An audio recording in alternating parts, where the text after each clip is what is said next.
Oh yeah, being a college professor is a solid gig. Well yeah, that's not that bad, I guess. Although there was one time I remember when I was taking some courses, there was like somebody in the class who did not want to participate, and it was like they were pretending it's high school. You know, in high school, if you have somebody in the class and they kind of just like sit there like with their like aggressively with their shoulders back and their legs like spread wide open, and he's just like, man, fuck the teacher and fuck you, missus, and like yelling stuff from the back of the class. And then I remember it was embarrassing. She was like, excuse me, do you know where we are? Do you think this is high school? Because if you don't want to be here, you could just walk out. Like, why don't you just walk out right now? Just leave my class. Like, just leave. This is like secondhand embarrassment, you know? That was really weird because I remembered that person, and I saw them randomly on the street, and they started talking to me, and I was like, oh, okay. You know, I'm just being polite, like answering. I'm like, okay. And they're like, do you want to follow me on Twitter? And I'm like, okay, I guess I'll put in your Twitter handle. You know, like people ask you a question and you're just like, I don't know, just kind of being polite. They gave me their Twitter handle and I was like, okay, you know, just curious. And like, what the fuck? And it turns out that they were doing like porn or something, and they were showing it on Twitter. And I was like, what the fuck? I don't want to see this. What's wrong with you? People are crazy, man. Sometimes you just gotta hope it doesn't get any worse. Not that there's, you know, there's nothing wrong with that, but it's weird. It's kind of weird just to, I don't know. Anyways, I've only been to a few music festivals that were like small, and I didn't really enjoy them. I went when I was much younger. Oh my gosh, I have such a horrible memory, bro. I have a really bad memory. Oh my goodness. Someone was so mean. A total stranger was so mean. I remember. Okay, back in this day, I swear it was popular to just wear light beanies. Okay? I'm not talking about beanies you wear like when you go skiing or something. Do you wear beanies when you go skiing, or do you wear a helmet? I don't know. So I was wearing one at this music festival, and I was like, I have another memory now. Oh God, why did I go to these? Okay, so I was sitting with I think I was with like two other girls. Yeah, so sitting. Were we sitting on the ground? We were sitting on the ground, okay? Hanging out. Probably drinking water because we were dehydrated. And this person walks by and he's like, man, I don't even remember what he said. He was something like, yeah, it's totally the weather for a beanie, isn't it? Like he said like super loudly to his friend passing by to make fun of me for wearing a beanie. Now he was making fun of me, but he said it so loudly in our direction. What makes it weirder is like I was pretty young, and that guy was definitely an adult. Which is like, I don't know. I was at the age where I was supposed to be cringe, okay? But I remember, and I like looked at my friend, I was like, wait, did you hear what that guy said? And she's like, don't worry about it. Don't worry about it. I'm like, no, I'm confirming. Did you hear what that guy just said? She like didn't want me to feel bad. She's like, just don't worry. You didn't say anything important. I'm like, just I think within like 5 minutes of that, like this lady came over and she started talking to us. She was, I don't know, she just seemed like a normal chill lady. I don't even remember what she was talking about. Like something about just, you know, isn't it a beautiful day? Or maybe she was helping us with something. I don't remember. And then she offered us something that we did not want. That you shouldn't offer, especially young girl. And it just came out of nowhere. It was like how did she change the conversation? She's like, so anyway, do you girls like smoothies? It's like how she asked. She had been talking to us for like a few minutes. And the same friend who told me not to listen to that person, she was like, no. Your friend sounds like a chat. She was cool. She was like 2 years older than me. She was like she was the protective friend. Me and my beanie. My light beanie. Being made fun of. Stranger danger. Right? It's like straight out of those, what do you call them? Like those PSA. Like those PSA videos. I was like, those are so stupid. Like, that's not going to happen. And then it happened. Maybe she was part of it. Maybe it was a test. I don't think it was a test. I think she was serious. Anyways. Gigi, I've been addicted to Neopets. I love Neopets. Do you play actively? I haven't played recently. You should get on Neopets. Yeah? Yes. Get on Neopets. It's really good right now. Yeah? They made it so easy. There's Well, an not really. advent calendar, free stuff, and then you can buy stockings. You can spend $20 real life dollars to buy stockings Oh no, I will spend $20 and hang in a up game. stockings and get more cool stuff. I need to check the advent calendar today. What is in here? Collect my prize. Oh, what's over here? Bundle of burning birch branches. Oh my What? gosh. Is that Neopets? Yeah, it gave me that. That's not what I got. I thought it was the same for everybody. If you click on, there's like an Aisha that pops up in the corner. If you click on it, it gives you an extra present. Wait, really? Yeah, go check, go check. Oh my gosh, I have to check. Oh no, we're Logging playing into Neopets now. Neopets. You get free extra stuff? I give one extra free item a day. Where's my stocking? Neopet stocking stuffer. Stufftacular. Advent calendar. I got a light up ugly Christmas sweater. Oh, I got that too. Oh my god, we're matching. I got a flower of remembrance Oh my for god. the hidden item. I didn't know there were hidden items. Do you guys remember Neopets? How I found out about them was McDonald's had the Neopet toys. Yes, yes, Yeah, you I found out love about the them too? McDonald's Neopet prizes. I have the dumbest story with them. I got the egg one and I was so small, I guess. I genuinely thought it would hatch. So I kept it warm and I waited every day so I could see what Neopet was inside my Oh my McDonald's goodness. Neopet egg. Oh, They're evil for letting you down like that. I know. Yeah. I was like, when is it going to hatch? I can't wait to have my friend. that's so cute. Isn't there a Neopet whose baby form is an egg? I don't know. It's The been so Drake? long. Might be the Pateri. I don't know how to say it. Oh, it's good. Neopets is good in 2024. They even Yes. have the old Flash games working, even though Flash Hell is dead. yeah. They like revived them. But my question is, and I ask again, have they fixed the economy? I don't know. It says inflation is at 2%, which doesn't seem that bad. What was wrong with the economy? It's Neopets. That's I feel like like it's hard. Think they kind of fixed some stuff. Like, you know how there's like older items and then people were hoarding them and raising their prices? Yeah. They re-released them last year advent calendar, and then that way they put more back into the markets economy. and stuff. Yeah, so those are a little Yeah. better. There was also people getting their accounts stolen for like names and stuff, and then it was just weird. Oh, It was like no. weird all around. I I should pull love up placing the wheel. blocks. Which wheel? The wheel of which Your one driving is it? The wheel? mundane. No, the mundane wheel. Oh yeah. The monotony wheel. Then everyone can hear the little ticking noise. Yes. We should both start it right now and see if by the time Minecraft Monday is over, if our wheel is finished spinning. Okay, Wheel of monotony. I'm spinning it. I'm starting to spin too. I don't know what a wheel of monotony is. Neopats. It's the Oh. Neopets wheel that takes 2 hours or more to spin. To finish Na- spinning and give you the Naruhodo. prize. I don't know if the prizes are even good. You could get an avatar with it, right? Are And those good? if you're a collector. I only care about like clothes for my pets. Valid. Dressing them up. Yeah. Yeah, when are we ever gonna use the Neo forums? Do people still use those in 2024? I think so. I think they're still active. People probably using the collector boards too. What do you do Trading. on there? Talk to people about Neopets? Talk to people, the hobbies, trading, helping people get their dream Neopet. Wait, that sounds nice. Like people are just helping each other on there? Yeah, that's so sweet. I hope so. I hope they're doing that. So you don't know? Sometimes I go on the Neopets Reddit, and I assume that's just what the Neoboards is like. You've never been.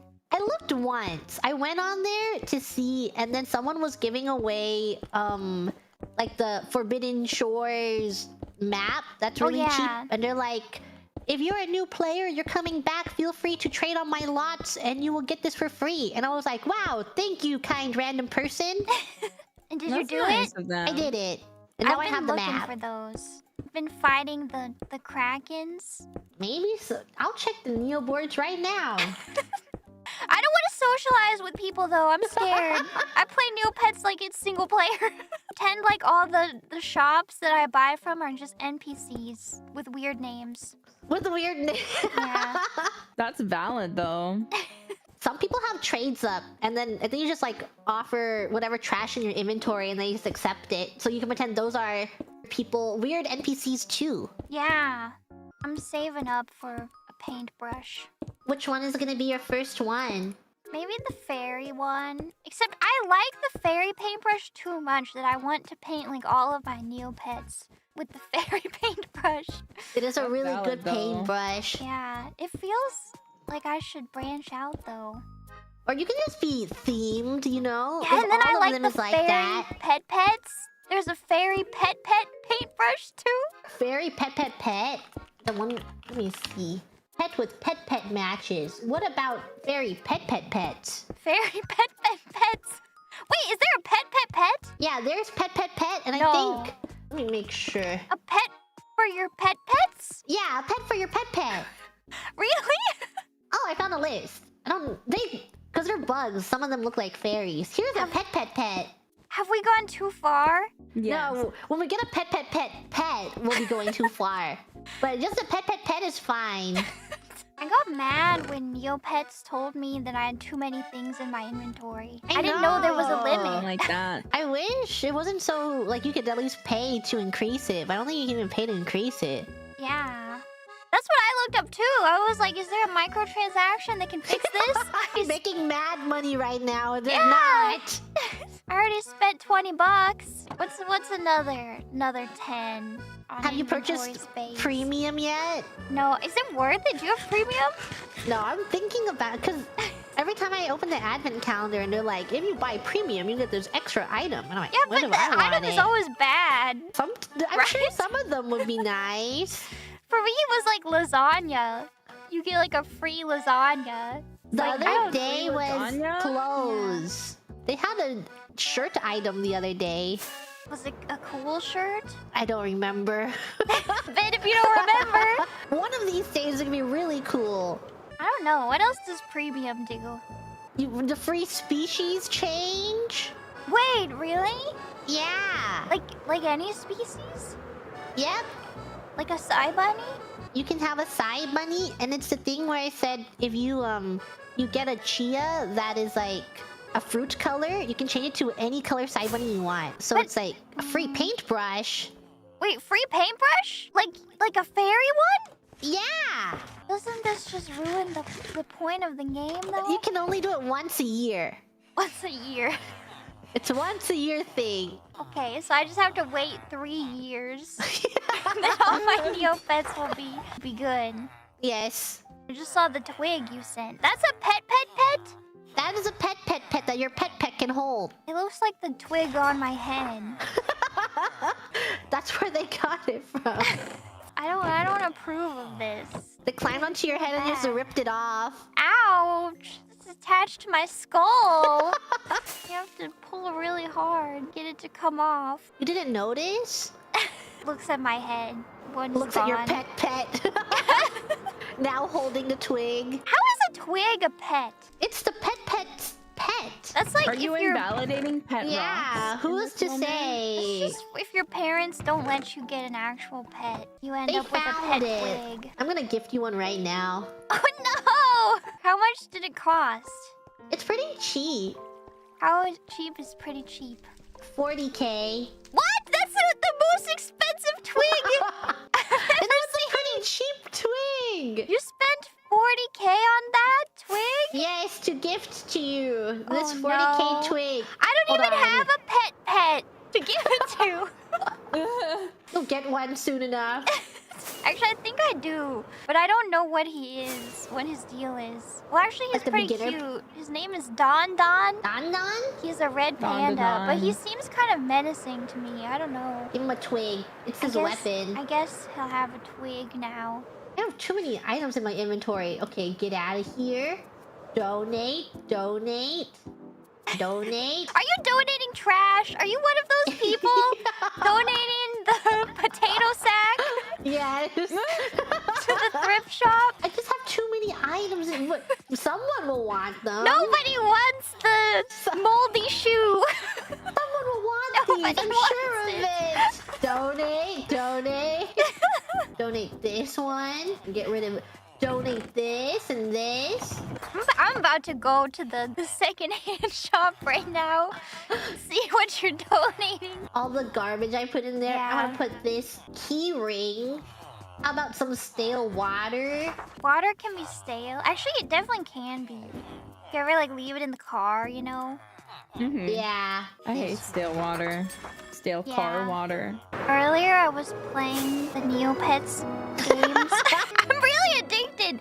I was playing Jelly Blobs of Doom. Hell yeah. Was it difficult? It was difficult. I don't know. So there's on the Neopets Daily's website, they have like a guide for how to get 50,000 Neo points a day by playing mini games. And I was like, oh, I could do this. That's probably easy. And then even in the guide, it's like, these are games that should be pretty easy to get these scores. I tried to get the scores required, and I fail every time. They're too hard. I feel that I play games and I'm like, oh, I remember this game. It'll be easy to do now that I am older and smarter and wiser. And I Yeah. play them and I'm doing so terribly. They were not playing around when they made these baby games. Neopets is strong. I need to get good. The first one I played was one where you're supposed to like bounce between platforms, and it was literally like, this should be an easy one to get 1,000 points. I was failing. I couldn't even get like 200 points. I Here's your played sword. Thank the you. one with the can like the check here on the baseball progress. one. Oh yeah, the baseball one. That one's so hard. I don't know what I'm doing wrong when I play. I want to play all the Neopets games. I want to try Yeah, the me too. baseball You're making one. me want to play all the You Neopet should games. log on to Neopets. Get on Neopets. Join us. I'm gonna have to. You do. You should play all the Neopets games and like keep a spreadsheet of your highest scores and then a review of all the games. Yes, that's a good idea. And then send it to me so I can read your reviews. Okay, Okay. I'll do it. When I was a kid, I was totally playing Neopets wrong. I like did not know the point of Neopets. The point is not to play the mini games, even though they're pretty fun. The point is to collect items. The point is to Yeah. play the stock market. I shouldn't have been playing games. I should have been on the stock market. Is there a stock market? Yeah, there's a Neopet stock market. Is it? How does it work? Can you get rich? Yeah, it's like stocks. Do you always win, or is it like a gamble? I don't really. I looked at it and I'm like, I don't got the time for this. But check out this site Neo stocks. Thank you for also linking these to me. so you can be prepared for when you play. Yeah. We're all gonna play Oh my Neopets gosh! together. It's like real. They have like the abbreviations. In this game for children, they put the stock market in here. I'm Look. investing in E. You gotta teach them young. These are the skills we need to learn, Yeah. not anything else. I don't need to know science. I need to know the stock market. Yeah, the Neopet stock market. Yes. Specifically, I didn't know like any of this when I played as a kid. I'm pretty sure my Neopets literally wore the potato sack because that was the only thing I could get. You did your best. That's what matters. I did. Neopets is hard. It is hard. Although the daily quests help a lot. I've been doing them every day. Yeah, I think they added them last year, which is really good because before then, everything was so messed up. The economy, your income, no one giving you kisses. But it's fixed? What was Everyone wrong get with the Neopets. economy? I just feel like people were hoarding items and then inflating them, and then no one could get them again. So Is they that tried not to how it is fix it. already? With the $2 million paintbrush? Was it worse? Might have been worse. I haven't really been paying attention. I think it's like a lot of inflation, but I guess it's been getting better, and now people can at least make income. Yeah, with your daily quests. Yes. Make sure to do your dailies, everyone. My Don't job. forget your dailies. I actually get excited every day to log into Neopets and play. That's the best. See. We'll see how long it lasts. I just like You log in and you see like the daily prizes, and you're like, I wonder what my dailies are gonna give me today, or what the weeklies are gonna give me this week. It's gotcha. It's always gotcha. What? You can play it for free. But why when you can play gotcha? Well, Yeah. I mean, I did spend $20 on it, but but you can play it for free. Neopets is a free game. You don't have to spend money on Neopets. It's just better if you do. The stockings are pretty great. Free prizes every day. Yeah, I wish that was like forever. I wish I could have a free prize every day forever. I'm scared once December is over. away. Yeah, what will I log in for? The other might find Neopet something else to- events. Yeah, are they gonna have more? I'm locked out of like all the Neopet events because my account is too young. They won't let me spin the anniversary wheel. No, that's the They're like- worst. This wheel is only for people who have had an account for 2 weeks or more. They want you to be so you're old. new. Yeah, I made a new account for days ago. I should make mine now too. You should. Sounds 'cause like you I have need to, to you be have to- on everything. Yeah, 3 days old for the advent calendar. yeah. Oh my god. Okay, wait. Let me just sign on to Neopets real quick. I heard that the best prizes in the advent calendar are Christmas and Christmas Eve, so you better make it 3 days before that. Oh well, I'm making it now. I can't be stopped. Yes, log on to Neopets. And because it's December, the Snow Ager is like always sleeping. The what? what? The snow, you know, the big snake. There's a big snake? Yeah. Hold on. Is it bad? Dude, he has like a sleeping times, and then most of the time he's awake. And then you have to go during his sleeping times to grab an item, kind of like the Termaculus. The what? the sleeping sword Termaculus. Termaculus? I don't know his name. It's Termaculus. You made that up. Termaculus. I don't think Here's that's real. the sleeping snake, and you can get an item. Hold on, I need to get an item. Attempt to steal a piece of treasure. The Snowager! I got a broken heart keyring. You can donate that one. What? Why? I'll hoard It's a it. broken heart. It represents my emo-ness inside. No, It don't speaks to be me. emo.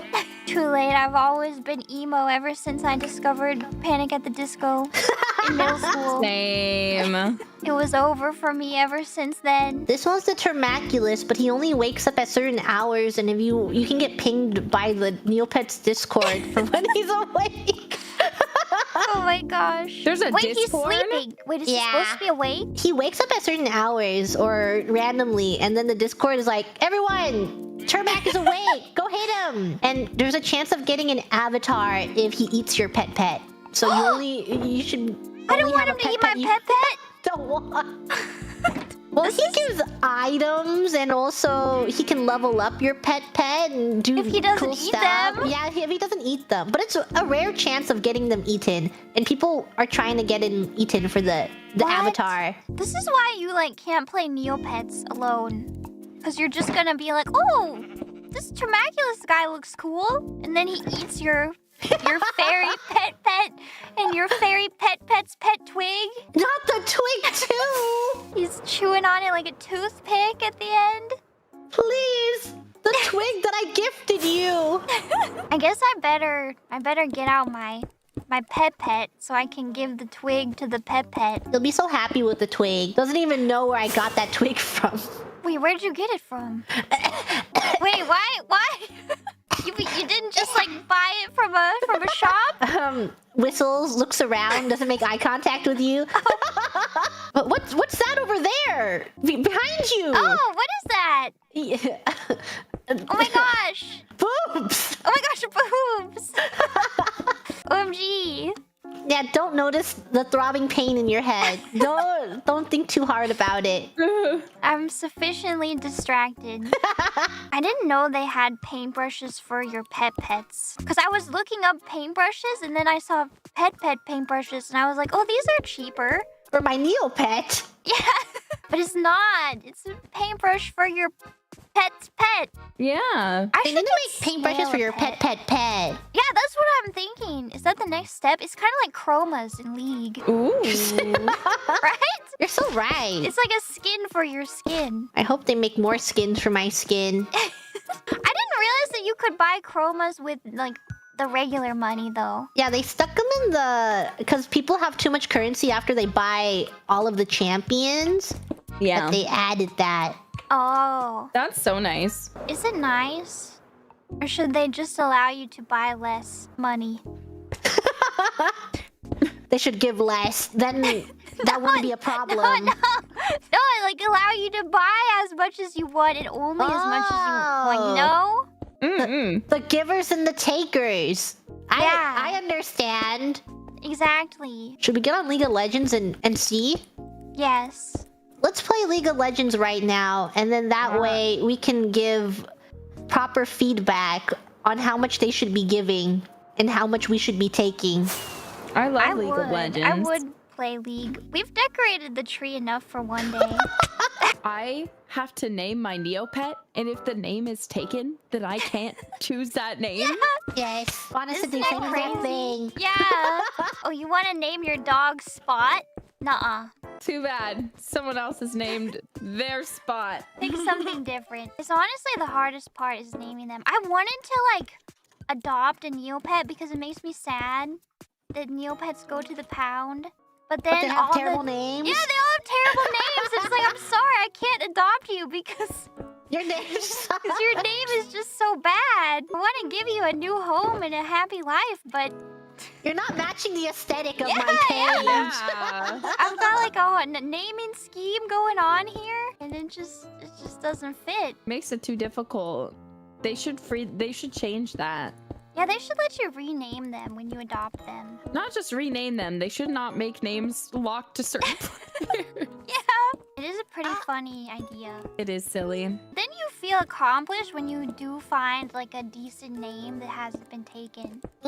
Yeah. I think decently named old Neopets are really valuable too. That's why can people are sell your hacking Neopets. accounts. Yeah. So they could get Neopets with like good no. names and then like sell them. There's like, you know, the unconverted Neopets, and then Oh, they're yeah. really, really old, and then they're more valuable if you don't have a shit name for your Neopet.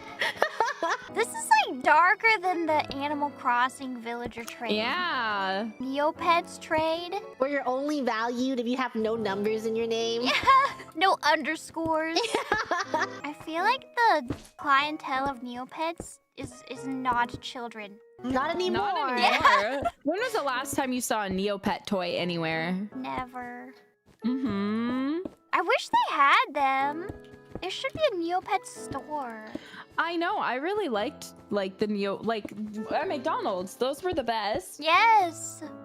The Happy And- Meals. Yeah, and they should make more like Neopet toys. Like they could be like Pokemon in popularity. Yeah. I don't know about that. I do. I Raora, doubt it. you need to play Neopets. Okay. Never played Neopet before. It's like a whole world. A whole new world of I gaming. heard about it though. I watched videos and iceberg videos about it. 4 hours explanation about Neopets, but It's actually good in this year, 2024. Neopets, Neopets! let's play Neopets together. Woo! First, we gonna- gotta play League. We do. You're gonna Are we have to gonna do the play League? tutorial. You have Oh, to the make your account tutorial, now, right. It would take me too long. Look, she's looking for excuses. She She doesn't want to is. play with us. Nobody wants to play League. I want a bowl of cereal. You know what? I have free will. Yeah. And I have big girl money. Do what I've always wanted to do that I still haven't done, which is really stupid. I should do it. I just had my birthday. Why didn't I do it? I want to buy a bunch of cereals, and I want to have a big, like, kaleidoscope bowl of cereal. Cereal ranking stream? I can tell you that S rank would already be Honey O's. Have you ever had Honey O's before? They come in a little box. Honey O's should be studied because they're so good. Fruity Pebbles? Okay. Cereal is is dangerous. Cereal is either... I don't have cereal. I can go months without having cereal, and then I just, like, last night, I woke up in a cold sweat, and I needed a massive bowl of cereal. Honey Oats. Honey Oats are delicious. Cinnamon Toast Crunch is pretty good if you eat it. You have to eat it. Listen, okay, if I did a cereal rating stream, if I did a cereal tier list, there would be very specific rules because I want to give each cereal brand the absolute, best. I gotta give them the best chance of being the best, you know? Which is why everybody knows that you don't pour a bowl of cereal. You have a cup of milk, and you take approximately a handful of dry cereal, and then you put the dry cereal in your mouth, and then you take a sip of milk. Because if anything gets soggy, that's not fair. Unless it's like wheat, whatever they're called. Cookie Crisps, mid, if that. Frosted Mini Wheats? Frosted Mini Wheats are pretty okay. Isn't it all just sugar? Grape Nuts are bad. Okay, listen, I'm gonna out myself as my granny taste. Grape Nuts, you let them sit in your milk for like an hour, and then you go back, and then you like eat them, and they're pretty good. Raisin Bran is good. Raisin Bran's okay. Honey Oats, tippy top. Cinnamon Toast Crunch, tippy top. Chocolate cereal is a bit tricky. I like the chocolate mini wheats because the ratio of wheat to chocolate to frosting is perfect. If you get the regular size chocolate mini wheats, then the ratio of wheat to chocolate to frosting is wrong because there's too much wheat. And if I'm having chocolate mini wheats, then I don't want a healthy, nutritious breakfast. I want a sugary, sweet, yummy breakfast. Does that make sense? Crackling Oat Bran. Oh, stories to tell. Crackling Oat Bran traumatized me when I was young because I guess it was just my belly didn't like it because I have chronic tummy hurt. And I would still eat it anyway because it tasted so freaking good, but it would destroy my belly. Like, I still remember it hurting me. Porky Crisps, Frosted Flakes, also known as Zucaritas. Zucaritas. Rice Krispies. Rice Krispies, no. Captain Crunch, maybe. We would have to have a tier list, right? Well, we'd have to have like a scoring, like a Michelin restaurant has a scoring itinerary or whatever. This would have a special score. How well, how crunch factor, sweetness factor, and then unique factor. I'm not reading, I'm sorry, I'm all caught up in cereal. Crave. I haven't had Crave in a long time. That's the other thing too. I'd have to check and make sure my taste buds haven't changed too much. Because they probably have. Cereal maxing. There's a lot of chocolate cereals out on the market. It's probably going to be hard. Which one doesn't hurt my mouth? Which one packs the most chocolatey flavor? Which one leaves the milk as the most chocolatey as well? Honey Bunches of Oats? Oh baby. Based on like the dry taste test, the dry to the cup, I would probably say Cocoa Pebbles. Yeah, Cocoa Pebbles would probably... Very funny. I think Cocoa Pebbles would probably rank pretty high. Sorry, Cocoa Puffs. Ow! Sorry. No, I mean, I said not... I'm not scared of a Luigi game. It's a Luigi game. I'm not scared. I don't like Lucky Charms. Especially not now. The market oversaturation of marshmallow cereal is too much. There's too much competition for Lucky Charms. Lucky Charms is only great if you can add marshmallows. Ow! That's the other thing. There's so many. I feel like lately the cereal game has become much more intense. Like there used to be not a lot of cereals, and then people realized that we can create like wow, wacky special brand cereal of the month. Look, it's your favorite cereal, but now there's marshmallows. Look, your favorite cereal, but now you can get a Fortnite code, and there's Fortnite marshmallows in it. So now, like, would we just do the classic cereals, or would we also let the newcomers in? Like, for example, you have Cookie Crisp, right? That is arguably a very cereal. That's a classic cereal right there. Cookie Crisp. And then you have that weird cookie store brand. What are they called? What's that cookie place? There's a cookie store now. Oh my god, what is it called? But anyway, they have a cereal now. Yeah, Crumble Cookie has a cookie cereal. But it's arguably just like Cookie Crunch from visual. I haven't tried it before, but it just looks like Cookie Crisp. Where is the originality? Maybe I would get too intense with a cereal rating stream. I fear I might get too intense. I take it seriously. That's the point. Yeah, but... Yeah, honestly. I'd be like, why is this girl yelling? She's just talking about cereal. I don't understand why she's yelling. Why is she yelling? Wait, what are some other cereals? Wait. Cereal. I'll be honest, I like a bowl of cornflakes. I like a bowl of grape nuts. I like a bowl of cornflakes. I like a bowl of raisin bran. I like a bowl of just wheat. Tricks are for kids. Tricks, I don't know though, because I'm biased towards like chocolatey cereal. I can appreciate a fruit cereal, but usually I would lean for, why is there hole? Why hole? Why?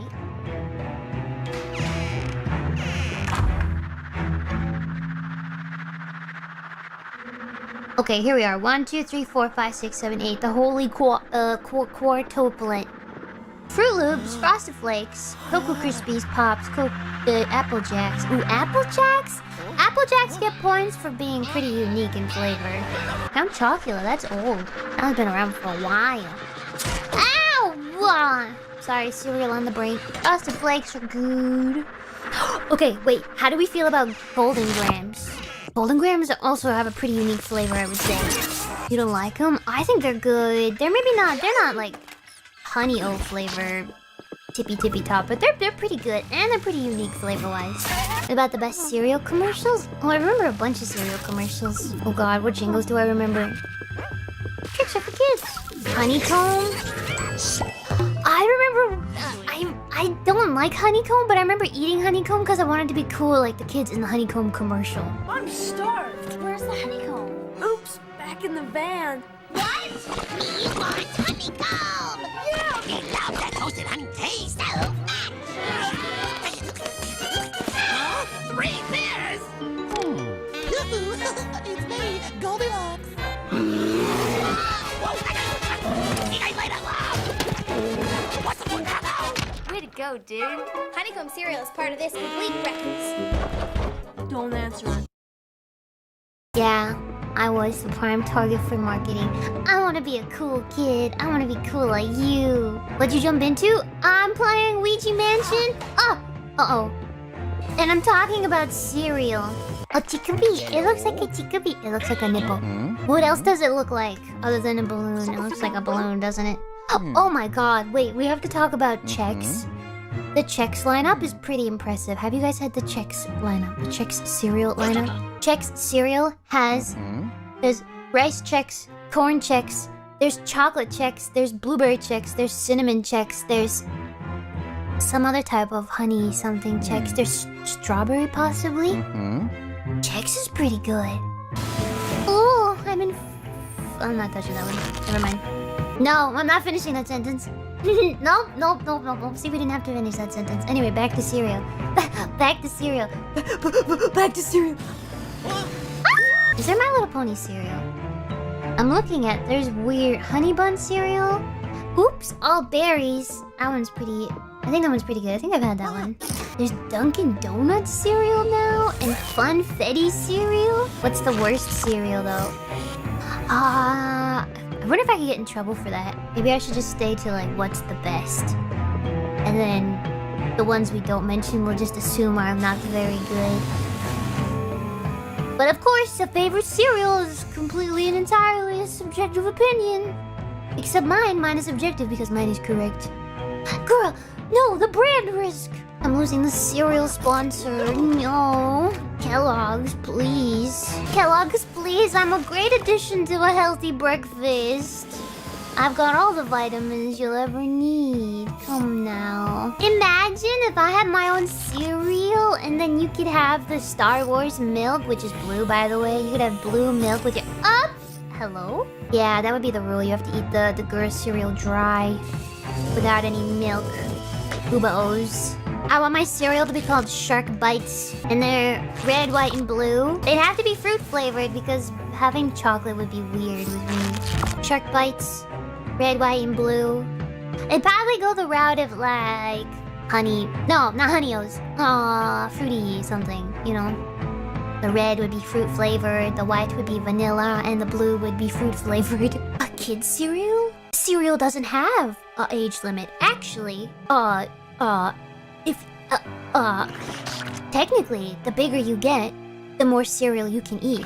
So the cereal companies would prefer bigger people because you eat more, correct?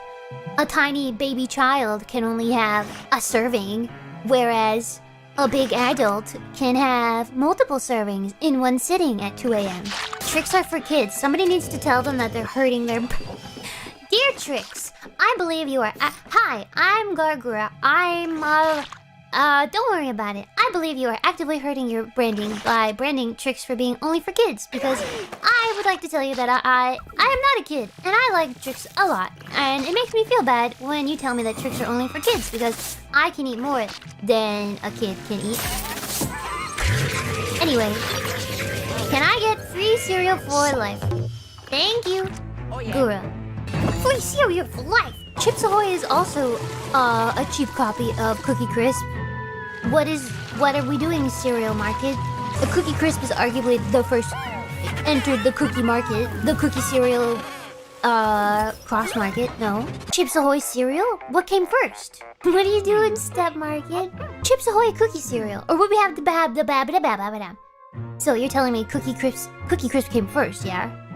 Chips Ahoy cereal came first? Chips Ahoy the cookie came first. There's Chips Ahoy cereal that looks like Cookie Crisp. There's Cookie Crisp cereal that is Cookie Crisp the cereal, and then there's Crumble Cookie, whatever they're doing, which is now cereal. Chips Ahoy cereal was first. No, Cookie Crisp was first. Who just let them enter? Who just let them do that? Chips Ahoy. I love me a crunchy Chips Ahoy cookie. Stay in your cookie lane. What did you miss? I'm ranting about cereal. I can't help it. HololiveEN cereal. Imagine. Blue triangle cereal. Oh god. Put me in the commercial. I could sell it. Put me in the commercial. Wake up every day with blue in your mouth. With a big bowl of HololiveEN triangle cereals. Great way to start your day. Watching HololiveEN. Doo-doo-doo. Starting my day with a mouthful of blue. Wow, I'm sold already. Stand there with your mouth open like a baby bird ready. Got it. Eep, eep, eep. Shark bite. Brah. But does it turn the milk blue? Of course it does. It has to. Has to turn the milk blue. Does it turn your tongue blue? I don't know if we could get that many chemicals in it. Also, what flavor it would be? Blue, it'd have to be blue. The blue flavor. Should I stop talking about cereal? I feel like I could rant about it forever. I just want to say one more thing. Or no, I'll save it. It's fine. I was gonna talk about the Cinnamon Toast Crunch, and I feel like they're getting a bit Cinnamon Toast Crunch. You know what my least favorite Cinnamon Toast release was? This is stupid. My least favorite Cinnamon Toast Crunch release was French Toast Crunch. I didn't like that. What was the point of that? It needed more flavor. It needed so much more flavor. What a great idea. What a cute idea. Yes, really. It was so cute. I thought it was super cute, but I was really let down. Yes, correct. You're blinded by eating cute mini toasts. You're blinded by the cuteness. I know it's easy to do, but I do believe you were blinded by the cuteness. French toast is an amazing food. It's just the cereal needs more. You have mini, you have cinnamon toast mini, you have cinnamon toast loaded. That sounds pretty good. I think Minecraft had a cereal too for a while. The Minecraft Creeper cereal, yeah. Kellogg's Frosted Flakes with Creeper marshmallows. I love cereal. I love cereal. I'll be honest though, the only type of cereal I keep in my house, I don't even have like an emergency backup. I eat granny cereal. I eat the bran. My 2 a.m. I didn't even tell you what cereal I had at 2 a.m. I had bran flakes. Unsweetened bran flakes. Here I am. No, there was no raisins in mine. There's no raisins. There's no sugar. Here I am ranting about cereal, and I have bran flakes. Unsweetened bran flakes. Oh my god. Fake, fraud. That's so sad. Ew. Okay, to be fair, you can customize them though. I could have put like banana on it, or banana and sugar or something, but I just needed cereal in my mouth. Strawberries in my cereal? Maybe. I don't like frozen berries. strawberries. No. I don't like strawberry milk. That's not true. I like strawberry milk maybe once a year. I can do a strawberry milk once a year. It's too sweet. Are you talking like Nesquik? If I were to crush some strawberries up and then put it in my milk, that's one thing. But my Nesquik strawberry milk, maybe once a year. Maybe. It just tastes like sugar. At least with chocolate, you have another flavor profile. Chocolate milk. Chocolate milk. Chocolate milk is superior. Strawberry milk drinkers, I bet, would probably like a cotton candy milk too. I need my flavor profiles. Yum, yum, yum, yum, yum. Vanilla milk? Chocolate is overrated. No, your taste is just bad. I disagree. I'm sorry, I didn't need to... I didn't need to be mean to say that I disagree. I disagree though. Chocolate milk is not overrated. Chocolate milk deserves the space. Chocolate milk deserves... is the word notoriety. Hey, don't boo me, I'm right. I have a question. I have a sample question. Strawberry milk drinkers, I need you to lend me your ears for a second. I'm taking a sample of the room. Strawberry milk drinkers, do you also not like your food touching on your plate? Yes? I need my food not to touch. No, my food can touch. I don't mind. Okay. Mix it all together. Put it in a blender. Drink it with a straw. I was just wondering. For some reason. No, it's okay. I was just wondering. Just taking in a sample. We did lay pipe. We are a plumber after all. It is our specialty. I didn't eat much today. You ate nothing today. I what ate the heck? air. You ate air and like At Mori's half special dinner. like half a meal. I'm doing that intermittent fasting. Oh, that's good actually. That's good stuff. Yeah. It's not even intermittent fasting. It's like No, it's just fasting. It's not even. It's not intermittent. It's It's not just even fasting. intermittent fasting. It's like literally you eat like just a tiny bit of like, It's like a food, crumb. and then you're like, I'm full, and then we have dinner, and I'm like, we were all eating, and you're like, I'm still full. I'm like, how the hell are you still full after all that? Like, how? Well.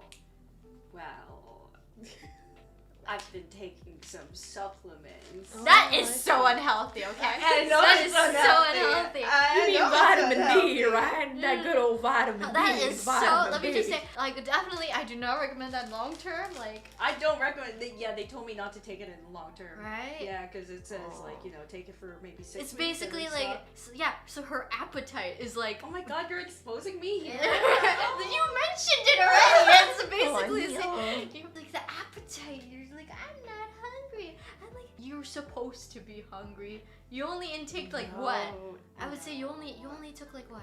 Probably like 300, 400 calories maybe. I had snacks. Well, what snacks? Did Cliff you? bar? Granola bar?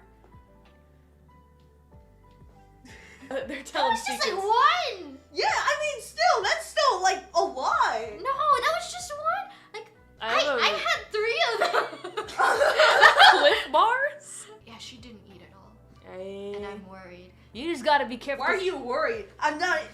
I'm worried. You already You look are hot, totally girl. fine. You look hot. You don't have You're to worry beautiful. about anything. You don't have to worry about anything. Strangler! I am worried about your health. Oh my Oh. God. You are perfect. You Really are give Kronii that perfect. pizza you were saving See, for the rat. Just say you always say you're perfect. You are perfect the way you are. You I got don't some have to. special rat pizza just for you. Why are you taking You're some supplements? You're beautiful. Yeah, I have a friend who like took like not supplements, but like was doing the needle thing for weight loss, right? You guys know what I'm talking about. What's the needle? I'll tell you what it's called later, but like it's not. Is it the O? Yeah, it's What? meant not for you're only it's for people with a disease that some people use that medicine for. Oh, we'll tell you about it later. What that is. What? I have a friend who's doing that, and well, they did it, and then they lost a ton of weight, and then they started eating normally again, and now they look like Quasimodo from Oh my Hunchback of God. Notre Dame. Yeah, because it all went like back up to their upper body and like into their shoulders and their arms. That sounds not terrifying. not in the lower part of their body. Why won't It's won't very it scary. go to the lower part of the body? No one knows. There's just not enough research done yet anymore. Oh Oh my Oh, Or God. as yet. Yeah. Is so it be like careful. is this like a new procedure or something? What is? It's kind of emerged in the last I like well it's existed for a long time, but people started using it for weight loss like I think in recent years. Interesting. Yeah. Anyway, I'm not touching that with the 10 foot pole. That's very Interesting. frightening. Also, I'm scared of needling I'm myself. scared I had to do of that after needles. surgery. I'm scared of shots and like like back like even like shots like even getting the flu shot. I'm just like shaking like. I don't want to see the needle. Yeah, it's very frightening. Actually, I had to do that after my surgery for my knee. It was bad, and my grandma said, I used to be a nurse back in the day, even though she's a Grim Reaper. She used to be a nurse Grim Reaper, which is insane. Maybe that's why she sucked at it, because Oh, God. she's like, I'll do it for you because I have that experience. Well, then I remember that she hadn't given anyone a shot in 50 years. Oh And my so- God. And it was just, she put it in my thigh, right? And it was just 4 Whoa. huge But bruises I here. heard 4 that giving huge shots bruises is like here. the most simple thing that I you know, can it's learn supposed to be first simple, for when right? you're in the medical field is what I heard. It's like the very first thing they teach you. Oh, someone said tell them about the secret tube. Oh A gosh. secret tube. There's a secret tube. For my surgery, my knee surgery ended up taking a lot longer than it was supposed to take, and because it became longer, I woke up and they're like, "Hey there, Mori. Hope you're doing good. Welcome to the world again. You didn't die, yay!" And I'm like, "Oh, that's great, because I'm the Grim Reaper. Nice. Thank goodness, because that would make a lot of sense." So I wake up and I'm like, "Oh, great. So do I just go to the recovery room?" They're like, "Well, first of all, just stay right there, because we have to take out the secret tube." And I say, "What's that?" Because I don't feel anything. Yeah, I don't feel anything yet. And then they tell me where it is, and I screamed at the top of my lungs, and I said, "Don't touch it! Don't touch it!" And suddenly I realized where it was, and then Where? I tensed up. Where was it? Oh! Yeah, well, I mean, if it's a long time, you can't use the bathroom or anything. It was there? Oh, is that why there was a secret tube? Yeah, I because mean, the and like, it's very narrow, like that area. is just Doesn't very- it hurt like hell? Yeah, After you go to What the fuck is that about? I've never experienced that before. What? Yo, you're very lucky. And wait, it hurts to take out the secret tube, or is it? It feels so It feels weird. so. So it does, wait, you just said it hurt. Does it hurt or does it feel hurts weird? It and pretty much it hurt. feels It weird. hurt. It hurts, and then you go to the washroom because you need to like do what's natural, and it's Burns. It burns. Burns. It feels like you are pouring blood. I mean, because it has to go into your organ, right? So Wait, is it that far? yeah. It's that deep? Well, yeah, Like, it's got to drain. I mean, so when you take out the secret tube, you're just like, oh Ugh. my god, like. Well, you yeah, they would have to think- pull it out. Yeah, pull it out, but you would think that they would only pull out like just a tiny. Yeah, and it feels like blood is spilling out when you're And using guess what? it. It's ribbed so that it can't fall out easily. So it's What? so Is it's larger. That and, sounds like a it's horror bubbles movie, are in what? the- Yeah. That sounds like a torture device. Oh, it is. Yeah. What? No, Oh my please God. stop! That Stop! I'm- No, stop! You guys are afraid of the truth. I am just here to dying tell you the inside truth. just hearing this. Yeah, that's why like- you have to be under when they're, It's got a seal. So wait, why didn't they take out the secret tube when you were knocked That's out? what I was thinking. Why They would they didn't know do- when I was gonna wake up is the thing, and also I think maybe you're Don't tense. usually there? like when it comes to what do you call it? The thing that puts you asleep. Anesthesia. Anesthesia. Don't they like calculate a specific amount of anesthesia just to make sure you don't actually die, and then and also it calculates how long it would put you to sleep because what if you wake up during the surgery? Or, Right. they would make sure you're definitely asleep for a Yeah. certain period of time. So you can take out the tube right before well, they wake they're up, also right? accounting for the possibility that you won't be able to get it from the bed. Yeah. Yeah. Oh. I think I think it's the convenience for them just making sure that you're awake and everything's fine and because then maybe you'll end up leaking. Yeah. But when it's you like, think oops, about I it, made a mess. Why do you say that with a big smile on your face? Oops, I made a big mess. Stop, Nurse. stop with the big smile. It makes me want to it punch sound- you. you make it sound like it's like a service or something. I made a little oopsie. Stop. Like, no, I'm just thinking if it's like bar barbed and it hurts like hell to take It's out not and everything. necessarily barbed, Honestly, it's just- making a mess sounds like a better deal than actually having to take it out.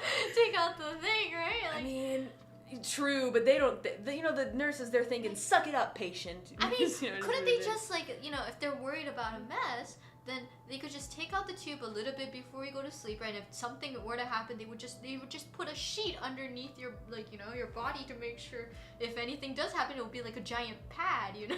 Yeah, you would think. Right? Yeah. You would think, right? Yeah, Right. this is what it. Like that's instead of taking out a barbed tube out of your, you know. I mean, it's not. See, it's got to stay in place. So there's like a bulb there.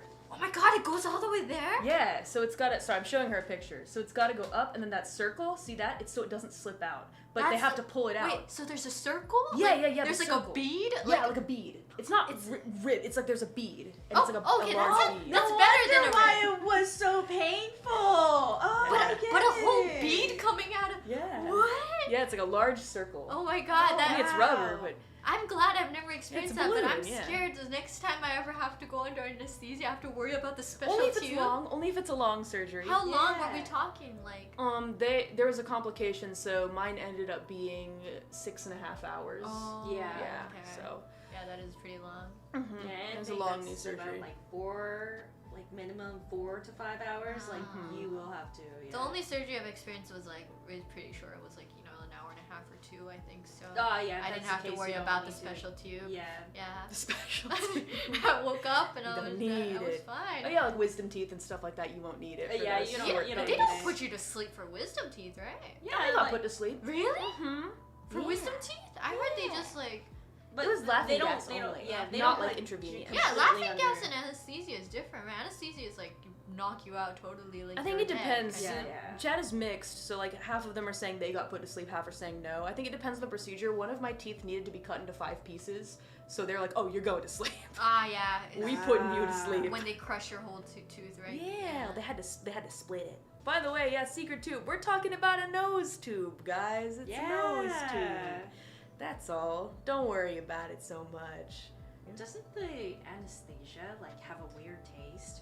Yeah, well, you taste like metal in your mouth, but I didn't taste it. I passed out before I could taste it. Wait, how would you taste it? It goes in your, like, through a shot in your body, right? You don't But drink you it. taste it. You just for taste some it anyway. reason. Yeah. Really? I tasted like something sour and it's really unpleasant. I was like, ew, disgusting. I was just like, ow.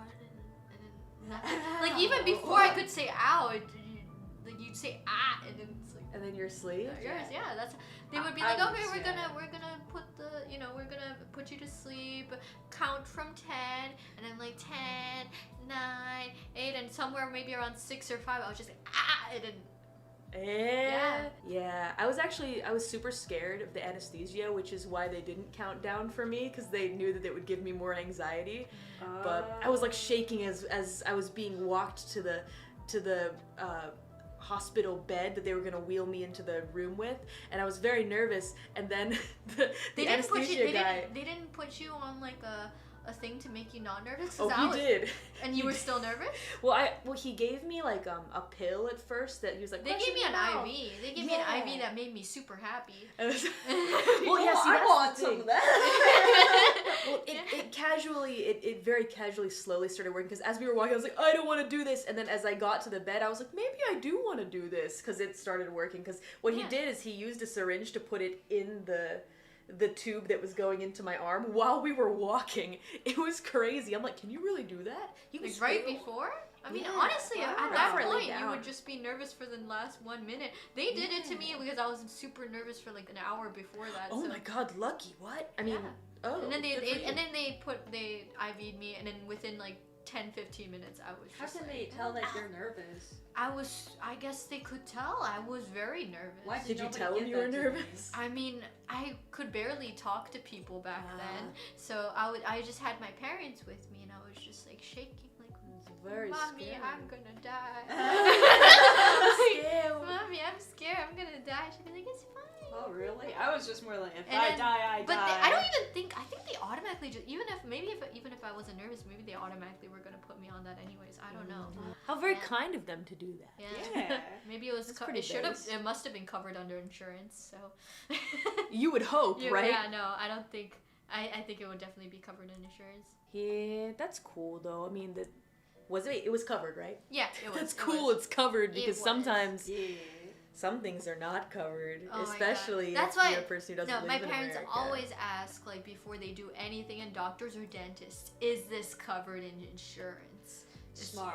Is smart, this smart? Yeah, like basically, whenever you go to the dentist, right, they would give you like a form like what they're planning on doing today, or like, you know, like, oh, check all these forms, check it. And my dad would just be like, no, like, everything that's covered under insurance we'll do. Everything that's not covered in insurance, take it out. Take it out. Yeah. Don't need We it. don't need it. We'll never do it. Yeah.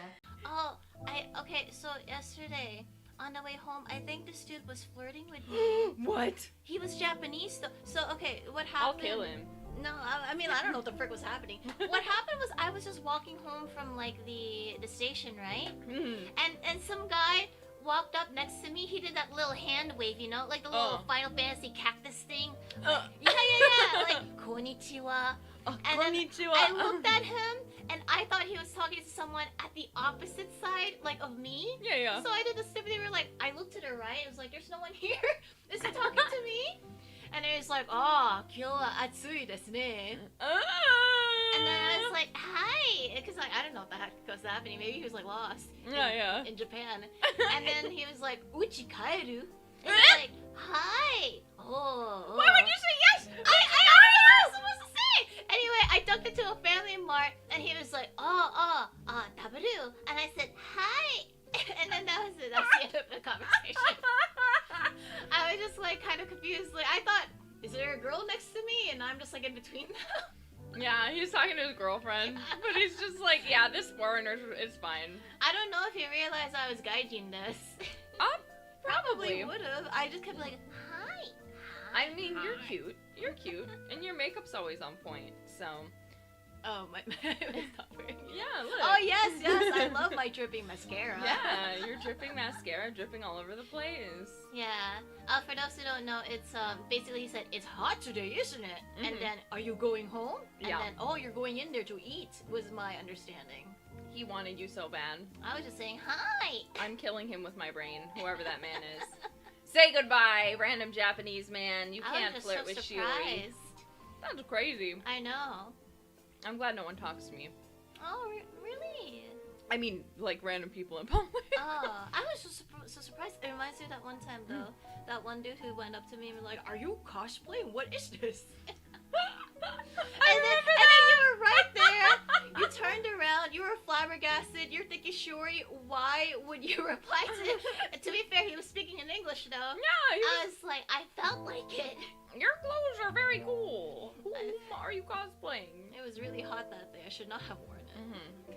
What I've noticed is for some reason if men are in period piece, their sexiness to me goes up like honestly, 50%. I could see that. I could see that. Because like when we're just walking around in general, everyone's wearing plain shorts, t-shirt that says I get the bitches or something. Yeah. Or like, I love New York, you know? I love New York. And I'm like, have you ever been to New York? And they're like, no. And I'm like, okay. That's this thing that I got I noticed. It's so pretty. It looks good on you. I dress extra biteable. Okay. Well, not today. That was yesterday.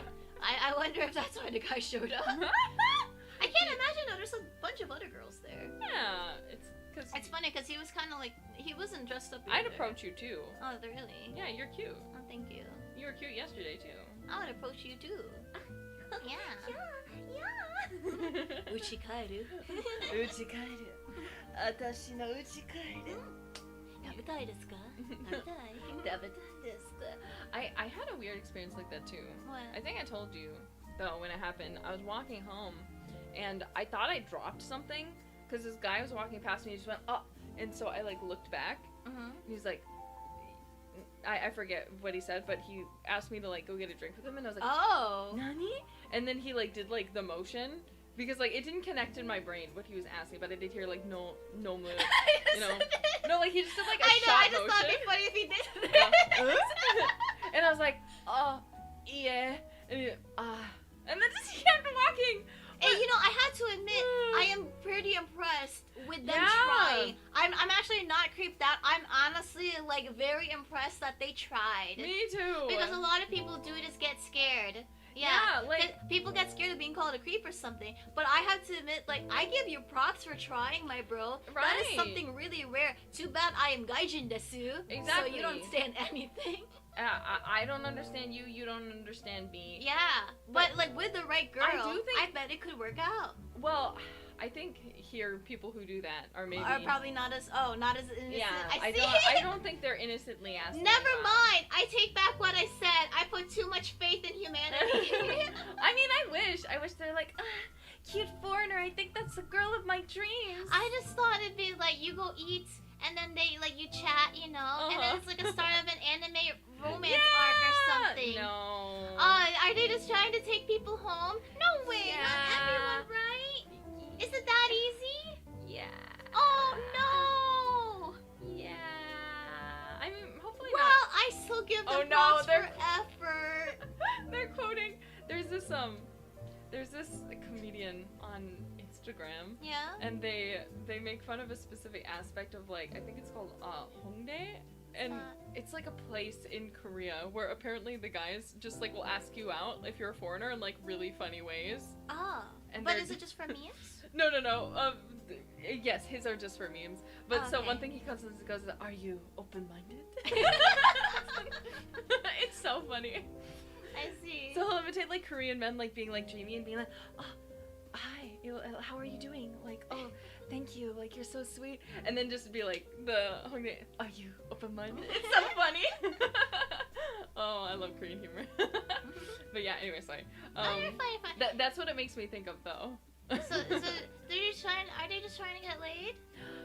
Yes. Oh. I think I'm not 100% sure, but I do think that there is a interpretation of Western women generally. Being easy. Yeah. Oh. Which is not true, but I thought they would just want to eat and then court. no. No. They don't want that. He looks so disheveled then. Yeah. Aww. He looked disheveled? Well, I mean, he looked okay. It's just like he clearly was not dressed in period clothing. He just wore a regular t-shirt. That's the thing. Guys, they come up and they ask you, they're like, "Oh, you want to go get food? You want to go get a drink?" You're not dressed up like fucking Mr. Darcy. Yeah, exactly. That's what I was thinking That's too. what I want. That's why I thought they would just want to freaking eat something, you know? Yeah, you not wanna eat you. You want to pick up girls. Dress in a freaking tuxedo. Yeah, you gotta dress for the role that you want, and all women want a Regency man. You just heard Shiori talking about Nosferatu being like, "Oh, the main guy, he was hot until I showed him out of period piece," and then she was like, "Oh, now he's not hot anymore." And then I'm like, "Oh wow, I'm so attracted to Mr. fucking Darcy from Pride and Prejudice." Oh, I can't wait to see Darth Vader. You never removed a mask though. Yeah, exactly. I did see someone with a vest. On the train. Yeah, and he had like a flower for someone. It's like, wow, what a guy, what a guy. He was ready. I know. I like when people come And then there's prepared. this, I was kind of awkward in that. I assumed the guy was staring past me this time. Yeah. I was in between like a couple. Oh, I don't know no. why they didn't sit next to each other. I guess they just took like, it was an old couple. Foreigners, in fact. And then I was like, I guess I'll sit here. And then the guy did that little thing where he leaned forward, looked to my direction, and I was just going on my phone. I don't know if he's staring at me or his wife. He was staring, I hopefully, assume at his wife. I assume his wife, yeah. It was just awkward being between them. Why didn't they sit together? Yeah, I think it's because like there was just no available seats and they were tired. Yeah. They're like, "We're not moving now that we've already sat down." Yeah. Yeah. I love old I can never people. tell if someone's staring at me or past me, so that's why I'm just me. I'm so glad that people don't look at me. I thought they do though. I don't notice it. I remember one time we were heading back and there was like a festival nearby. We didn't Yeah. catch all of it. Yeah, and then yeah. we were like, hurry, back to the apartment. You thought like someone was gonna tail after us. Oh yeah, I forget the exact circumstance. There was of that, though, someone- but there was someone being weird. He was like talking aloud and we don't know if he was talking to us or something. Yeah, sometimes it's just better to get away from freaks. Yeah. You know, there's freaks everywhere. I'm right here. Same. But we're the like acceptable kind of freak. Yeah, we don't get too freaky. I don't go up to strangers and show my freak to strangers. Konnichiwa. Konnichiwa. 今日は暑いですね。今日は暑いですね。あんた、私の本は行きますか？おちんちんの大きいですね。ああ、おっぱいがすごいでっかいね。かっこいい。ああ、本当に可愛いです。ああ、可愛いお嬢様。By the way, I think I made that guy awkward when I said the thing at the cafe. Oh. Yeah, he had that nervous laugh. I probably made him awkward. No! Yeah. I thought it was funny. I thought it was too. But he probably forgives me just because I'm gaijin. Yeah, you're gaijin, so you get... But I could tell the awkward laugh. No, I'm sure it was okay. No, I'm sure it was awkward. I'm sure they're used to it. Maybe. I'm sure they're used to it. Maybe. You're cute. Thank so you. if you said something like that to me and I didn't know who you were, I'd be like, you're cute too. You're like, okay. To be fair, I think there's like a threshold. Once you maybe like are 8 years old and you say that, maybe not as acceptable. No, honestly, I feel like it would still be acceptable because you know they're not being serious. You know? True, true. It's like I feel like there's an amount where you're like, okay, they're probably joking. I feel like if you were Japanese and you did that. Oh yeah, that one was a little bit different. Yeah.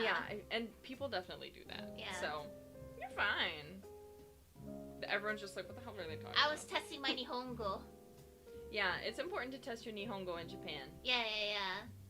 She was simply practicing her Nihongo skills. Yeah, I did go to the smut store. I already told you, of course. Yes. But just to reiterate, I passed a certain threshold for study material. Yes. And then the guy was like, he gave a postcard because like it's a freebie, and I think there was some character on it, probably naked. Yeah. And then I clapped like, wow! And then he just kind of chuckled.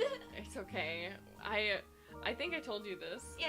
I probably told you guys this too, but I had this really dumb encounter where I was out with everyone and I was trying to be cool, so I was trying to pay.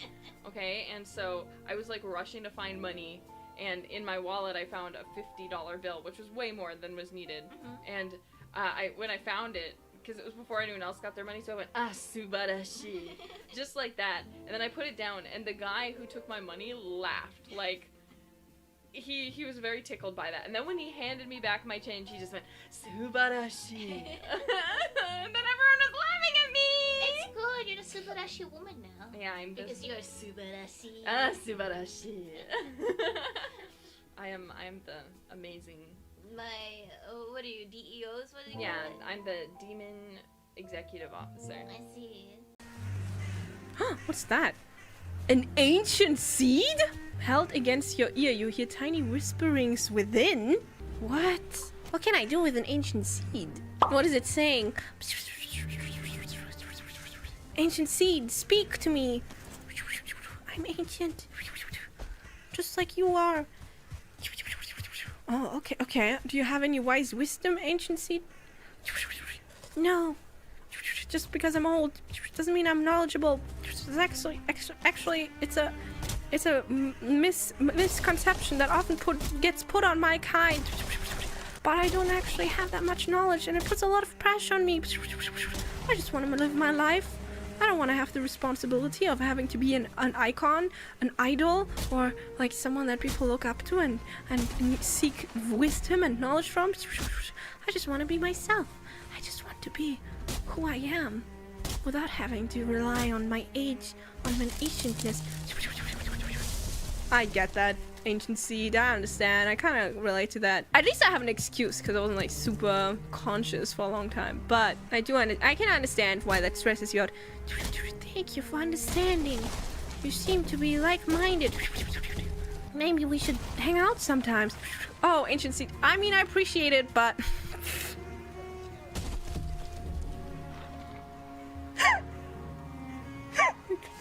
I can't. This messed up. I can't RP about rejecting. Yeah, I would like that. You know, we should hang out sometimes. Oh, yeah. Maybe we should. What's like if maybe we could play a game together. Yeah, you know, I mean, I'm pretty busy right now, but I'm sure we'll find some time soon. I mean, do you have a lot to do? No, actually, since I'm an ancient seed, I don't really have anything to do, and I'm pretty bored most of the time. Oh, yeah, well, that sucks. You know, I'm sure you'll find something. What is this? A little torch. I would like to not have this in my bag anymore. Goodbye. Oh no, sorry, I shouldn't. It can't speak to me if I throw it away. Did you just almost throw me away? Were you about to just throw me into your chest? No, it was an accident. I didn't, and I wouldn't. I just misclicked. Oh, okay. Okay, I'll just stay here. If you ever need anything, let me know. But you just said that you don't want to be like a guiding figure. Yeah, but you know, I'm kind of lonely, so I like feeling like I'm of use. I just don't like the pressure of having to be useful. I get that. You want to help, but you don't want that to be the only thing that people think about when they think of you. Yeah, exactly. I want it to be more natural than that. You know, I want to be able to form meaningful relationships that don't hinge upon being helpful, but I do like being helpful. Oh, okay. Well, I'm really busy, so I'm gonna focus on this for now. Okay. Oh my god, that was... It's Ancient Seed single? Ancient Seed. Oh, yeah, what's up? Are you single? Oh, I am a singular Ancient Seed, yeah. Otherwise it would say Ancient Seeds in your inventory. Oh. Okay. Good one, Ancient Seed. Sometimes I hate myself.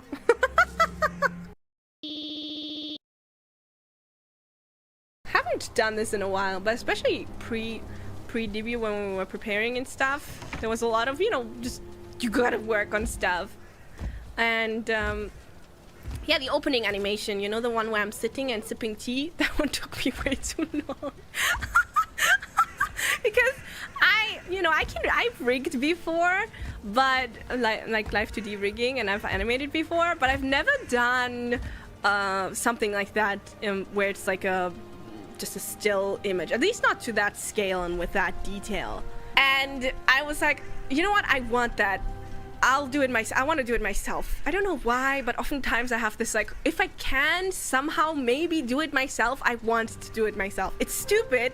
Often it's a waste of time, but you know, I wanted to, and it just took so long. It's so long because that animation where she picks up the, well, it's me, but you know, it's a video of me, so where she picks up the cup, it's just so hard. Animate that, and even then it didn't end up looking at, you know, the way I wanted it to, but I had to call it at some point. I was like, I'm putting way too much time in this. I have to stop. It's over. And I'm happy I did, but you know, yesterday I had my very first dance lesson. That was fun. So I had to like put my my screen to the other side so I could see the teacher. It was online. Yeah, it was really fun. I felt like I didn't know how to move anything, because it's like, you know, you can like shimmy a little bit and you can dance a little bit, but actually doing specific steps with your legs. And then the teacher was like, "Now move your arms," and I'm like, oh. So safe to say, this is going to be a long journey. It was not. She was very nice. She was very encouraging. She was like, "Oh, yeah, you're doing great. Don't worry about it." But I felt like a newborn fawn. So, yeah, it was fun. It was, it was fun. It's so uncoordinated. It's just, I don't know. I think it's something about like having to do something specific. And whenever I figured out the legs, she would be like, "Now do this with your arms," and then I would forget the legs and mess up the legs and then do the arms instead. It was like this flippy floppy thing. She said that's normal, guys. She said it's normal. I don't know if she said that to save my feelings, or if she said that because it is actually normal. I'm not sure. But yeah, it was really fun. Is it though? I'm not sure. I guess it depends. Well, I personally have never like done any dance lessons or anything like that. So not even like classical dance. I know a lot of people, students get like to do normal like waltz and stuff. I never did that. So I am uncoordinated. I can dance. So I can do this. Wow. impressive. Wow, that's... Look at her go. Wow, that is crazy. Wow, she should be in a dance group. But yeah, no, I really want to dance. I've always wanted to learn how to dance. You know those, you know what is me? Me is I'm laying in bed, looking at your phone, watching a video, and seeing one of those videos where it's like, my dance progress over 2 years. And then you see someone like being an absolute beginner at dancing and getting better at it over time. And then you think to yourself, you know what, that could be me. That could be me if I did anything. If I put any effort into this one skill I wish I had. I had never. So I'm really excited for it. I look up a lot to Bae, for example, because she's so cool at dancing, and I hope that, maybe not at that level, but you know, even a fraction of that level, I think it would be really cool if I could do that as well. And I just think coordination in general would be kind of nice. Also, just, you know, dancing is fun, music is fun. I love music. And I like listening to it, and I like dancing. Actually, I told this story before, but for my audition, the actual in-call one, it was like, for me, it was like 5 a.m. I think, and I was panicking, absolutely panicking. And this was like the final one, the final thing, I think. And then I was so panicky, and then I had a mental breakdown, naturally. Naturally. And then I listened to one of my, a song I really, really like, and I spun around in my room. I danced to it. I was like, you know what? I gotta get this energy out of here. It's called Round and Round by Erutan. It's like a Celtic type song. It's very pretty. And it's round and round. So she goes like, na na na na na, round and round. I was just spinning with a scarf or something. And it helped. It got all my nervousness out. Well, not all of it. I was still kind of nervous. It's kind of weird, these type of things, right? Because, like, obviously you have to believe in yourself, and you have to believe in your capabilities and what you're putting to the table and what you're bringing to the table. But at the same time, it's kind of like, you don't ever know what... And I guess this goes for any type of, like, judgment. Anything where you get judged. It may be a job interview or just meeting people, something like that. You never really know what the others are looking for, what they are looking for exactly. So it's always hard to be like, yeah, you are great and you are, you know, I'm sure you're bringing something unique, but is that what they want? And I think that was what I was really panicking about. What else was I panicking about? I guess just the weight of the situation. Yeah, I got it! Heck yeah!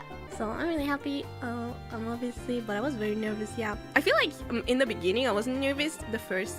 In the first phases, I guess, like, you know, the emails and everything, I wasn't really nervous because it felt more surreal.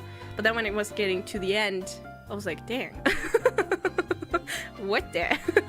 This is real? Is this real?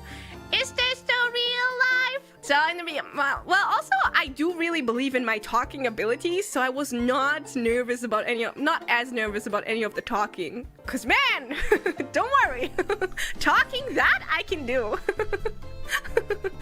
And like saying things, answering questions. Oh yeah, that's fine with me. But then there was no doubt. Well, obviously I have doubt, you know, of course. But at the same time, it was kind of like, this is something I can do, and you know, no matter what I do, it will be my best. So if it's not wanted, then it's not wanted.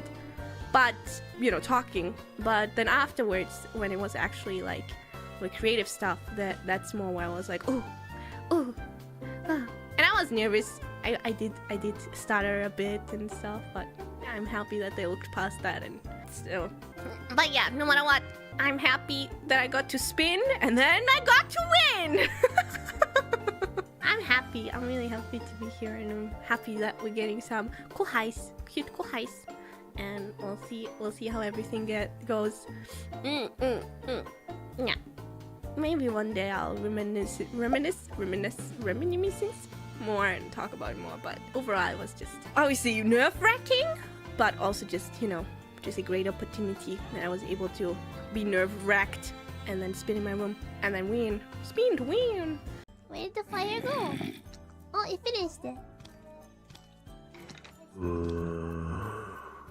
Can I just put the cherry logs in it? Does that work like that? Or do I have to actually cook something? Why am I hearing scary sounds? Make charcoal.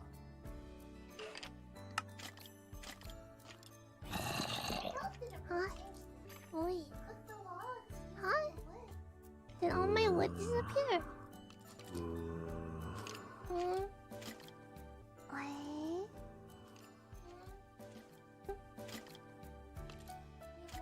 Cook wood for charcoal. Oh, like that. Is that how it works? Is this good? Oh, Fuwama took you out. You took all this stuff out of the furnace that I put in there. I took the charcoal. No, you took all my stuff. Fuwama is taking it. Huh? Make a torch. How do I make a torch? Just make a torch. How? I don't have to make the campfire. No, I already made a campfire. Now I have 2 campfires and 2 torches. Wait, what? How do I make a torch? Stick. How am I supposed to know?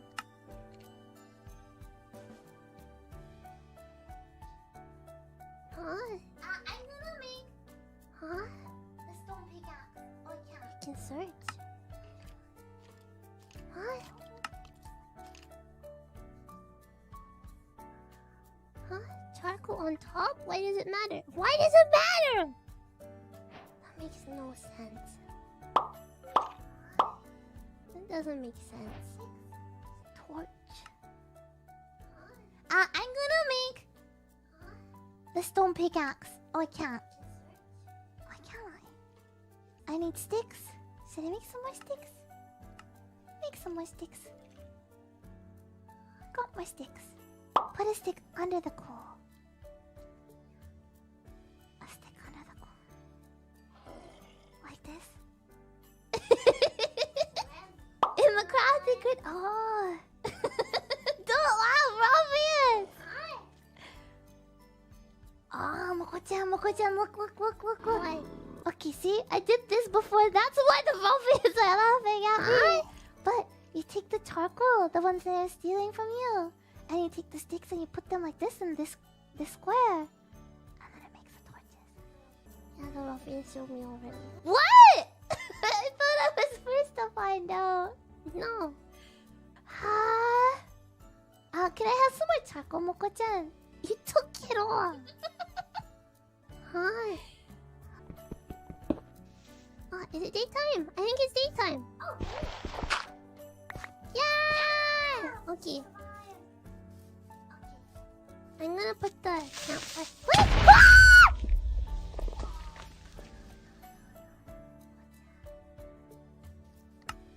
Any hugs added to the collection yet? Oh, I guess I can say it. So one of the days I went to the studio for some recordings, I met Aokun. I was like, oh, Aok, kakoi. was very cool, and I got a hug. It was great. And then I guess I talked about this a little bit, but I was going to meet Zeta like separately to have dinner together one of the days, and then like I was in the studio, and then I learned that she was like sitting like in the next door over because she had to come in for recording or something. So that's why Zeta and Bae and I went out for dinner. Yeah.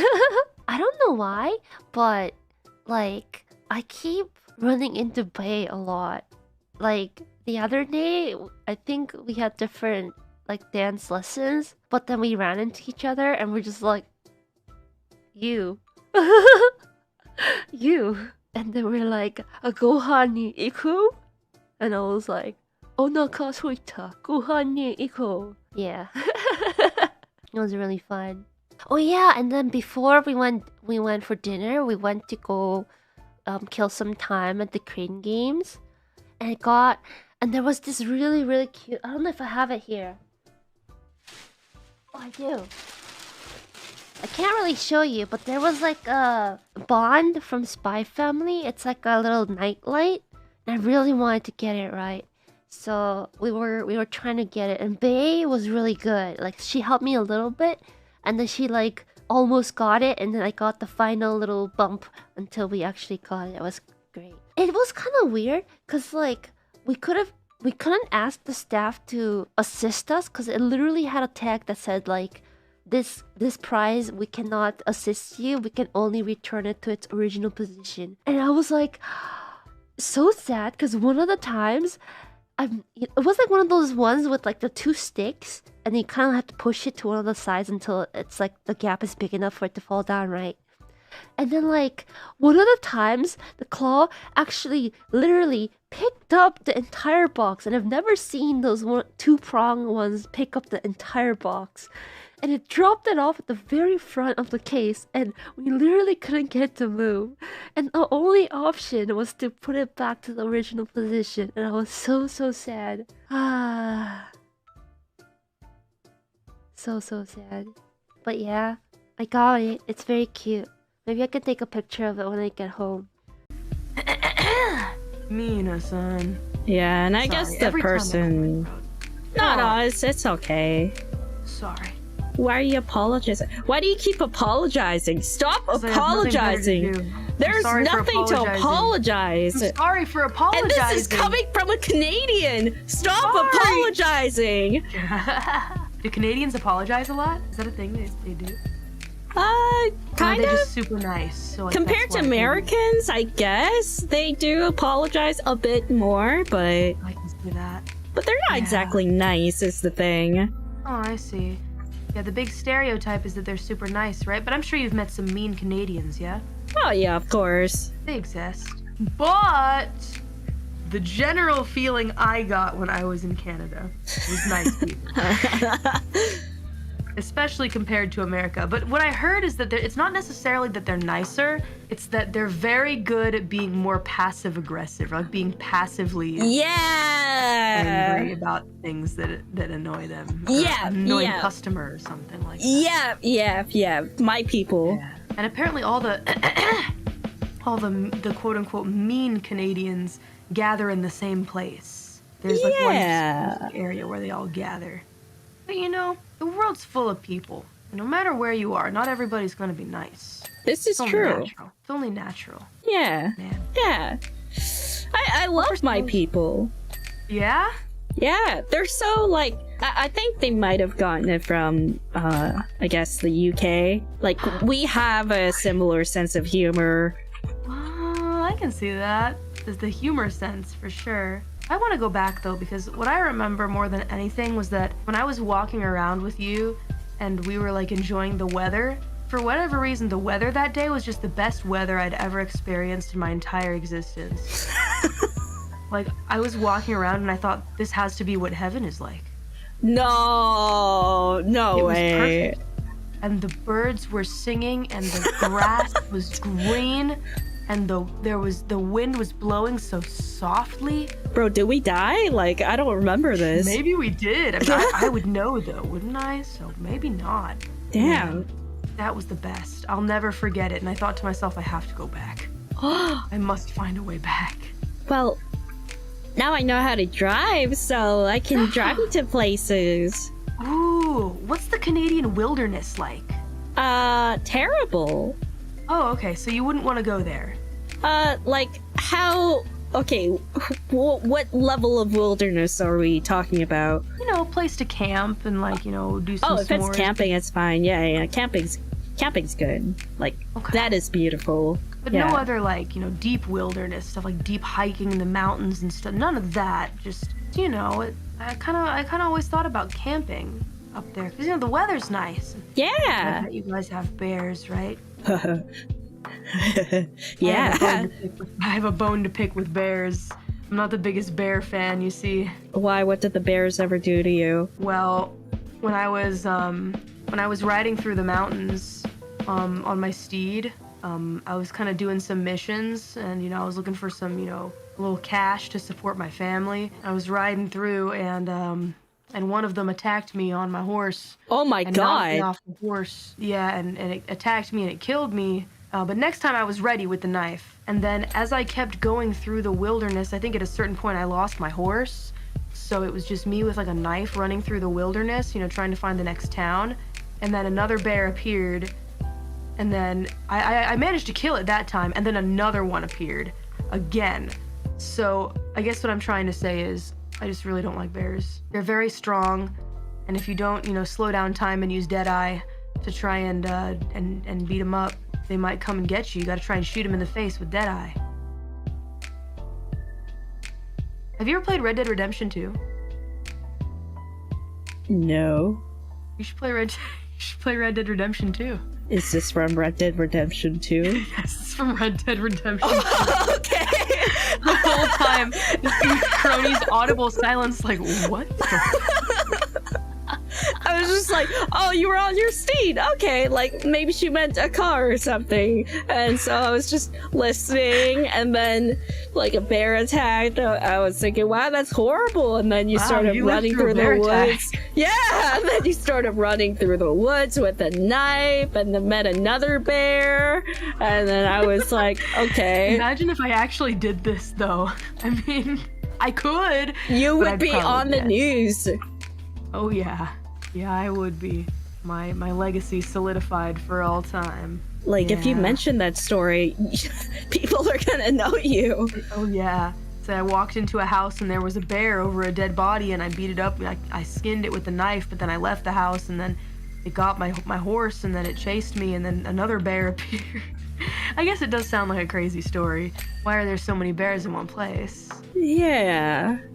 Like... Have you ever met a bear before, Kronii? Oh yeah, many times. Not just at the zoo, right? Like, have you met one in the wild? Oh yeah, of course. Oh, what did you do when you met the bear? They were mostly like, I don't know, like around at the gas station or walking around at the park, and as long as you don't bother them, they don't bother you. And Wait, then just at the gas station? Yeah. What? Huh? Really? Yeah. Just chilling? Yeah. If you don't bother them, they just don't do anything? I mean, not really, as long as you don't, like, bother the cub or anything. If you bother the cub, it's over. It's over for you. Wow. What about chips? Don't they want to eat the chips and stuff like that? Like, rustle through the garbage? Oh yeah, they rustle through the garbage, and sometimes, like, we go outside and then, garbage bin is, like, a total mess. Like, everything's torn apart because they were, like, rustling through it, and that's why we have like bear-proof garbage dumpsters. Oh. And people have to lock their garbage bins. That makes sense. Do you have a bear mat? What's a bear mat? Oh, so a bear mat. A bear mat is a mat that you put on the front of your porch, right? And it's an electric mat. So you turn it on, and whatever steps on the bear mat will be electrified. Oh. For example, if a bear is trying to get into your house in the evening, right, and trying to break in, well, you got the bear mat turned on, so the bear steps on the mat and goes, oh man, that hurts so bad, let me get off of the bear mat, right? Oh. Well, I rented a lake house one time for my family, and Mama Mori, I think Mama Mori was shocked by the bear mat maybe 6 times. Oh and my we did not have a single bear. Not a single bear. How did she survive? She said it was extremely painful. Oh my god. But Mama Mori likes to wake up super early in the morning, right? With her morning coffee, she likes to go outside, and she always forgot about the bear mat every single time. And I said, just turn off the bear mat. That we haven't found any bears. There's no reason to keep it on. You're just gonna hurt yourself. And she says, no, but there could be a bear. We have to keep it on. I'm like, does she like getting shocked? I don't get it. Dude, that's shocking morning. I've never heard of anything like that. Oh my god. Bear mat. Yeah, some people, find the bear mat to be a necessity, but the bare necessities even. But I think it's probably better to just lock your garbage bin and pray. And I think that's all you need, really. Yeah, no, there's nothing else you can do. Like, maybe make loud noises, like, so that they get intimidated. Yeah, pretend like you're bigger than you actually are. It's like that me too. whenever I stand next to you. Oh, really? Yeah, me pretending to be bigger than you. Oh, bless you. Wow, it hurts to sneeze. Thank you. That doesn't sound intimidating at all, though. Oh, my achu? Achoo! Is that scary? Oh, that's still kind of cute. Hey, oi, oi, oi. I have some like strange stories, come to think of it. Like I had another like a tutor, like maybe a math tutor or something way back when. And then later on, like, you know, after I graduated with high school and whatnot, like years later, we were friends. We were friends, like, on social media, and then my teacher just, like, hit me up. Was like, hey, like, you want to hang out? And this is when, like, Pokemon Go was all the rage and whatnot. So I was like, oh, yeah, sure. Like, you know, I'll go. And I wasn't, like, interested in, you know, this tutor at all. But, like, you know, I was, like, eating stuff. Like, oh, sushi, heck yeah. Having some great time with food. And then, you know, getting Pokemon Go and whatnot. And then, like, it started raining. And, like, No, did it rain? I forget. Maybe it didn't rain. And then, like, whenever there was, like, a car passing or something, would, like, you know, have his, like, hand around my shoulder. And I was like, whoa. That didn't give me permission. Don't push me. Yeah. And then later on was like, oh, you know, like, oh, it's raining. So, you know, do you want me to, like, drop you off? Like, you know, with my car and whatnot. I was like, oh yeah, sure, whatever. And then it was like a manual car and whatnot. I think he was like trying to be like smooth, and he was smooth. It's just that I was not interested was the thing. It's like, oh, you know, I have a manual car. Do you want to see how I can, you know, use it? And then I was like, oh yeah, sure, I guess. And then he said, oh, so you have to put your hand on the lever, and then he puts his like hand over on top of mine, was like, this is how you control it, and like did that. And then after I got out of the car, was like, oh, you know, I had to like say goodbye and stuff. I was like, oh yeah, it was so good seeing you. And then we like hugged, but it was like he gave me like this weird intimate hug. So it's like, huh, yeah. And then after we ate food and whatnot, I was playing Pokemon Go. I was like, oh yeah, look at this, like I caught a Pokemon, heck yeah. And then was just asking stuff like, oh, do you have so like, you know, are you dating anyone? I was like, no, not really. I don't really like do dates and whatnot. I just don't date people. And then it was like, oh, but like, you know, what do you think a date is? I was like, I don't know. What did he say? Something like, oh wait, well, you know, like, you know, we're just hanging out together, like according to what you said, and we're eating, we're like taking a walk together. Isn't this considered to be a date? And oh, I didn't know how to respond. I was like, huh? Okay. So then, after that whole thing happened, the reason why I'm telling you this story is because it's ridiculous. You know, sometimes we were in touch, like, you know, would ask me about, like, how it is at Time Academy, and I'm like, it's going great! Blah, blah, blah!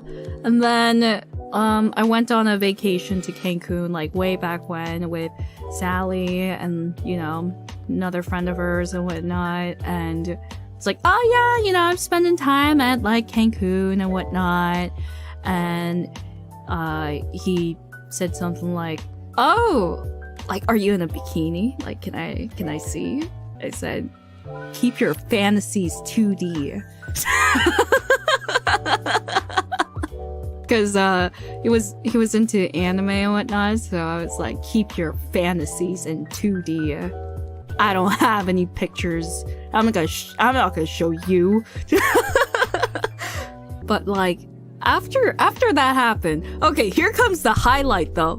Like, after that happened, just few months later, like 3 or 4 months later, I saw that he got engaged. And then I was like, no, was it 3 months? It wasn't even 3 months. Maybe like, no, it was like a month or two later. Yeah, he got engaged. And then like, I could kind of feel that he was acting weird with me. I kept like putting my wall, but was like weird. Like, I saw that, I was like thinking, wait, you had like a fiance? And like, you were doing that? What the hell? Well, and then after that, after you know, like the whole thing was like announced on Facebook and whatever, messaged me like a few weeks after that, hitting me up, and I just ignored the message because I was like, nah, I ain't getting involved with this like drama, like it's some K-drama stuff. I'm not gonna deal with it. Peace. It's crazy. I wonder how they're doing now, but crazy. Is he still married? I don't know. I don't use Facebook. I have like 6 stories like this. I don't know. It's crazy.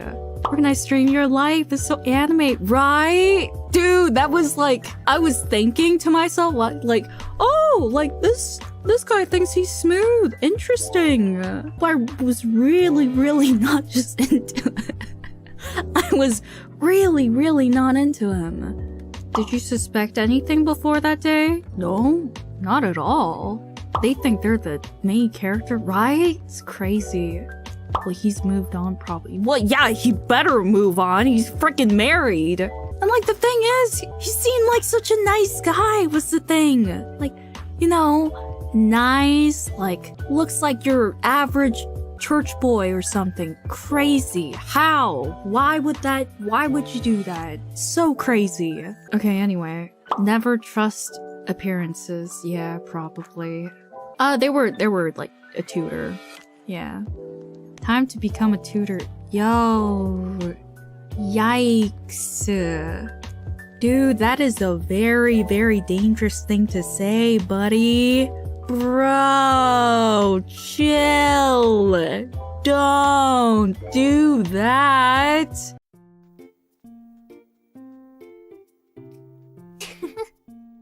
Oh, that's the best. Oh, that's the best. That's the freaking best. I'm not trying to seduce you. Who said that? I'm not trying to seduce you. What do you mean? Hey. Now I'm gonna try and seduce you. You gave me too many ideas. Ready? Hey. I have trouble making eye contact, but I really like your body. I was wondering if you wanted to go back to my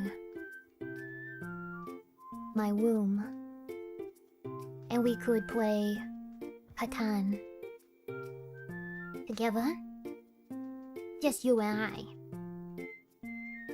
And I'll show you my wiggle combo. Really. So,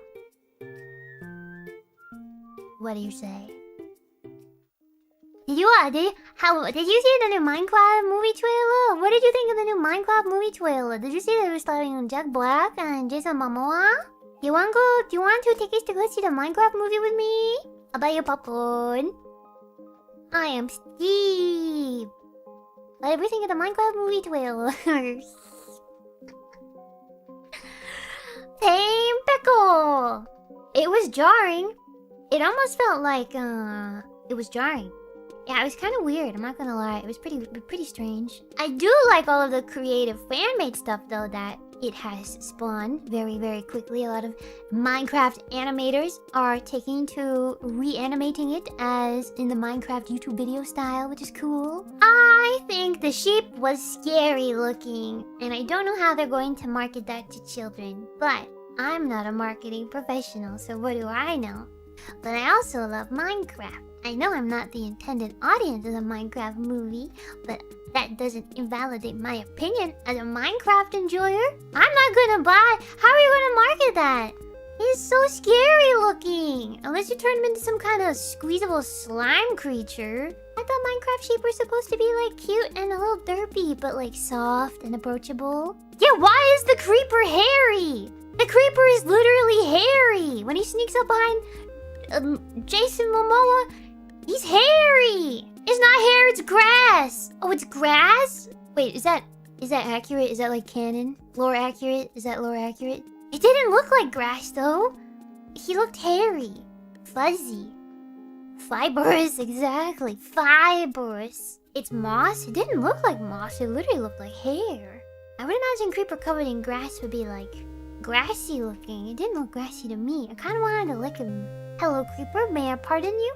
May I pardon me for a lick, please, Mr. Creeper? It'll just take 2 seconds, please, Mr. Creeper. Hello, I will take 2 tickets to the Minecraft movie, please. Hello, I will take 2 tickets to the Dead by Daylight movie, please. Hello, I will take 2 tickets to the Five Nights at Freddy's movie, please. Hello, I will take 2 minutes. 2 tickets. Wait, hello, I will take... Yeah, there's supposed to be a Dead by Daylight movie, which I think is also going to be,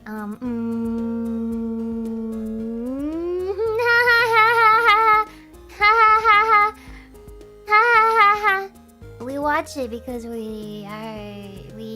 do we watch these things? Why do we watch these things? We watch these things because we like. Because it's fun to see our favorite things taken over by mega massive movie corporations, right? Everybody nod and say yes. Yes. Yes. Whoa, my twin tails are so bouncy. Did you see that? Staring contest versus Chumbies. Who's gonna win?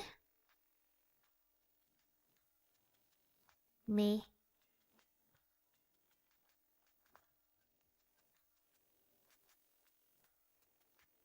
Wait, no, wait, that doesn't count. That was I was getting in tune with my emotions. Wait, no. That's not fair.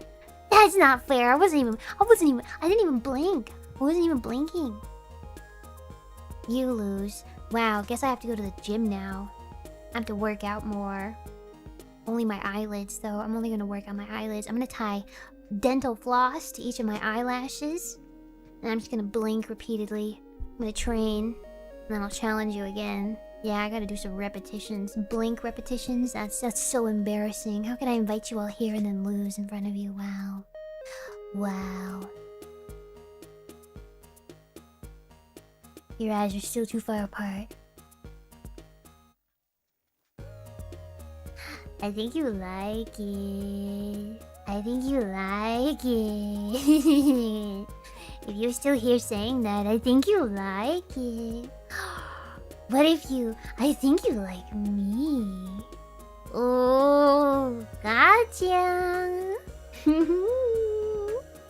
think you like me. Wait. I keep losing. I'm trying to read something and I keep losing. Where does it go? Okay, so I thought I'd be upset they didn't buff the tail or goobies. What are the goobies? What are the goobies? Wings, what are the goobies? But the expressions are so lively and cute. I love it. They got to do a lot more with your facial features and hair since the body doesn't need a lot of physics. Oh, I see what you mean. Yeah, don't worry. Yeah. All of the physics went to Bloop's bubble. They got to have fun with the physics on that one. I really wish I had big bouncing bazongas, but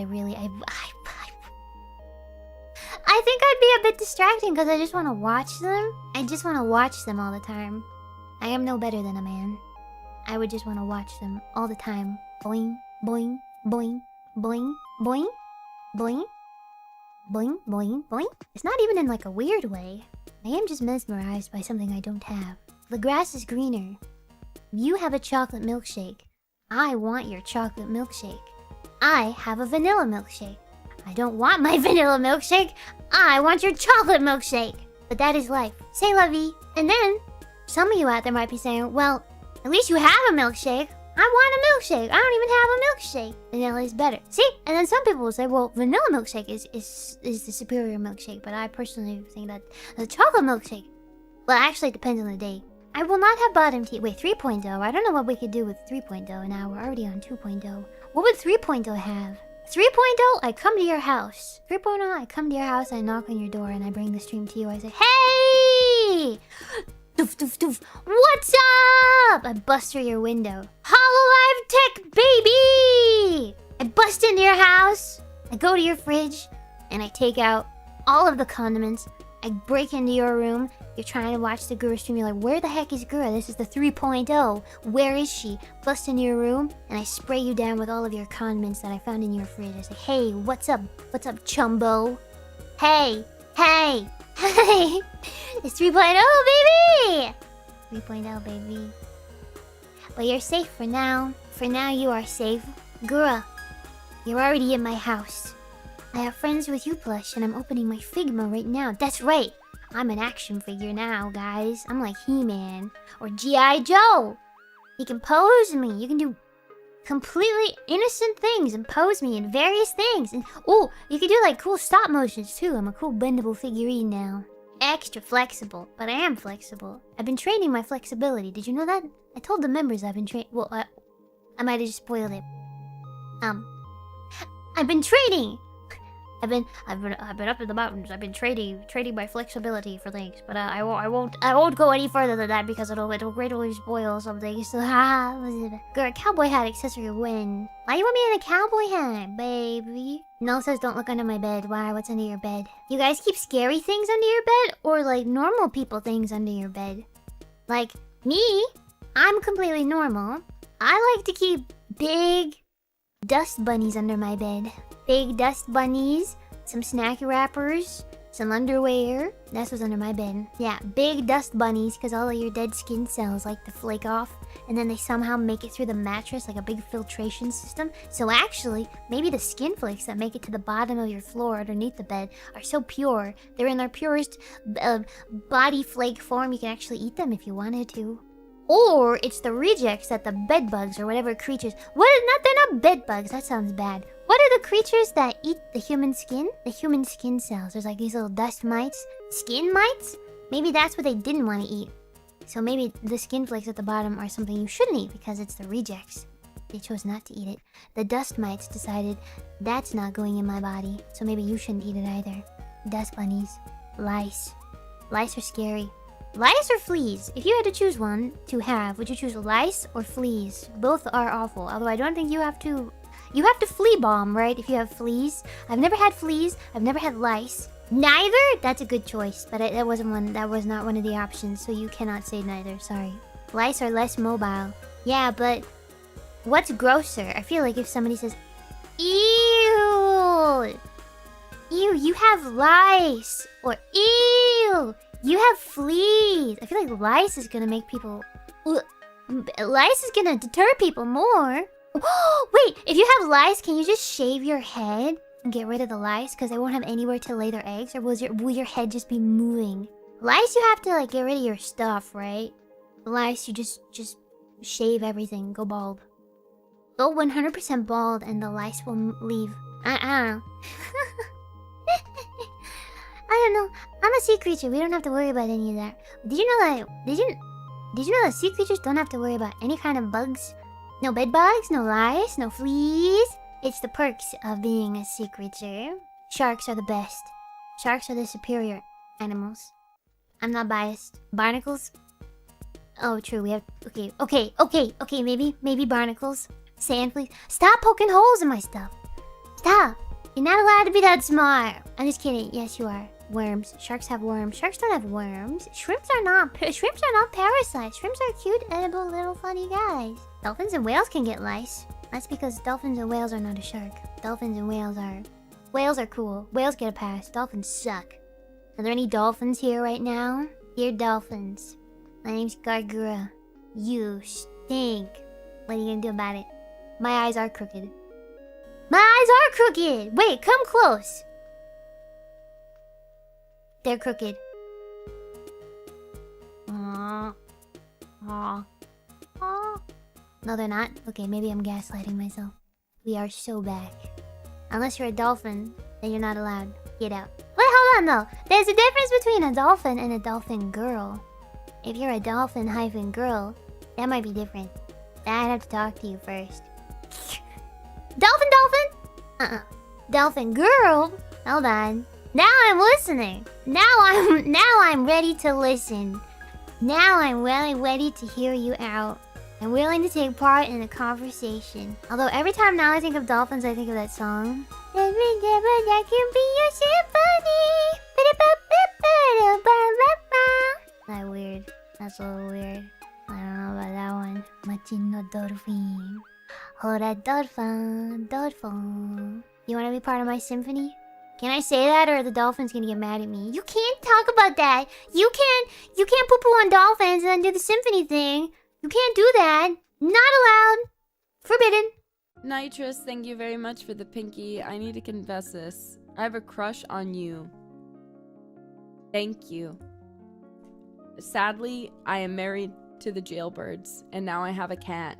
So we're having a very busy life here with our children.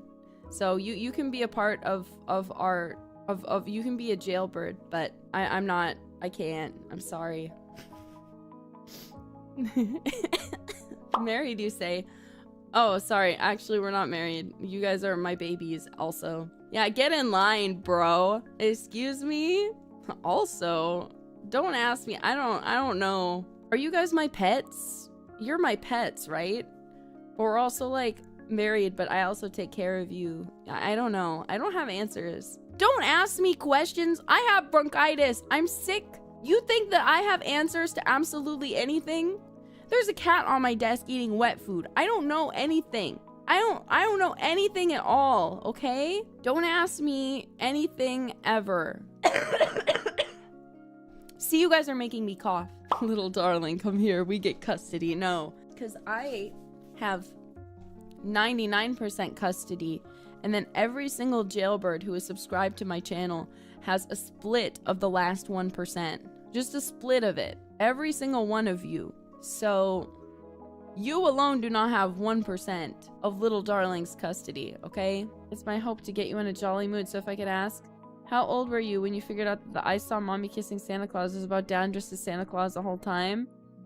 That's a good question. Well, I have a funny way that I found out that if you have any young children, censor them, cover their ears. Cover their ears now. They shouldn't be here anyway, but cover their ears. This is your warning. Malfa is one of those people who, like, when she finds something out, she gets, like, very vindictive. So when she was, because she's my older sister, she found out that Santa wasn't real. Because mom and dad told her, I think, in which she proceeded in a rebellion to tell all of us and ruin Christmas magic, in which my parents then said, fine, we won't do anything special for Christmas then. I guess no more presents from Santa. So Malfa ruined Christmas permanently for all of us because she decided that we were entitled to the truth rather than entitled to Christmas magic. Yeah. So, I still believe in Santa Claus, but from that moment, I was pretty young. I don't remember how young, but I was pretty young. I've always, so I feel like I've always perceived that song was about, Mama kissing her husband under the tree. Astro, thank you for the Sifa. Don't listen to her. Santa's real. I think so. Because look, if Superman believes in Santa Claus, I can too. I believe Santa's real. He just doesn't want to come to my house, you know? Santa is real. Anyone who tells you otherwise is a fucking liar, okay? You believe in Superman?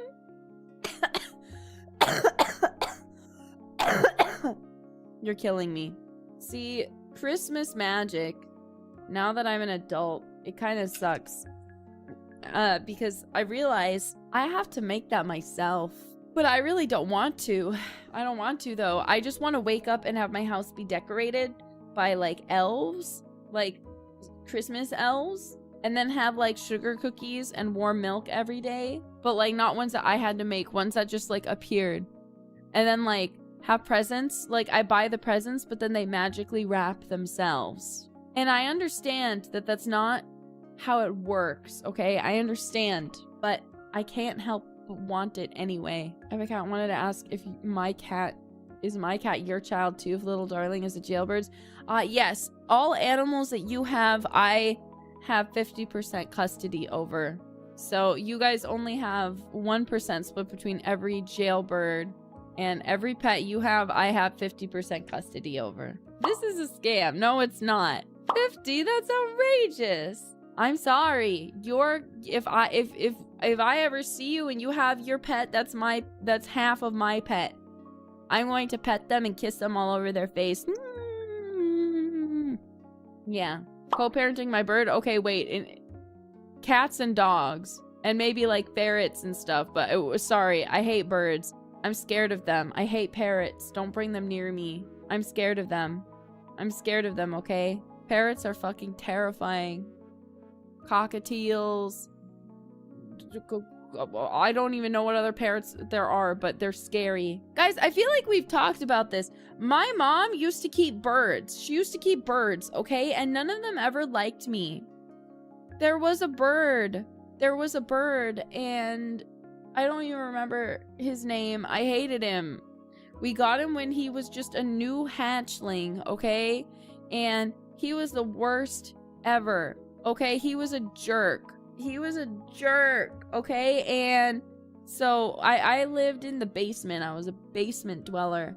And this bird was on the main floor. And when nobody was home, this bird, because it's a parrot, learned how to talk and would go, Nerissa!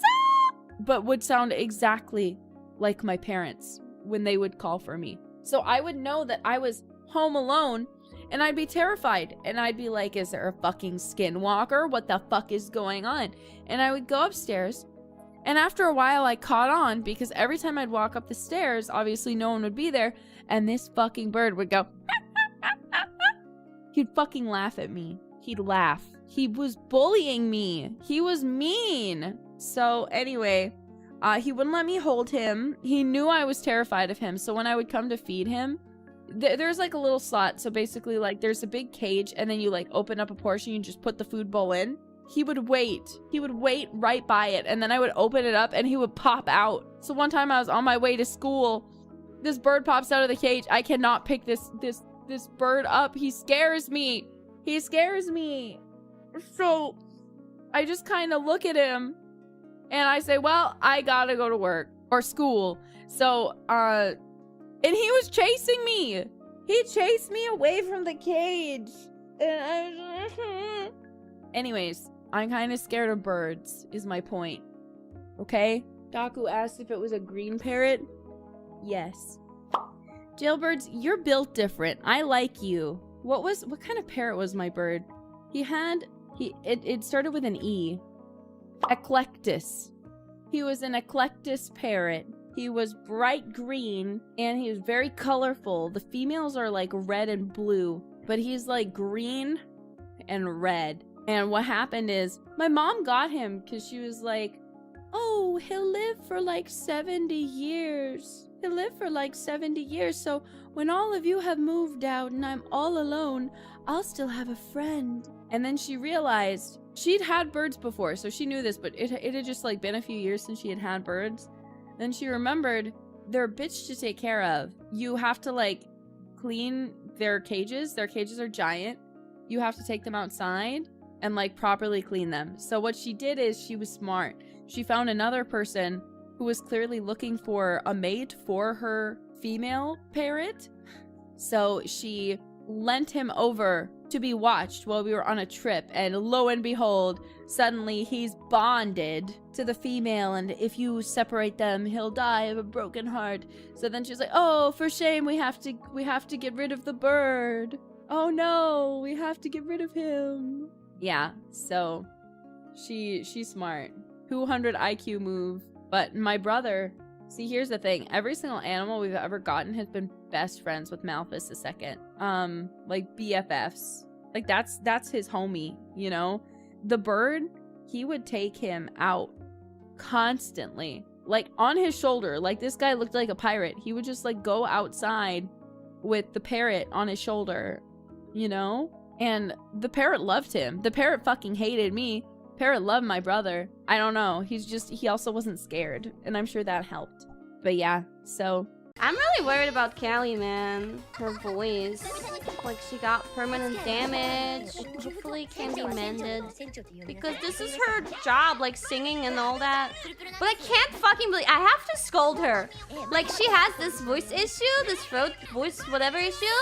And she still does, like, 2 streams in a row. Like, relatively long ones, too. Like, she played Dark Souls and 7 Days to Die. When I saw that, I was like, girl...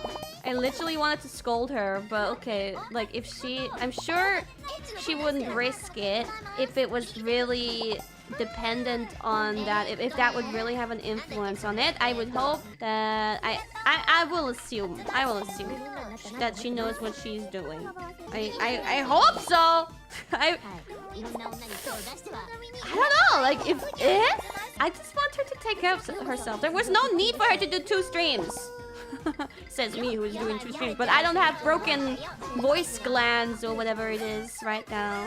Yeah, scarring in her lungs. Like, that sounds pretty serious to me, but I don't know. Maybe I'm not her mom, I'm not her manager. In the end, it's, you know, her choice, of course. But I hope she gets well and better and fast, and I hope that scarring somehow heals. Doctor said to fully rest. I'm gonna strap her to her bed and not in a kinky way. I'm gonna go to her, put some handcuffs on her and cuff her to her bed and not in a kinky way. I guess the doctor didn't tell her complete vocal rest, but I mean, it wouldn't hurt probably to rest it a little bit for like a week or so, or a month even. At least no streams. Yeah, streaming is her job, but like, you know, members take time off here and there, especially if it's for health, and especially if it's for your voice, then your whole job depends on it. So the more you stream, the more you risk it, and not even for a biscuit. Like, I don't think you're getting any biscuits except from Herb. It'd be nice if she gave us a biscuit. Are there any... Okay, where are my K-pop fans in the chat? I need to point out something, and I need you to agree with me. That was so unnecessary, Debs! I want a refund. I want a refund now. But yeah, K-pop fans, where are you at? Did you see from Blackpink Jennie's new music video? So I'm generally not like a fan. I'm not a hater, but I'm not a fan of like her. But did you see? Did you see? Yeah, you saw? Now, what I want to point out is her outfit. That outfit where she's wearing that really short mini skirt and like dancing around the car. The mini skirt and you can see like her whole tummy, like, oh my god. And I look at that mini skirt and I'm thinking, this is like the accurate size of how my skirt, the length of my default outfit skirt would be if people cosplayed it really accurately. I was looking at that outfit and I was thinking, yeah, no wonder everybody cosplays it with... Most people cosplay it with a much longer skirt, because I would not feel so comfortable in that personally. But it's my default outfit, so I have to wear it. But on a real flesh person, it's a little bit more hazukashi. So like, oh, there is no coverage of ass provided. Ass will be out. You cannot bend down. You cannot, like, if you sit down on any surface, it's just your ass, your bare ass, sitting on that surface. Good luck in summer. Sweating with your biceps. Like, there's something about... Let me tell you, when you wear miniskirts or whatever, and it's summer, and you sit on some kind of plastic or steel or some kind of seat, if you were wearing pants or so, you wouldn't be sweating. But I don't know what is it. I need to learn about the science. Why do you sweat so much more when it's your actual, like, flesh touching the seat and touching each other? Why would just wearing fabric over that prevent that, I wonder? It needs to breathe. Why does it breathe more when it's covered? I guess you do sweat more, but it just automatically goes into the fabric. But I feel like I would feel that. Like, why is it so much more extreme when you're naked there? The metal doesn't let it... Yeah, I guess so.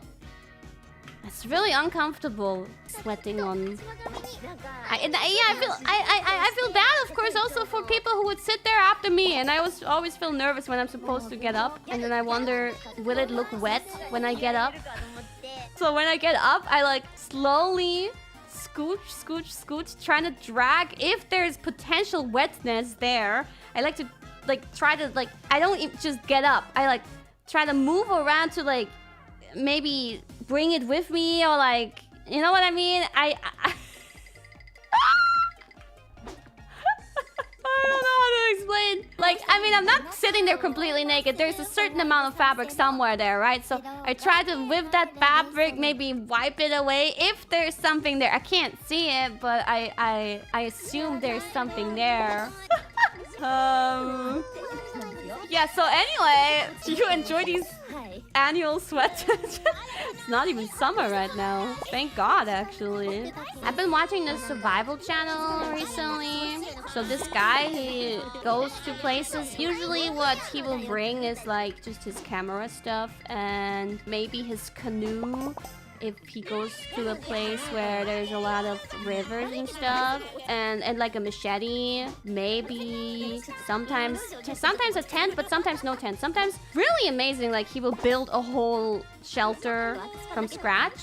Like he did it on like the deserted islands, but he also sometimes he's from Canada, it seems. The deserted island ones are like very interesting, of course, but they're not the like most of his content. Most of his content seems to be filmed in Canada, and so in Canada it's more like mountains and cold stuff and so on, and so I've been seeing a lot of the Canadian wilderness mountains. There's not many animals running around, actually. Very vast mountains and fields. I think the videos are really well filmed, and he's not like... I've seen other channels. I had a streak where I binge-watched someone else's survival videos. That guy seemed to be a bit more skilled and knowing a bit more about stuff, but this guy that I'm watching right now, I don't mind that he's not like on the level as some others. I feel like it's a bit more realistic and relatable. Like he still fucks up some things, still learning some things, it seems, but at the same time it's still impressive what he does. Remember when I was watching stuff and I was telling you guys about spear fishing? That was so fucking cool. I was like, I want to learn how to spearfish. But then this guy, the Canadian guy, so in his like, he did one video on a deserted island, like kind of tropical, and then he did one in the jungle in the Amazon. And so in those videos, he says where he gets those survival skills from, which I don't see other people ever crediting the people who taught them, really. But he shows that there's like this like course that you can take in these areas. There's a jungle survival course from some YouTuber person, and there's a deserted island course from a different person. There's these courses, and I'm thinking to myself, yo, this is so sick. I want to take one of these survival courses. It's so cool. I want to learn that. Yeah, if it's somebody who's extremely experienced and tells you how stuff works and is together with you and maybe a couple of other people, maybe one day I'll take one of those courses. I want to learn survival skills. You know, those kind of basics that, okay, you will probably not need them ever. You'll never really be in a situation where you need to survive in a jungle. Unless... Actually, wait, there might be. I travel so much on airplanes, knocking on wood, but if I ever happen to crash somewhere in a jungle or on a deserted island, and I would know how to survive, if I survived the emergency landing or crash, then that would save my life, possibly. No, I could survive. Hey. There's circumstances. Some circumstances, maybe I will survive. You know, they don't always crash the same way. Chances are not great, but yeah, hopefully I'll have my camera with me and then be able to document my survival. Just kidding. Yeah, realistically, this will never happen. Thankfully, I guess. But I still want to learn it. It would be so cool. Honestly, just because like watching this guy do that, especially in Canada, that felt like so refreshing and feels like a nice way to get away from the internet and all that toxic shit for a few days. And I thought of a genius money-making business scheme. Let's say you are so good at this survival stuff that you can easily just, you know, go into the wilderness, find some food yourself, go fishing, grill your food. You can easily go out there for 5 days or so, 6-7 days even maybe. And basically you're not spending any money, right? Because you're just like living off nature and stuff. So how about you rent out your place on Airbnb, and each time you get someone to rent your place, you're like, okay, I'm out. You take your survival stuff, and for 5-6 days You're making money with your Airbnb, your home, that you will get back to after. But in the meantime, you're surviving easily, comfortably, and having a nice time out in the forest or in the jungle, wherever, on the mountains. And you come back and you made money just by being away for a few days. And you didn't spend any money either, though, because you're just eating nature. I like this lifestyle. I think that's genius. Why not? Write that down, write that down. Like, I think that's so genius. Rent out your place, make money. When somebody rents it, you leave your home for a few days, you come back, then you don't need a fucking job either, maybe. Probably just live off of that. I don't see any flaws. I don't see any flaws either. It's a perfect plan. That's called being a landlord. Yeah, but the thing is, like, then if you rent out something on Airbnb, normally you have a different flat where you live. But in this case, you don't need a different one. You just keep the one that you're renting out, and then you just go into the nature for the meantime. It's different. One of the tenants needs help and you're stuck in the woods. Nah, they can help themselves. You'll just put an automatic lock system in too. You don't even have to do the check-in, check-out. Just put the key somewhere. Worst case, you probably have a friend in the city who can, for worst case, maybe take over if they, I don't know, if their fucking toilet breaks or whatever.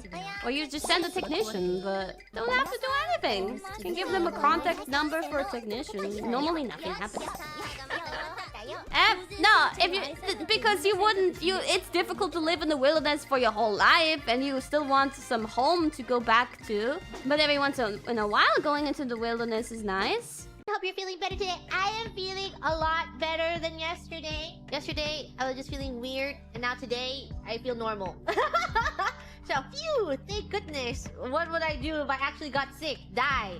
I don't know. I hate being sick. Being sick is so miserable. Knocking on wood, I haven't had a cold in a while. But every time I do get sick, I feel like I'm having the worst time of my life. And it doesn't even have to be like a major sickness. It's just like, you just have the common cold and you want to die. Having a cold just makes you so miserable. And then when you can't breathe very well and you have the sniffles and you're just coughing and it just sucks. It's any type of sickness sucks. Have a sore throat, I want to die. Have a stuffy nose, I want to die. Sure hope that doesn't happen to me. Gigi Murin, hope you have fun gambling again. Everyone's gonna watch me open pack. In parkour civilization, you have to parkour for the TCG packs. No one jumps for the rare packs. In parkour civilization, you can either become a parkour pro and open the rare packs, or you're a parkour noob forever and you only open the common packs. But what some people don't know is that there's a world past becoming a parkour pro, and you can become a parkour master. And once you become a parkour master, you can open the legendary packs where you have a better chance at finding super cool, awesome cards. And then when you become the parkour champion, you decide the rates of the packs. You create the packs. That's why no one knows about the parkour champion who's deciding the rates of the packs. Am I allowed to pay in parkour for a TCG pack? Only if you beat me in a parkour battle. You can only buy a pack if you defeat me in this parkour battle where I am going to 360 jump DVR. Well, that's nothing I can do about it. All you have to do is refresh the page and it gets rid of your DVR. So refresh your page and get rid of it.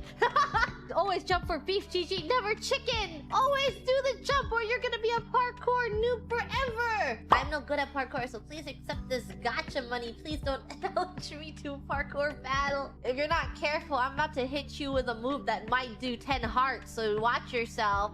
No one survives from the candle jump 360 backwards spin where I'm gonna, I might even do 2 360s in a row, and then that'll be all your hearts. And I'm gonna put what's the block called? The hidden block, and you won't even know that. The command block, yeah, and you won't even know where I'm jumping, and you'll fail the jump. A 5 block jump? That's impossible. How did he make that? He was using a command block this entire time. The barrier block. He used the barrier block. The 5 block jump. I knew it was impossible, but it was impossible. Parkour battle 360 jump. What about 2 360s? Gigi, can you explain what the whole jumping for beef or chicken is about? I'm genuinely curious for this supposed cursed knowledge and feel I'm missing out. Okay, on YouTube, instead of watching my stream, right? Actually, I want you to close out of my stream. Close out of my stream. But wait. Before you close out of my stream, type this into your YouTube search bar. Type in Parkour Civilization full movie. There are 2 movies. They're about 2 hours in length. So what I'm gonna need you to do is I'm gonna need you to open tabs for both of those movies, and then I'm gonna need you to leave if you haven't watched it. and then come back once you've finished watching it. I won't be here by the time you finish those movies because I'm not planning on streaming 4 hours today. I'll probably be done by the time you finish the first movie. So if you leave quickly, you'll be back after the first movie, and you can tell me your opinion on the first movie. 4 hours? Yeah, there's 2 movies. I did watch it on 2 times speed, but watching it on 2 times speed is so, like, mind-numbing. I felt like my brain was considerably smoothing as I was watching it, and I was like a drone staring at my computer screen doing nothing else except watching Minecraft Parkour Civilization at 2 times speed. And then I was watching with a friend, and they're like, what are you doing while we're watching this? And I'm like, absolutely nothing. I am literally just watching this. I was completely locked in just watching Parkour Civilization. What do you mean? What am I doing? You're doing something else while watching this? You fool! I present 3 consecutive 4 blocks diagonal, 1 vertical change up with 2 360 to final 1 at 720. No! My parkour course! You've overwritten it! It's gone now! Just got done watching Parkour Civ 1 and 2 with a bunch of other Grims at 2 times speed. Absolute gremina. It's really good.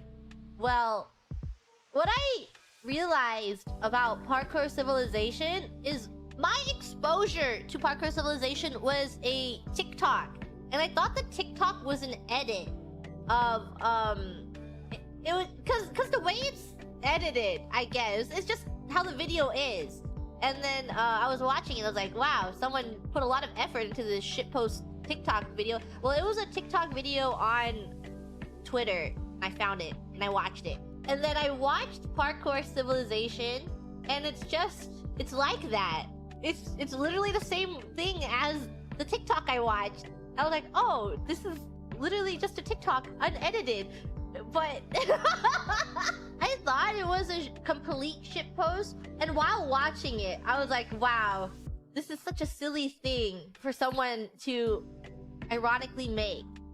And as I continued watching it, I realized that it wasn't ironic, and that the demographic for the people watching this video is literal children.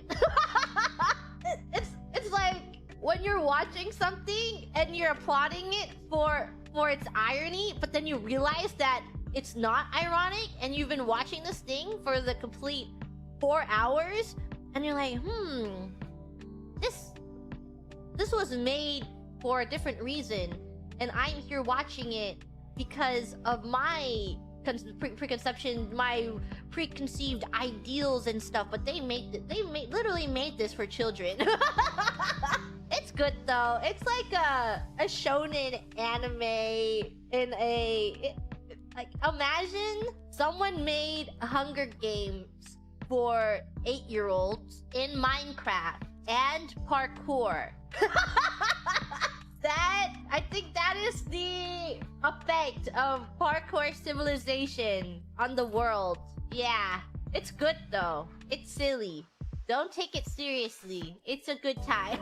Opinion on the Parkour Civilization yaoi? I have not seen the Parkour Civilization yaoi. Is the yaoi between the main character and Sea Dog? Or is it between the main character and his friend? Or is it between the main character and the old man? I don't know the yaoi! Which one? Who is it? Sea what? I don't know why I said Sea Dog. My bad. The main character and Sea what? Old man and the main villain?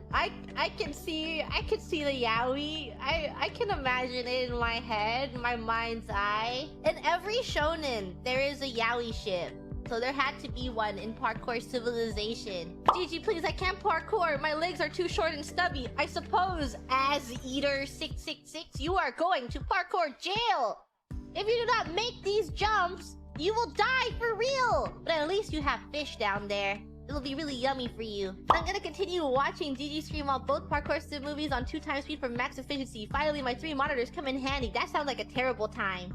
That sounds like information overload. You know, after watching Parkour Civilization, I realized that I want to gain the skill of speaking like that. Even the animals had to do a parkour course. My daily task meant that I had to watch all of the animals that did the parkour course. I don't know. It sounds so, like, the way he monologues everything and explains literally everything that's going on sounds so incredibly shitposty and beautiful. I want to talk like that. It sounds like an AI TikTok narrator voice, but it's not. And I'm just wondering how he scripted it out to be so beautifully AI narratory. And I want to speak like that from the top. You know, there's two speaking styles that I want to talk like from the top of my hat because I think they're really good skills to have. One is I want to talk like Urianger from Final Fantasy. 'Tis upon reflection that every twist of time's river and fate's whims are brought into sharp relief. Just a push of a button. And then I want to talk like a TikTok narrator. Those are the two things I wish that I could just do on the fly, but I can't. If I wanted to talk like Urianger, it would have to be through text, and I would have to spend time on like Google and thesaurus.com, and then Googling older words and other things. So I can't do it on the fly, but I wish I could. Are you a parkour pro because you're good, or are you good because you're a parkour pro? If I became you, can I parkour the same as you do? Anyone can parkour. Become a parkour champion. You just have to beat me in a parkour battle. I've been yapping about Parkour Civilization, so it's already been 20 minutes? The upshot of all this, we want you to have the RV. Wait a minute, they're gonna give us the RV? They're gonna pay us to clean it and then they're gonna give it to us? I haven't been paying attention to the lore going on. What if I don't want the RV? They're just gonna give it to me by force? I already have a big truck. I don't need an RV. Sell it?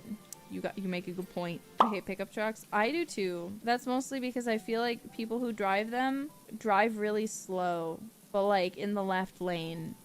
And I can't stand that. Like, how are you gonna drive a big ass truck and like act like you mean business and then drive slow in the left lane? Like, why? Or they're just like too big. Like, I don't care if you have something to prove. I need you to get a life and stop driving giant trucks as a way to make up for not having a personality. Not saying that everyone who drives a truck does that, is doing that, by the way. Before you say, I have a truck. But please don't use cars to compensate for a lack of personality. Not saying that cars also cannot be a part of your personality if you're a car guy. I also like Wangan Midnight and Initial D, so I would understand. Like, I understand having a big truck if you're hauling things. Like, that is when it genuinely makes sense to me, is when you are hauling things, and so you need it. Because you've got to haul shit.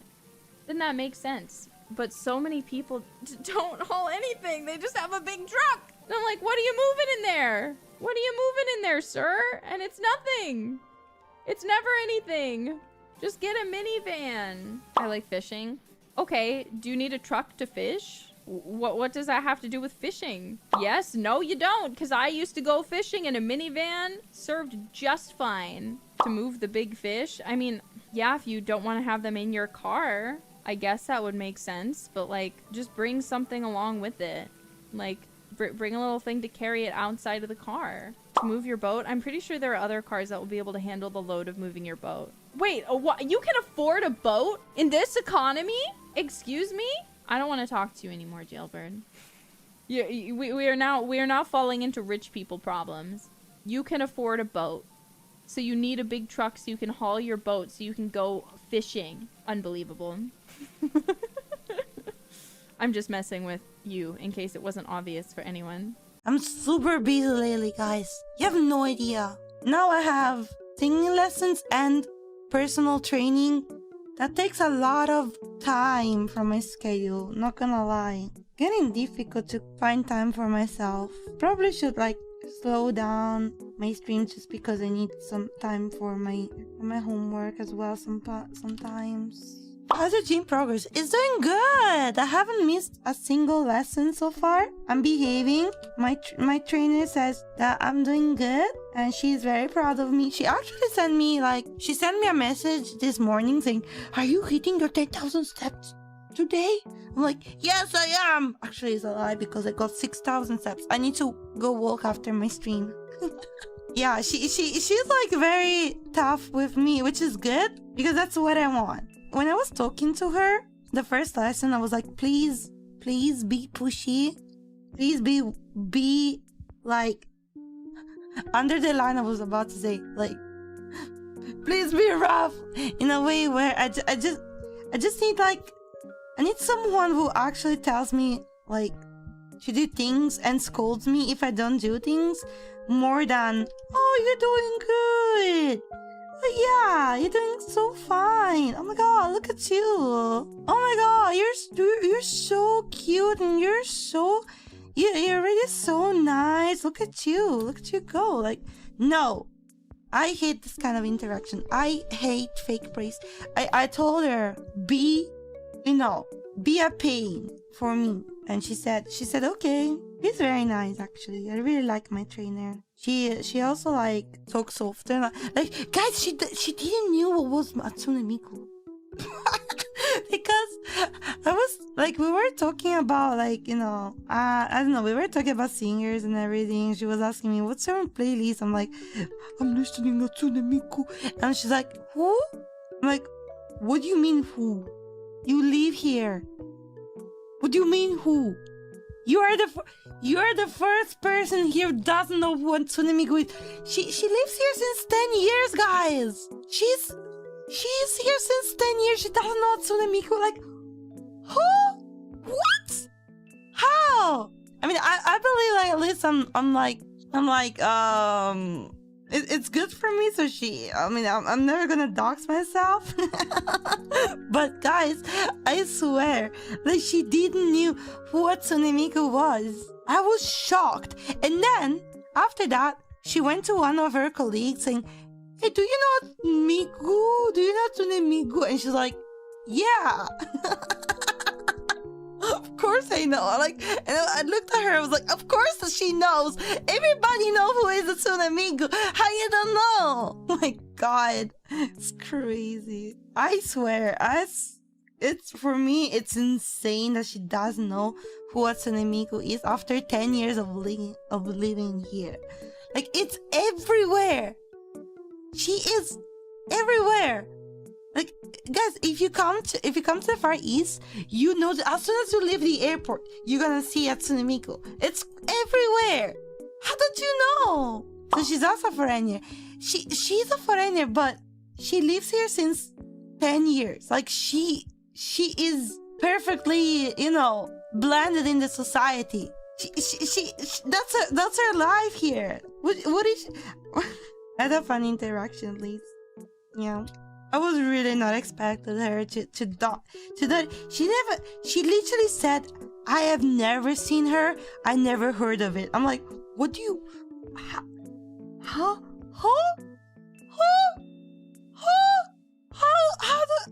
she's not even old.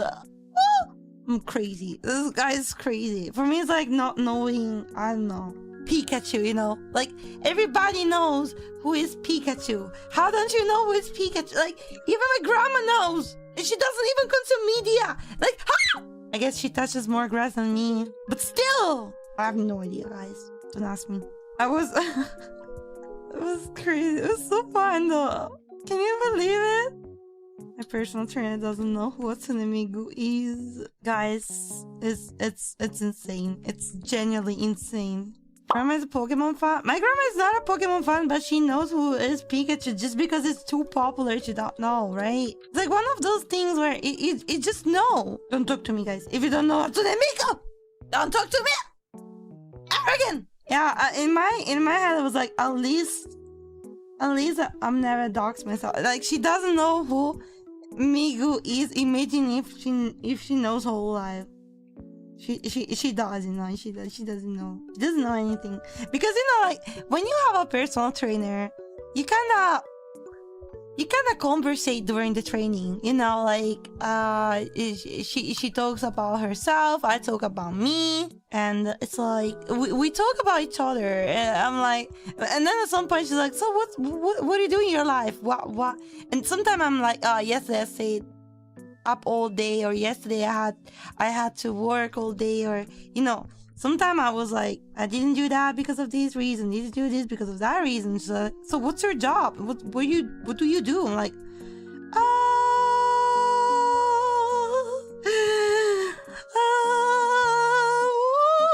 I don't know. I'm a comedian. I guess. So I what I told her is I drew. I said I lied, and I said I work as an artist in a company.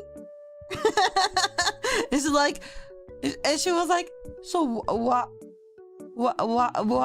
She's like, why you went to singing lessons then? I'm like, because I like singing. I wanna sing better in karaoke. No, she's so clueless. Right, she's so clueless. It's hard to lie, guys. I hate lying, and I genuinely hope she's never gonna ask me about my job ever again. It stressed me out. Like, my cortisol when someone asks me, what's your job? I can't. Please don't ask me. Please. It's just such a common question, though. Don't you think so? Like, what do you even talk about if you don't ask what's your job? Like, it's a base, right? It's like standard question. Standard human question. Okay, that's my job. Yep. What do you even ask? There's nothing to talk about if you don't talk about it, right? How about office worker? But doesn't make sense because I go to the gym in the morning. And an office worker never gonna work at nighttime, you know? It doesn't make any sense. No one works at 10 p.m. about freelancer. I mean, I told her that I'm a freelancer. I told her I'm an artist. I'm quite a freelance. Like, I'm kind of freelance. Like, even, you know what, guys? I don't think she understood what I meant anyway. It was like, it's more like like she doesn't actually care much. I feel like it's just me lying. It's stressing me out. Mr. Teen, don't ask me what's my job. Okay, don't ask me. You don't know. Let's pretend you guys don't know. You guys know nothing. I'm so mysterious. I'm so mysterious and cool. In the contrast, I can't say sorry. I mean, guys, the problem is, if you say NDA sorry, it's so sass. It's literally so sass. Would you say that? Sorry, it's NDA. It's sass. Sass! I'm telling you, it's sass. Sasuga. No, I'm not gonna say it. No. You can say you work on a company in Asia. That would explain why you go to the gym during the day and work at night. Technically, you're not lying. Because no one, I mean, from my knowledge, but I may be wrong, like, no one works nighttime here. But I live in Asia. What are you talking about? Guys, what? Hello. Yeah, it's me. I can't. Sometimes I forget about it, but I live in Asia. I live and work here. Hi. I know it doesn't look like it. Anyway, guys. Okay, I'm telling you, my trainer doesn't give a shit. She doesn't care. Like, you over focusing on the wrong stuff. Like, I'm telling you, what it really stressed me out is to come up with lies. It's not about what kind of lies. Like, from what she cares, I could just tell her I work for, I don't know, I make spaceships. She's just gonna say yes. You know what I mean? Like, she's not the kind of person who like, she asked me a question because she has to conversate with me during the training, otherwise it would be a little awkward. Like, Have you ever got a personal trainer? Like, if you get a personal trainer, your personal trainer is like, in the meantime, you do like the exercise. He's gonna be like, oh, so how was your day? Was it good? Was it bad? Oh, did you have fun? Oh, what did you eat today? Oh, so why did you stay up late yesterday? Did you do that? Did you?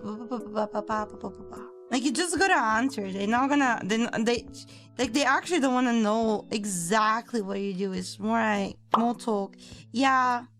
Also, talking during like exercise, it helps with apparently it helps with the breathing, I guess. I'm not sure. Like with the you know, like breathing, it helps. Next week I feel like I'm starting to have a little bit of trouble to organize my schedule, because now like now I have singing and I have training. And on the top of that, I have homework. It's like so much stuff. I hope I'll survive. I hope I will be okay. I gotta survive the first 2 months. Then I'm gonna get used to this. Take care of yourself. Yeah, I'll take care of myself. Don't worry about it.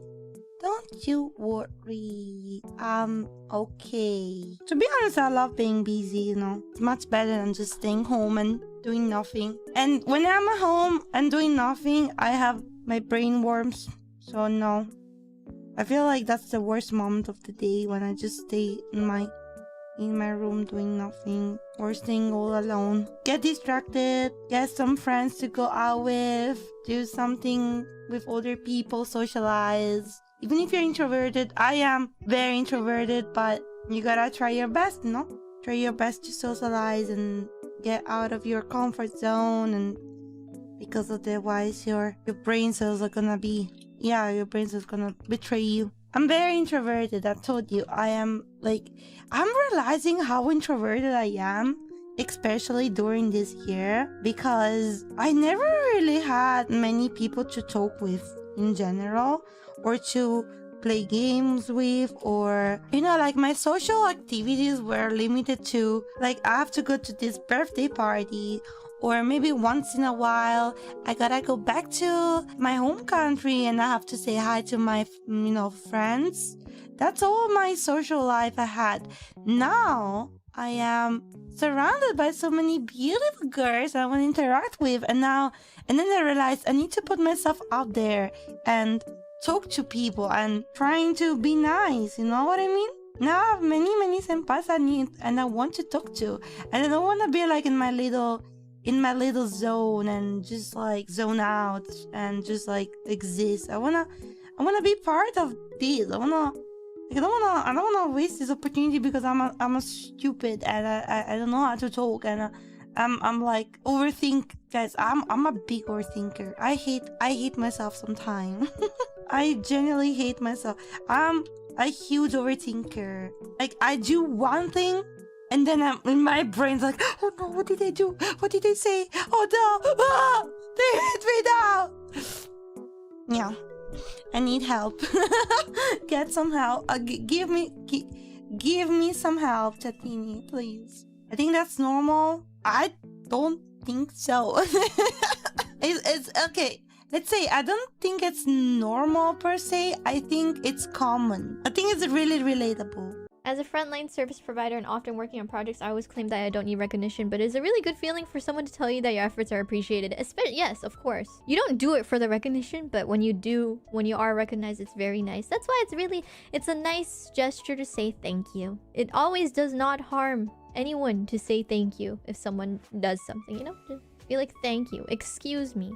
They're the magic words that can make anyone feel slightly better that day, you know? That's why whenever I get my nails done, I always say, oh, すごく可愛いです.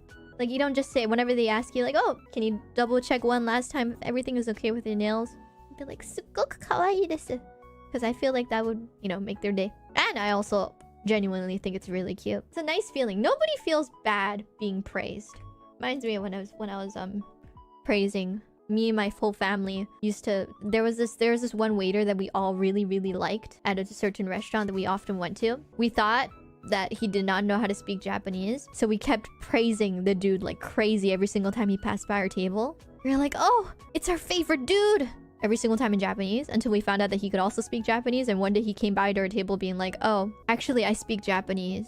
And ever since then, he would always, like, you know, give us extra service, like free ice cream or free smoothies, or would show us out the door, like a fancy restaurant, even though it wasn't a fancy restaurant. Sometimes he would even, like, you know, make the dinner free. That place closed though, so I'm so upset. We will never see our favorite waiter again. But yeah, every single time we passed by, we thought he wouldn't be able to speak Japanese. Be like, oh, Kiniri-no-ni-san. Yeah, it was pretty embarrassing though. but you know, I'm sure he was very happy to hear that. You know, that's why he was treating us very nicely. I hope he's doing well. Our whole family loved the dude. He was just a hard worker, you know? I hear my dad has, like, a favorite waitress right now. That, like, apparently whenever that waitress is available, we get, like, at least 10 or 20% off. Or free dessert or something. I'm just like, yes. So that's why if you find, like, a restaurant you really like, just try to get your, like, a waiter or waitress that's on your side. It just makes the experience so much more happy, and also you might be able to eat there cheaper than you would. No, that's not what I mean. It just happened it was a waitress and not a waiter. Nothing. There's nothing. It's just a waitress that, you know, that treats us all well. Since this question has buzzed the chat and possibly the community at large a couple times, what does Mama Rat think of Callie and IRyS as of the Sakura viewing? Does she approve? She approves. I remember we got home and then Mama Rat looked at me and she was like, your friends are very nice. Also, Mama Rat has a random selfie with Callie, and I don't know why. Mama Rat, see, I'm very allergic to photos. I don't take photos. I have severe camera syndrome where what's that? I have camera dysmorphia. Is that a thing? I just don't like the camera. I think it's a little bit more than camera shy. I don't know, but so we were waiting. We were like standing next to Sakura, and then suddenly Mama Rat tried to very not sussly take a selfie of me and her, and then I like inched out of the screen because normally Mama Rat knows that I don't take photos, but I don't know. Yeah, she tried to take a selfie, and I was like, nope. And then Mama Rat turned to Callie and was like, you want to take a photo with me? And I was like, what? And then Callie was like, yeah! So that happened. Replaced? That's fine. I can be replaced in photos. I don't care. I'm allergic to photographs. Look at this photograph. No, I don't know. It's like, there's something about just, I don't know. I just don't like taking photos. I don't know. It's just a thing. You feel like someone who loves taking a lot of photos, not gonna lie. I guess I used to, but then, I don't know, something just over the years, I just got very like, about photography. Like, I love taking photos of things, but I hate my photo being taken. Did social media scare you? Kind of. A little bit, I suppose. I think it's just my face. Like, I can take photos, but I just don't like my face in photos. Must be the angle or something. I swear it's like body dysmorphia, except it's camera dysmorphia. Photo dysmorphia? Is that a thing? I don't know. So like, I remember I went out with a friend I went with friend Taro number, I forgot what number, when I was still in Australia, and then she was like, oh my god, take a photo! Like, oh my god, your fit matches this background so much. And I was like, but I don't want to. And then she was like, just do it! And then all the photos that I took, I was hiding my face. Kinda random, but I just appreciate you guys so much, my dudes, my broskies. I don't know, I just want to have fun and vibe, my broskies. Like, getting to hang out and just like chilling and living my life. Yeah, man. I get to like live? Holy crap. Can't believe I'm alive and living, doing things. I like doing what I do. I don't know, I'm just like, it's so nice to have the ability to just create. I just like making things, my man. My gals, my beautiful woman. You guys have some nice comments too. I also sometimes see you in clips. That's right, I notice you guys on clips. People who clip, I've noticed the comments. Like, oh, she's such a sweetheart. You guys are so cool. Like, I just like appreciate people who also appreciate me. In this field though, you never know. You never know, my man. My why do I talk like a surfer? I'm like a bit of a tomboy with how I talk actually. The way I talk is cute. I'm the cutest. Nah, VOD bros. I appreciate VOD bros too. We're just here to like have some escapism. For me, I'm escaping the law, but don't tell anyone. Yeah, that's just how I view things. I'm just chilling. Like I wanna make fun stuff, and I hope like the things entertain you in some way. Like community events, maybe reading something together, all that stuff. Everyone's so different. We have so much to experience, and like various things. But we're all coming together to play a game, watch a game, learn something, have fun. Right, Fang? That's gnarly, bro. I actually do like. I don't know. Do I talk like this with a girl sometimes? It's just like, bro. Like I do the bro though. I do the bro talk. I'm like talking drunk.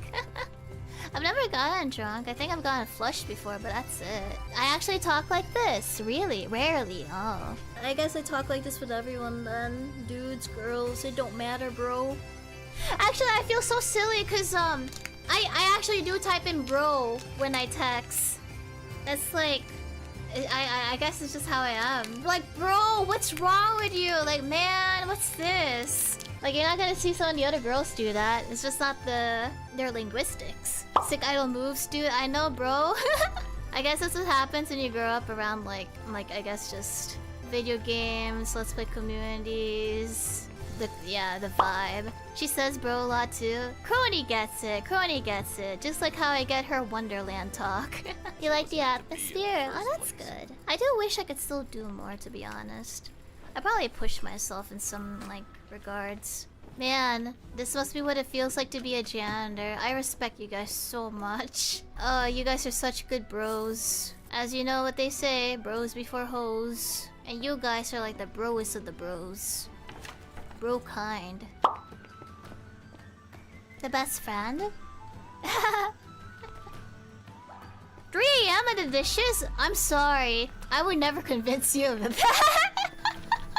Bro, I should not say bro. I don't know why. It's just such a habit. My dude, I would not be telling you to do the dishes. I'd be saying like go the fuck to bed. Actually, I have a friend. Like, he has awful insomnia. I'm like, bro, he starts like brainstorming about ideas on like random projects, and I'd usually tell him like, go the fuck to bed. I'll listen tomorrow, but not right now.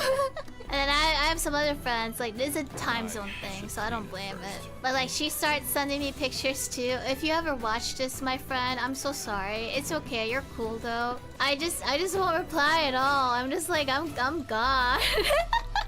It is like 3 AM in my time. I'm gone. Like, I'm so not gonna bother. Oh boy, Krabby Patties at 3 AM. You know, you guys could totally be streamers if you wanted to. You banter back with me, you could do it, I bet. Like, if I could talk about, like, people who, like, clearly are obsessed with anus, you could talk about anything. It's like, Shiori, okay? Yeah, she's just a little out of it. I also kind of think it's funny, because, like, I don't know, people seem surprised about what I say. I guess it's because it's out of nowhere. It's just so, like, a whiplash. But people are surprised, like, it's HololiveEN or something. Because of the way I talk, I'm not sure. I think it's kind of normal between girls. If Mari can piss in her mocha pee, I can talk about whatever. That's too much of a negative side. Yeah, that's true. You do have to be careful about it. Like, if you've always been public, it's not good anonymity, frankly. Gotta keep safe. Between the JP and the EN, there's not too much of a divide actually. JP is a lot crazier, depending on who you ask. Like, ID is the craziest. EN, I would say, is kind of tame because it's really just certain people. And then you got like the JP side, probably talk about like vibrators or whatever. They go very well. Exactly. It's just people tend not to notice because of you have to catch eclipse, it has to get translated, you're not gonna know. Yeah, ID's nuts. I'm actually pretty tame. At least I think I'm kind of tame. I guess if you do have to say like the yeah bye ones, I would say like Kiara, Gigi, me, I think Risa can also do it. I think she's been a little bit more open about like being yab at this rate. I'm just silly. I'm just a little guy, you know? Just a small guy.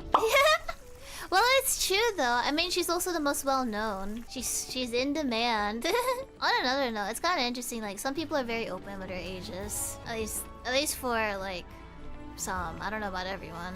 Yeah. She's 17 years old. No. I was thinking about someone else. Like, some people in the community, they just like, they don't give a shit. It's usually like on the boys' side though, from what I've noticed. But for the girls' side, naturally, it's like, we're 4,000 years old, of course. It's just funny, I think. Yeah, like I think in I thought Vesper was actually like very open about it. Was he not? I don't really know actually. I feel like he would have been. He was. Okay, yeah. Like, guys tend to be more open with that in general. Girls though, no. To be fair, he was a vampire. Oh, so for those who don't know, there was in the star side, we used to have Vesper and Magni.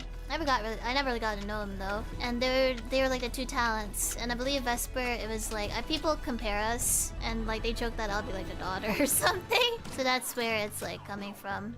Yeah, Vesper has moved on to probably like Castlevania or something. And then Magni is probably like, did he have like a meme or something? Magging around? Is that the meme actually? It was magging time. Okay. There was this one thing I did like though. It was like Magmo. That was pretty fun. It was like my favorite gag. I think that a lot of us are just happy being here and getting to have like so much fun with everyone, making memories. But yeah, we're really grateful. I don't really know what I would have done with things in general. I mean, I could have just like chilled out, do whatever, go at my own pace, live. But I get to make things. Thanks to people who like my things. And I think that's like really nice. It's very humbling. You're happy that I'm doing creative stuff? Yeah, thank you. Thank you for letting me live like this. Because I was meant to be like a doctor or something, you know? Whatever paid essentially. Like the degree was in the works. I actually do have a degree, Shiori is somewhat smart. I don't know. I never really believed in like you can be anything you wanted to be. And the reason for that is because I didn't really have a choice on what I wanted to be. But like this ended up being a choice and I didn't expect it. So I'm very grateful. No one expected anything from VTuber. I didn't expect anything from like archiving, frankly. I thought maybe 5 years and I would get like 5,000 readers. That was it. It was escapism. A lot of people tend to start these because like depression, escapism, that sort of stuff. I think it's fun, but it's also like putting yourself out there. You are gonna get rickety wrecked. Because I remember seeing comments like, oh, it's great too.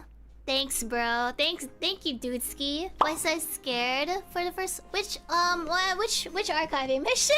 I was honestly just a little gal. I'm just a little gal making stupid stuff. Oh, putting anything out for books. I see. I didn't think. I'll be honest, I did not think at all. Just kind of, you know, wrote one off, right? Not much planning, just put myself out there. I just basically don't think at all. Just go for it. And then, like, life will take you to places. Sometimes it'll have ups, sometimes it'll have down, and then you do like a little swirly all around. Life is crazy. I don't know, I just want us to be happy. I don't want to be happy. We're gonna have to fight for happiness sometimes. I bet a lot of us, or all of us, are like super grateful that you guys like our stuff, like watching us do stuff, or just have something to like in general about us. Yeah, I want you guys to find happiness too. I hope you do. Everyone has different forms of happiness. Life's gonna be rough sometimes too. On another note, I do wish like I had more like ability to reply to people. I usually just heart stuff. I think Reese is really good at the social aspect of like Twitter. For me, I just like to say random shit, and if it makes you laugh, that's good. But there's a lot of people, so the heart comments, yeah, I keep up with regular comments. I do like give some time though, so if you guys do want to catch the whatchamacallit, like the VODs. I think it's amazing people even catch VODs, to be honest. Then again, like I have Insum Play on the TV, so like I always catch a VODs. I don't know. It's like a time zone. She stalks fans, yeah. I bet you guys like it though. You like it. As for me, I just keep an eye. I am just a giant eyeball. I hope you guys are having a good day, by the way. Kind of random, but it's interesting. Like, it was during the... Well, I don't think I mentioned this, but during the Sonic streams, there was like a few instances where I was just like really kind of depressed, frankly. And I was kind of like... I almost canceled like one of the streams. It was only one though. But I did it anyway. Ah, Shishi! Sorry, I was yawning. Shishi, thank you for the redirect. Yeah, it's okay. It was just like life stuff. But when I started streaming, you know, naturally, sometimes we just don't feel like streaming. Because like, it's really hard. Having to put up a smile and acting like we're okay. But once I started streaming, it's like, it was okay. There's just something happening at the time. I think you guys do help though. Oopsies. Oh, you piece of crap! Yeah, there's a Hong Kong event. Hold on a sec. I actually studied there for a long time. What? Oh yeah, I did a long time ago. As an art student. You know, art student Mori back in the day. No, I can't speak the language at all. I was flying by the skirt of my pants, the skin of my teeth. I don't even know what you're supposed to say. That's how you sneaked into Japan the first time. Maybe not the first time, but I definitely did sneak over to Japan. I think. I don't know, I'm getting the lore mixed up. You wanted to do comics, right? Oh yeah. I sure did. Big comics fan. You know, they had like a 24-hour event that was going on where it was like 24-hour make something, like a comic or a game or something like that. Games Jam, Comic Jam or something like that. And me and my friends all got together to do it. And I remember us spending 24 hours in the school building to work on it, and we got nothing done. As in nothing. I don't even think we got a page done. We just sat there talking about it the whole time. I wanted to work on it though, I wanted to. But a lot of I'm not gonna blame it on my friends. I should have just started drawing. We were like, we're gonna win! And then, what a shame. The true artist experience. Yeah, more. There's a lesson to learn there. Yeah, just do it. The lesson is just freaking do it. Anyway, how's the MV drawing going? Not great, because I have to finish the demo first. I have to finish the other demos. I started drawing a storyboard yesterday.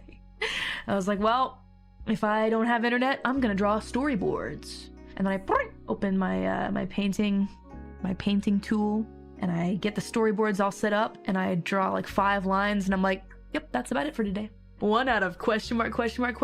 Done! I know what I want the hook to look like. I know what I want that to look like. Oh man, we're gonna have so much animation to do. You can work on in America? If it's storyboards, yes. Because I'll just bring my iPad with me. Easy. Scribble. Progress was made. Somehow. I'm pretty happy with the character designs though. I think it's gonna be a really neat video. I have the story all planned out in my head. It was nice thinking about stories again. You know, planning out stories like I used to back in the day. Mori's a storyteller. You know, back in the day, I was really big into writing my own stories and such. And so I tried to think about what would be a really compelling and interesting like setting and world and what the characters will have to go through together. It's just Mori writing an essay like SpongeBob. Oh yes, the first letter is just beautifully decorated.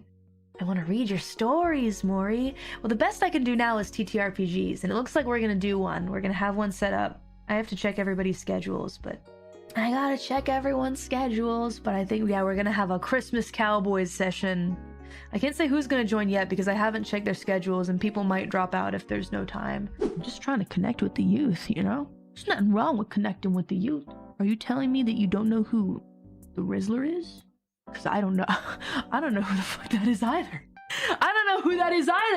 You gotta hit that new market, Mori. Hit that new market. Hello, how do you do, fellow kids? Literally. Take your meds, Grandma. Okay. The Bijou disease. The brain rot. Brain rot's pretty silly, though, I'm not gonna lie. Now, Bijou gets away with it because she's cute. And the Rizzler is like an 8-year-old kid. Oh yeah, I forgot. Maybe I'll take a stab at making a little brain rot song. Make Bijou proud. I have a couple ideas. Just be kind of silly. Mori brainrot song. Peanut butter in my bathroom sink. That will pop off with the kids. That will pop off. Don't do it. Don't do it, no. They say don't do it, please do not. Do not do it, please do not. Mori, please. We're not here for that. That's not why we subscribe to you, Mori. I will arrest you. I'd like to see you try. Do it, I dare you. Do not. Do it, please don't. It's like the League thing all over again. You're the best at joke songs because you turn off all your limiters. A joke song's a little different than a brain rot song. A brain rot song, I feel, is like... How do I say? There's no, like, actual attempt at humor involved. It's just, like, taking, like, funny phrases, or, like, silly phrases, or, like, good-sounding phrases, and then putting them over a silly, stupid beat. Every scream of no wants her to do it more. I don't know about that. I think they're being for real. Yeah, no, I'm okay. I don't think I could do anything like that seriously, though. Not seriously. Is it so wrong to want to connect with Bijou? On a visceral level? A visceral level? Maybe not visceral. That doesn't sound very good. That kind of sounds violent. I wish to connect with Bijou on a deeper friendly level. Callie? Question mark? It sounds like I'm gonna put her on a steak or and roast her on a spit or something like that. Wait, no, hold on. You know, like when you put like a stick through a pig and then you like roast it on a spit? I probably shouldn't use those two words together though, to be honest. You know, it's like... When chat don't, it's too late.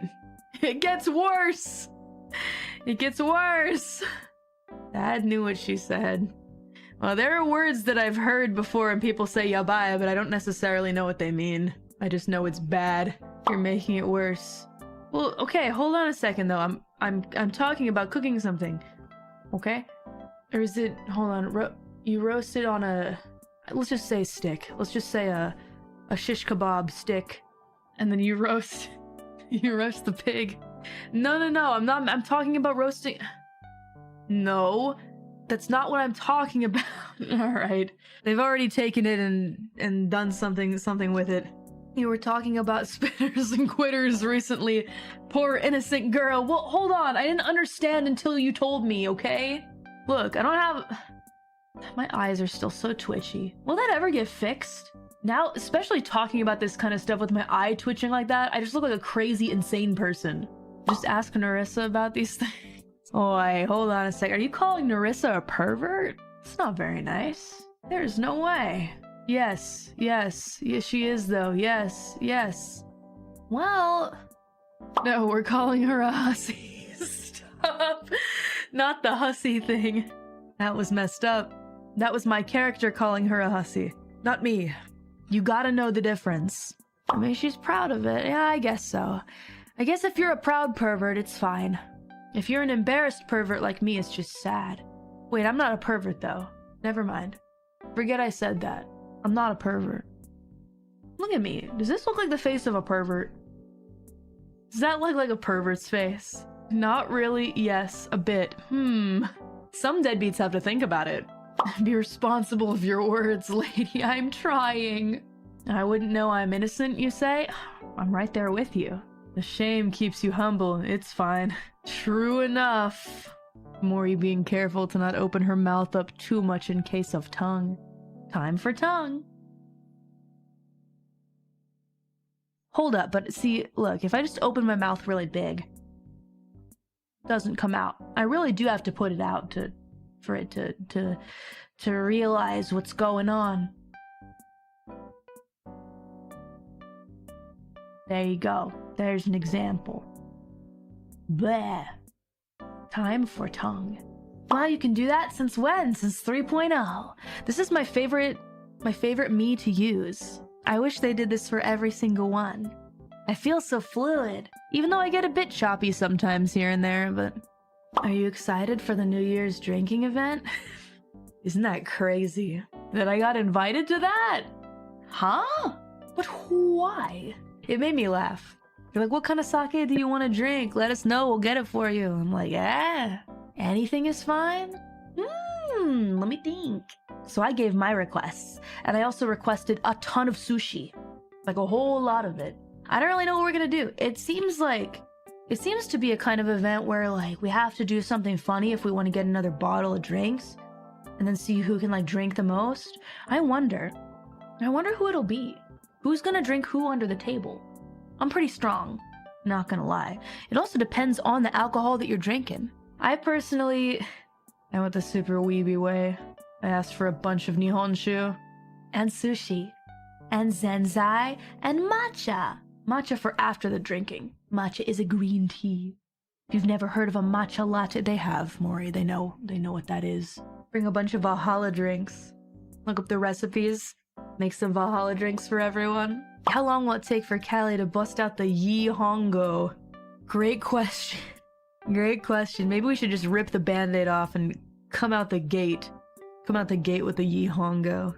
Maybe we save it for later. Maybe we don't do it. Maybe we don't use Yi Hongo. Cowboy Tanaka? No Cowboy Tanaka, not this time. I'm embarrassed. Look, if it's like a funny Minecraft collab, Rust collab, or something like that, that's fine. But this is the official channel, man. It's the official channel. Is this really what I want to do on the official channel? Sorry, I'm drinking soup. I woke up with a sore throat, but it's not like a sick kind of sore throat. It's like a, man, it's getting cold sore throat. And I went to sleep and I guess my mouth might have been open sore throat. You know the ones. Dehydration sore throat, eh? I'm drinking water to... Oh, my water bottle actually is empty. But I also have some ginger ale. We're back to having several drinks on the desk. Close your mouth or you're gonna catch flies.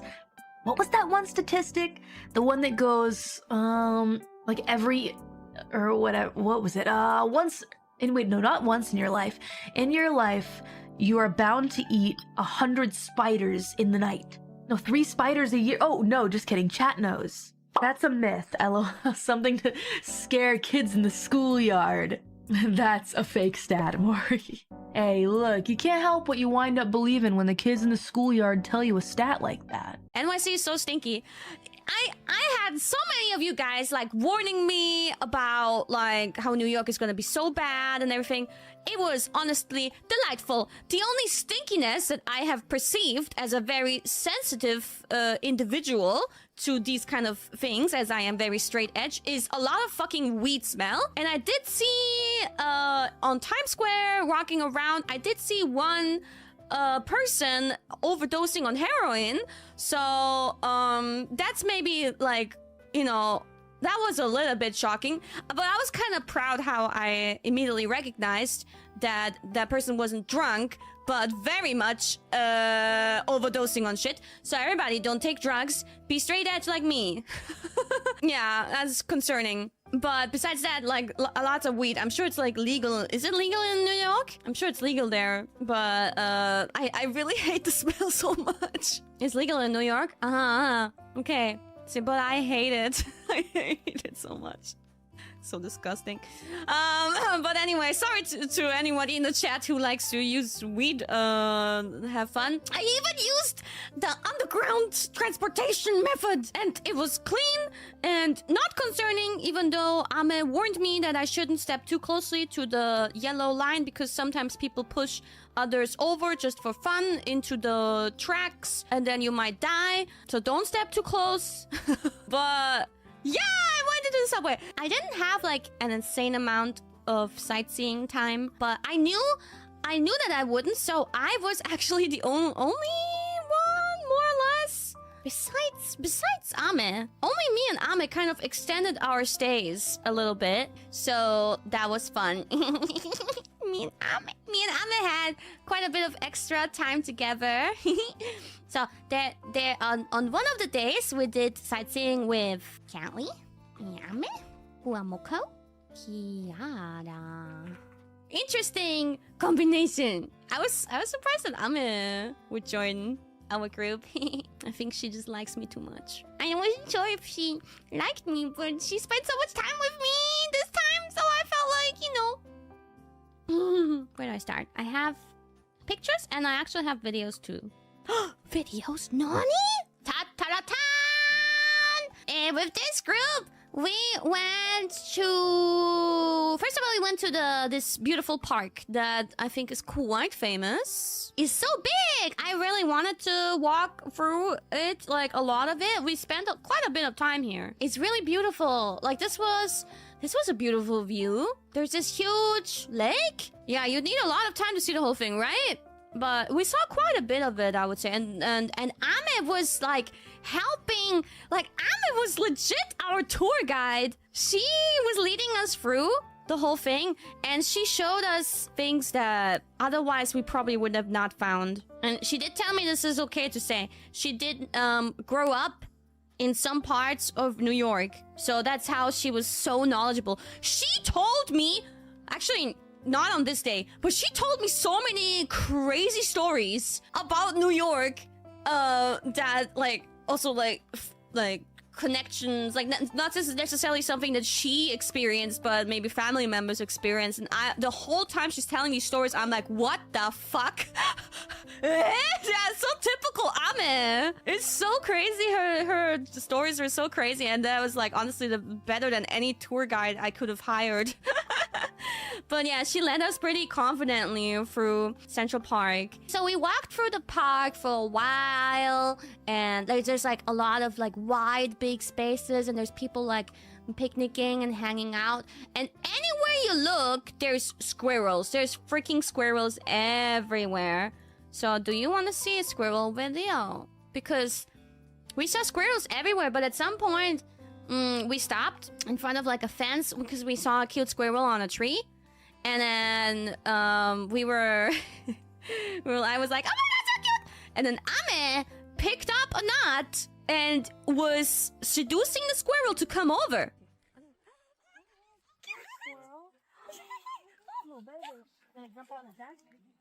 He's currently being seduced by our local detective.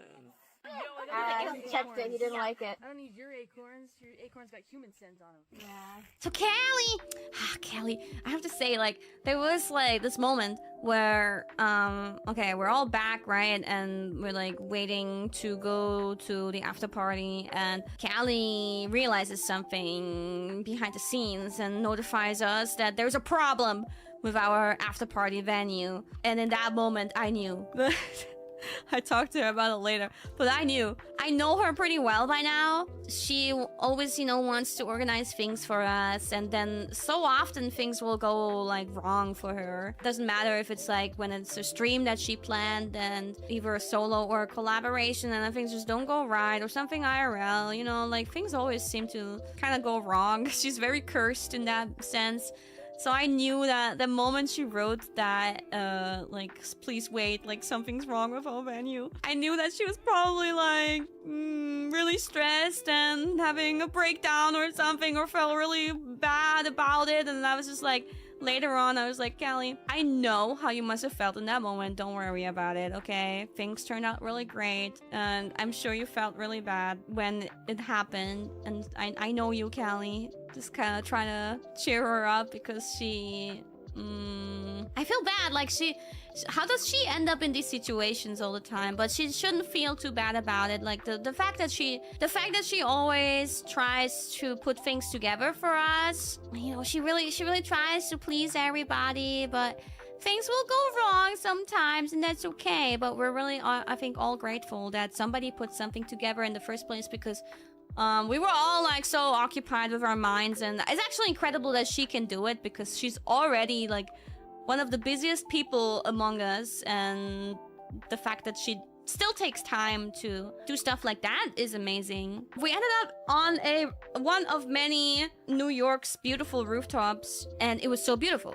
Can't believe that this was the emergency choice. Gorgeous. It was such an amazing view. I feel like, you know, we're not really party people. We're mostly like introverted people, so we weren't like dancing or anything. But they were playing music, and we got drinks, and we got food. Callie got us a huge order of canes, which I think she says is her favorite chicken in America.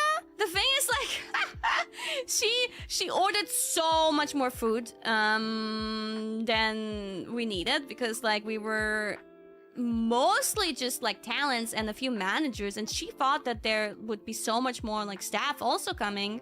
She didn't give like a clear invitation to them, so they ended up, you know, going somewhere else, but she assumed that they would come. So we had like so much food. Holy shit. Apparently we got like Yago to pay for it in the end. Thank you, Yago. Because first it was like, there was no, it just all just happened because of Callie. Like there was no like after party or anything planned from the management side. So thank you, Callie. I just had like a mocktail, but some of the girls ordered cocktails. IRyS really stood out to me. Kronii too, partially, but Kronii and IRyS were sticking together. Ina and Bae were sticking together. FUWAMOCO obviously was sticking together.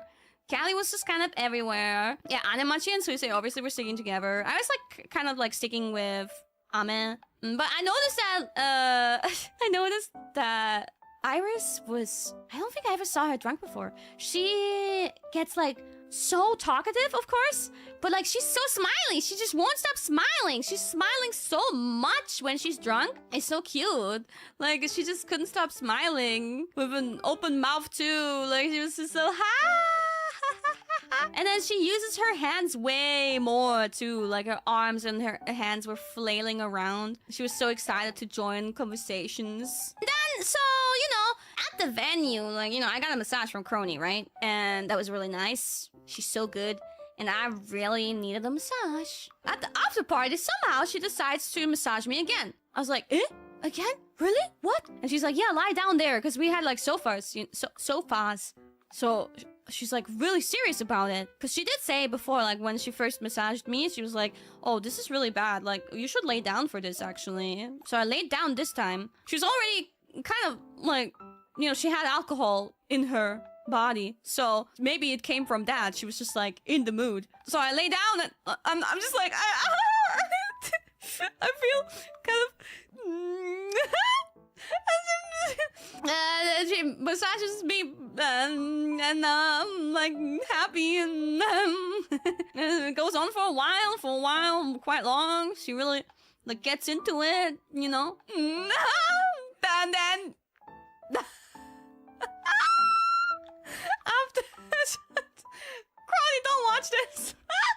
After a while, we kind of get up and it seems to be the end of it, right? But like she's talking to someone. I feel like, oh man, she massaged me so long and she massaged other people too. And I feel like, you know, maybe somebody needs to massage Kronii for once. So I go behind her and like I suddenly, while she's talking to someone, I suddenly start massaging her shoulders, and she likes it because I get compliments about my massages too, you know. But then I do it for a while and she's enjoying it, so I really want to like continue longer because she did my massage for so long. But then I notice I'm getting so weak, and I tell her like, oh man, now I know why you go with the elbow, because my hip fingers, my hands are dying. But she likes it, so I'm like, okay, well maybe, you know, that maybe you can lie down and I'll try my elbow. And she's like, yeah, okay. And she teaches me how to use the elbow, you know, this and that. And I'm like, is this good here? Is this good here? Because she's lying down on the sofa. And I'm like, I was feeling embarrassed. But I wanted to give her something back, you know? And I was improving my technique. So I massage her for a while. And then she tells me to, you know, she massaged me again. So we were in this endless massage cycle and like give and take, you know. I was kind of flustered and so happy about Kronii even approaching me. Yeah, you know, like, I don't know, me and Kronii, I feel like we've been getting along forever, you know, but like, it's not like we have a million collabs and a million interactions. I just feel like, you know, when we played Diablo and so on, like, we did get along, but then at the same time, you know, like, she's this cool type of person, you know? So I'm like, I don't know if she really likes me, or if this is just business, I don't know. So I'm like, unsure, and my brainworms tell me that everybody hates me, you know, so I'm not sure. But then after all this massaging, like at the end of the day or the evening, like, you know, when we say goodbyes and good nights to each other, she's like, let's collab again sometime. And I'm like, ugh. And I like I try not to cry because I'm kind of like feeling so touched that like she wants to collab with me. What? Trying to not cry, really. And she's like, what's wrong? And I'm like, I don't know, like, I'm just really happy that you like me. So then she's like, what do you mean? I don't know, like, you know, I feel like, I don't know, maybe there's no reason because we do get along, like the times when we did, like, collab, but I'm generally, like, I'm really, like, not sure, like, sometimes people like me, so, and then when you ask me directly, I'm just so happy about it. She was so sweet. I'm gonna cry now. There was one time in the after party where I noticed Callie separated herself from the groups and set herself alone onto one of the sofas, but like not in a sad way. She like sits down with this smile, this content, just happy, satisfied smile. She sits down with her arms like spread over the top of the couch and the sofa, and then her legs also spread, and she just like leans back and just smiles, and I'm observing her, and I'm noticing, and I'm like, she's happy. And I noticed though that like she looks to me like you know, one of these like rich rappers just like being cool. So I go over to her and I'm like, you know, you look to me like one of those rappers. I felt like you needed a bitch on by your side. Sit down next to her, because she's like kind of man-spreading, and her arms like, you know, also spread like straight to the side. Feels like she needs a lady around her. So I sat down. I'm like, I felt like you needed a bitch by your side. And I wanted to lend her company. She didn't seem like sad about sitting alone in that moment. She chose to sit alone in that moment and take it in. But I felt like, you know, I've been like bonding a lot with Callie, and I wanted to like be by her side. I was like, Callie, let me sit next to you. Let me be your bitch. Did I see the official Valile Daki? A friend of mine was saying it sold out fast. Hope your Christmas rolls are going well. My Christmas rolls are going terribly. Thank you for reminding me. Let's open it together. I did see the Daki. It was so...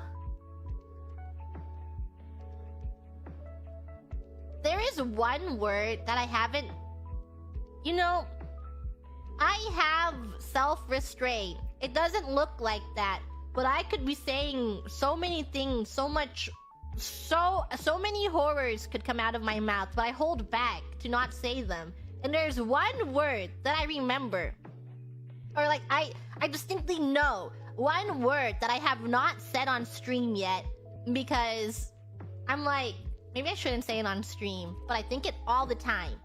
And I'm gonna say the one word right now because I think it's fitting. Maybe. There's one word. When I see Belial Dakimakura,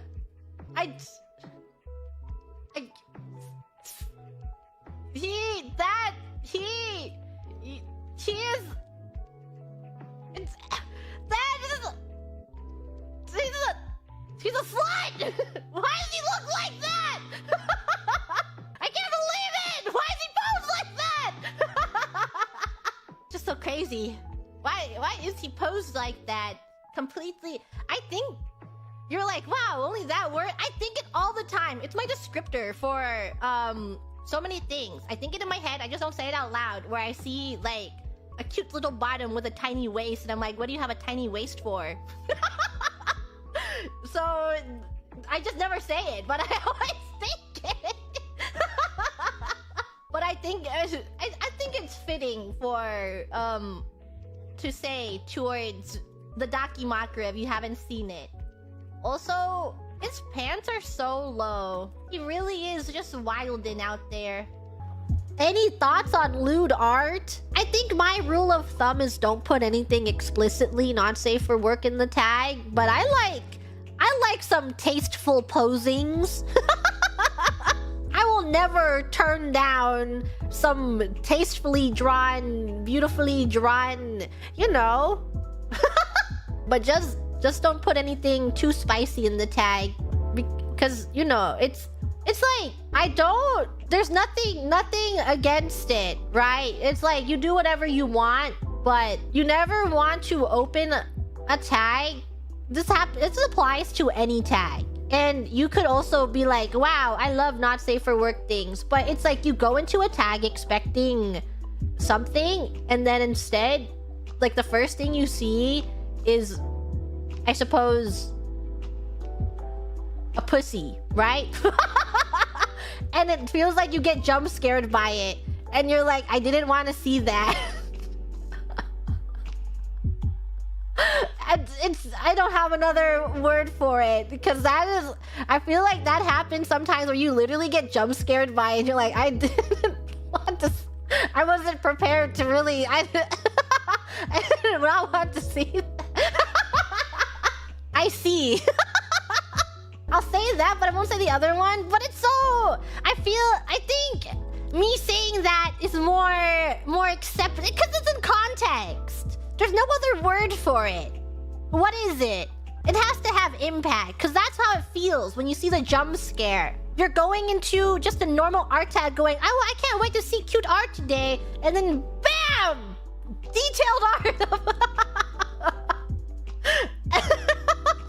And you're like, okay, not what I expected. Do I open my Twitter in public? Yes, but I'm obviously not on my main account in public. I'm on my side account where I have memes and shit posts, and all I see are memes and shit posts.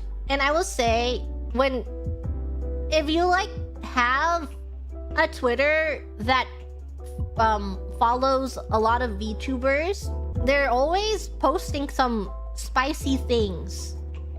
And I'm like, I cannot scroll Twitter on that timeline in public. There's just no way I can scroll Twitter in public knowing what will be posted. And it just pops up on your For You page. Just randomly popping up. It's like, yep, for you! Get a load of these toes. Put a privacy screen on? I should get a privacy screen because... Or I should at least get one on my work phone. I'm not scrolling anything on my work phone, but I think it's safer to have one on my work phone so that if I ever have to pull it out, I guess if I go to the Far East and I have to pull out my work phone to message someone, if I were to I need to get contacted, I would need a privacy screen so no one's looking over my shoulder. If I were on a train and someone wants to be nosy and they look over my shoulder and then it's... Yeah, I need to get a privacy screen for my work phone. I love being nosy on trains. Honestly, same. That's why I know I have to get a privacy screen. I'm no better than the person next to me if you don't have your phone out next to me. I'm gonna look at your phone. I'm part of the problem. I can't help it. I'm a nosy person. I'm the reason for your paranoia. My bad. I try not to look, but if something scrolls past and it catches my eye, I will take a peek. And depending on what you're doing, I'll stare for longer than a second. Yeah, what are you watching on your phone? What are you doing in public right now? What is that? What are you doing? If someone is angrily texting on their phone, if they look really upset, and I see them texting and they're not making any effort to hide it, and it's really close, and and all I have to do is look to the side. Who's to say I won't read what they're texting? It's like knowing. That's private. Well, maybe they shouldn't be doing it in public. It has to be the proper conditions. If I was sitting behind them, I wouldn't swivel my head, if they're sitting next to me. I wouldn't just turn my head and stare. If they were holding their phone and I was sitting behind them and I had perfect line of sight of what they're doing, what am I supposed to do? Look away? They should have texted it out of my line of sight. But it's always context. Sometimes I won't look, sometimes I'll look. If it looks really private and personal, I won't look, If it looks like they're having really, really basic playground beef, I'm looking. Yes! Let me read about your awful coworker. Oh, what's happening here? Yeah, so that's why I know I have to get a privacy screen if I were to take public transportation. So I will go buy a privacy screen for my work phone. I need to get a new screen protector for my phone too, though. My normal phone. Because I have a screen protector. I forgot from where, but it's cracking. It is falling apart. There's cracks all over it. A good screen protector will crack when your phone drops. Did I tell you guys I used to bring my Naruto headband to school? I didn't wear it. I like kept it in my backpack. I didn't realize that people were bullying me. So they'd be like, "Oh, I mentioned it to a friend." And they're like, you have a headband? I want to see. And I thought they were genuine, but I think they were making fun of me behind my back. That ever happened to you? You guys ever have a special interest and then you get made fun of, but you don't realize you're getting made fun of? You know? I didn't realize I was getting bullied. I thought they liked Naruto. And now that's me having this conversation with you guys right now. I'm telling you all about Naruto and you probably don't give a shit. But I think you like Naruto, so I'm telling you all about it as if you're interested. But I know you're probably not interested in the things I have to say. So sorry. I hate Naruto. That's valid. Honestly, I can't blame you. It's my special interest. Because... No, oh my god, it's starting up again. It's my special interest, because what you gotta understand is, for me, I was a really... I'll get emotional if I think about it too much. I was a really lonesome kid. Obviously, I'm very close to my siblings, but, like, at the time, we were both kids. We were both, referring to Aradia specifically. Like, Malfa was kind of older, so she was off doing her own thing. Then Aradia and me were close in age, but we shared a room, so we really didn't get along for a long time when we were sharing a room. So when I went to school, because I liked anime, I know like now anime is like cooler and it's more mainstream, but at the time, anime was really fucking weird, okay? And people didn't like anime, and they didn't like you if you liked anime. I got bullied really bad for liking anime, and that's fine. I understand that that's just how the time was. But so I was an incredibly lonely child. I didn't have any friends. I didn't have anyone to hang out with me after school. I didn't get invited anywhere. I didn't get invited to birthday parties. Like, I didn't have any friends at school, and we didn't really have like a ton of family friends because, you know, my dad's kind of like a powerful man. Sometimes that just doesn't, you know, when your dad's like a demon king lord thing, like, you know, people don't really, you know, they don't really care about you too much, or rather they're kind of scared of you. So it's just kind of, we didn't really have a lot of family friends. We didn't really, so I just didn't have kids that like wanted to like hang out with me. I didn't have people to go out and like be a kid with. Like, I eventually did get like my childhood friend, and we're still good friends now to this day. But like that came in like late elementary school. So for a long period of time, I didn't have anyone. And you know, I actually even only got my childhood friend because she also liked Naruto. So I'm really happy because I found my people, you know? But it took me a really long time, and at school no one liked me. You know, so I didn't have anyone. And I understand I'm an annoying person. You know, I talk a lot. I like to talk about the things that I like. I can go on an hours long rant about the things that I like. So I was always very deeply aware that I was unwanted, maybe is the word to use. And so it sounds really stupid. No, why am I getting emotional? It sounds really stupid to say. But so like OG Naruto for that reason is like stupidly like important to me. Because like why am I crying? To me, Naruto, I saw myself in him. Even though like he's by far he's not even like my favorite Naruto character, but when watching it, I really like I saw myself, because he's someone that like no one wanted, that like people were kind of like scared of, that like when people saw him they just kind of wished he would go away.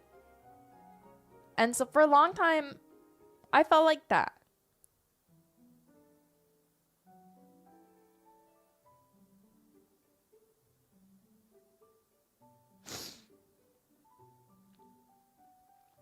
I'll be crying on stream. Oh no. For a long time, yeah, like I really resonated with like the imagery of Naruto being alone on the swing. So having this story where this kid who is seen as a nuisance, who nobody wants, becoming understood, and like never losing his care for people. He was treated really badly, and at the beginning of the series he did like act out a bit, but like he never stopped caring about the people around him. When people did care about him, or like he realized that like this was someone that he wanted, he never gave up on them. And like obviously in real life, sometimes you've got to give up on people, like let's be honest. Like sometimes people just aren't good for you, and that's valid.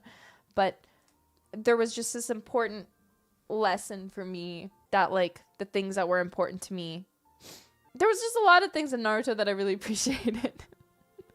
It's maybe the best way to put it.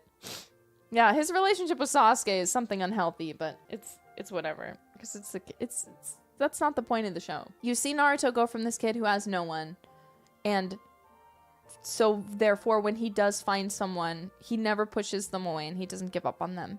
And then Sasuke is his alter, because Sasuke has everyone. Everyone is interested in him and wants to be there for him, but he realizes as well that it is shallow, and so therefore he can't accept it. He can't accept those emotions. So we have these two characters who are diametrically opposed. For me, I had to repress a lot of things. I wasn't supposed to, because the bullying was so bad. I remember in good faith, she wasn't doing it to be mean, but my mom had told me, she's like, don't talk about anime at school anymore.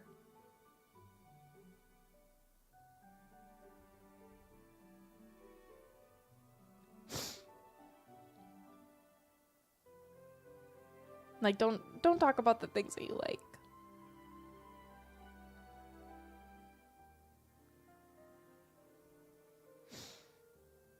Because, you know, now it's fine. Now you can talk about anime at school, and I'm so happy. I'm so happy that it's becoming, like, accepted.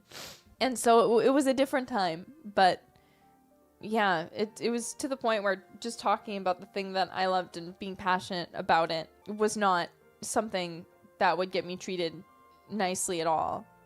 Even I ended up moving schools, so there was like different, there was the high school was combined, but there were different like elementary schools and like middle schools.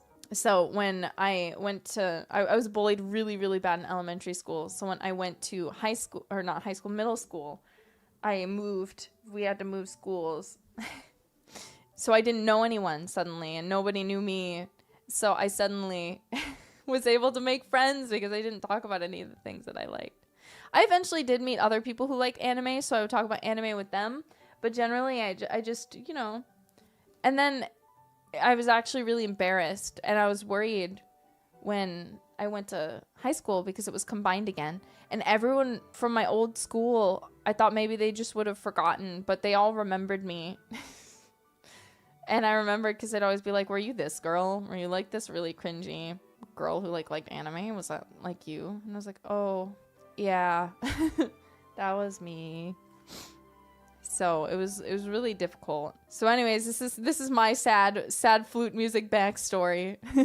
But so, you know, it was always like seeing Naruto, seeing again this kid who didn't have anyone and who was treated really badly just for being himself, really, knowing that he could become someone who had all these people who cared about him and loved him and who wanted the best for him and didn't mind when he was himself and didn't mind when he was eccentric and didn't mind when he was going, you know, even if it's cringy. They didn't care because they just like Naruto and as a person. And so, I don't know. I think deep down as humans, you know, we all want to be loved. We all want the people around us to see us for who we are and accept us. So for me, I know Naruto might not be like the best story in the world and it's not maybe the best written, and I still have my complaints with it, but I'm so grateful that it exists, because for me, at the time especially, it was something that I think I really needed to see. Because again, it's not perfect, but it has so many things that made me just feel like maybe I don't have to hide the person I am, and I can be the person I am and still find people who care about me someday. So anyway, sorry for crying. I'm such a bitch. We should watch it together. Let's watch Naruto together. Now I want to watch Naruto. You want to watch Naruto with me? I'm just kidding. I won't make you guys watch Naruto. Thank you guys for being here. I know I tell you guys a lot. And I'm sure some of you roll your eyes and go, okay, Nerissa, whatever you say, Grandma. But honestly, it's one of the reasons I really appreciate you guys, because I don't know. Just knowing that you guys like accept me just the way that I am. I know obviously there's the rare people come and go, what the fuck is wrong with you, you fucking freak? But knowing that so many of you just genuinely like are like, no, I like that about you, like, it makes me so happy. Because that's not something I'm used to hearing. I'm used to hearing quite the opposite. I'm used to hearing, you're annoying. Can you please stop talking? Can you please shut up? I really don't care about what you're talking about. Can you not say that? So, you guys always being so encouraging and supportive, it makes me so happy. So, I'll keep doing my best. Because I know I can't do everything. Because I'm just one person and there's so many of you. But I hope, even if it's just a little bit, I can make you guys feel the same way you make me feel. So, thank you. Oh, have you guys heard the rat dance? It just recently, it appeared to me. I can't stop doing the rat dance. Beep bam bam, beep bam bam bam, ba bam bam. No? Okay, the rat, I think it's a TikTok dance. Sorry, but I think it is.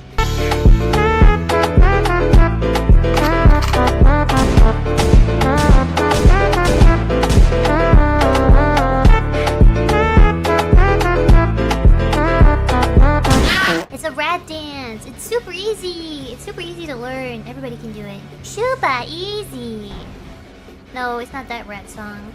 We are the rats. Can you demonstrate? I could, but you won't be able to see it. Of course it's TikTok. I'm finding TikTok. That's what you sound like. Oh my god, good at TikTok. I'm finding TikTok. That's you. Get off Instagram Reels, Gura. Ew, I can't believe you scroll the Reels, Gura. Ooh, brain rot, brain rot. Oh my gosh! Eating Mike Tyson's ass. Hello, it's been a while since I've seen you. Thank you. I'm happy you enjoyed the outfit reveal. You're always so nice. Thank you so much. 500k! Money! Can I farm him? You think I could farm? Whatever that guy's name was? Okay, let's do the bastards. That's such a silly name. You can see their real names and their references. Yeah, but it's like VTuber name. It's a stage name. You wouldn't want to... Oh, is that like disrespectful actually? If you're in like the racing world and you call racers... Like you ignore the racer's stage name and you call him like Timothy or whatever his real name is. Oh! I read chat. Sorry about that. Boom! So when you approach me though, you have to call me Shark After Dark. If you call me Gura, I will feel incredibly offended and I will steal your car and also your kidney. My kidney? How else am I gonna afford the skyline? Listen, your very generous contribution of a kidney or...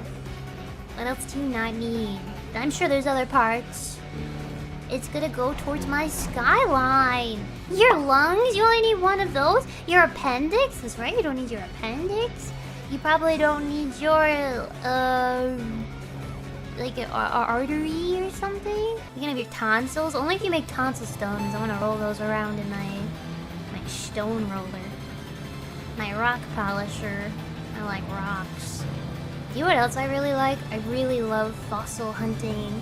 Like, fossil hunting or metal detecting channels or content creators that they go out and they'll respectfully and legally look through, like they try and find like Viking burials or some type of treasure, and then they call the appropriate services to come and they have like a real official excavation or so.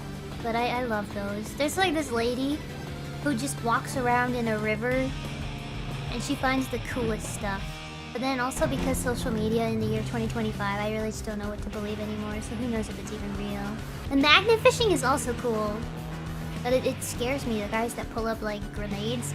There was one that some guy pulled up a grenade and they always have to call the police or like bomb squad or something. Hey, yeah, we just pulled up a grenade. Or we pulled up a gun or a potential murder weapon. We don't know, I don't know like whose this is or what or bodies. Bodies. Oh, I have to tell you guys about my cookies too. I ate some cookies the other day. Was it yesterday? When did I stream last? But I ate some cookies the other day and I ate some more cookies today. But I looked at the date.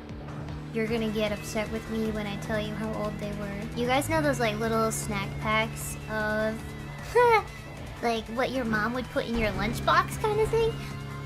I found some snack packs of Chips Ahoy, Nutter Butters, and Oreos. They expired in 2022. But I really wanted some cookies.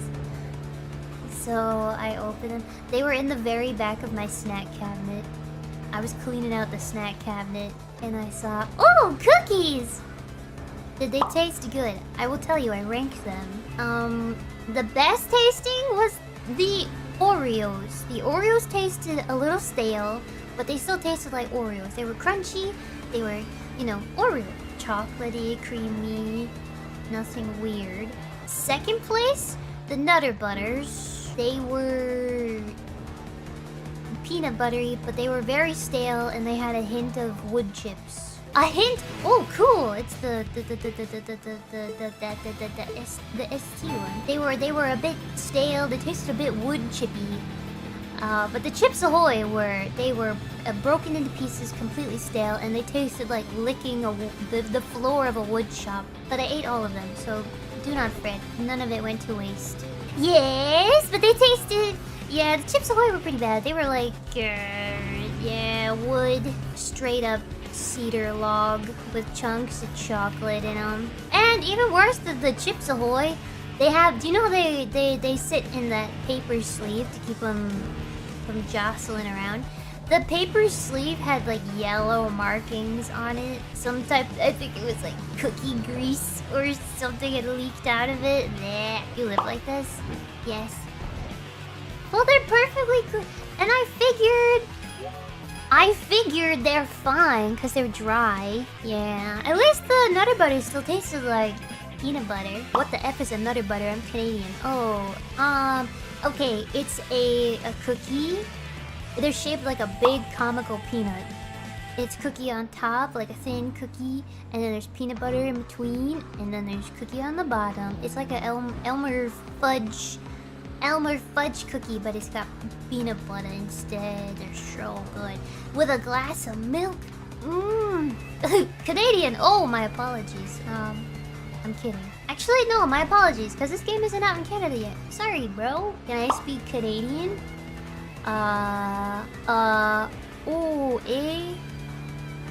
You poser? Hockey. Snow. Oh, Mario and pasta. Milk in a bag, eh? You can't play my racing game, eh? Going over the border, eh? To play the racing game, eh? What are you talking about? It's my house. What are you talking about? I'm so sorry. I'm so sorry. Please move. Excuse me. Kronii in shambles. Kronii doesn't really have an accent to me. I don't hear any accent.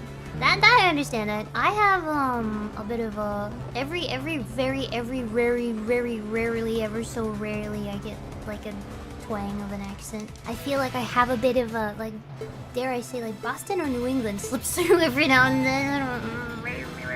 It is what it is. The twang. I don't have any twang. I don't think I have any twang. Maybe a little bit. A little tiny bit. Did I tell you guys about that time when I was driving a, was it like a, not a four-wheeler or like, oh my god, I won. I've got really bad peripheral vision though, and I was driving, I think like a golf cart or some type of off-road, not a car, but something like a golf cart. ATV was it? Something like that. My peripheral vision, my side visions are so bad. I think I almost killed the person I was driving with because it's so bad. I almost like drove into trees and stuff. It could have been an ATV. I don't really remember. I don't remember. Hey bro! Hey bro! A gargoyle drives up behind you and just continuously flashes you. Hey bro! Hey bro! Hey bro! Hey bro! Wow, wow, wow. I'm calling the police. I'm calling the police. Yeah, crash your car. I'm sorry. That's not very sportsmanlike of me. Melancholic Jupiter. I read that as alcoholic Jupiter. Speaking of Jupiter, I want a telescope. I really want a telescope. I want to see the planets. I've been into the sky recently.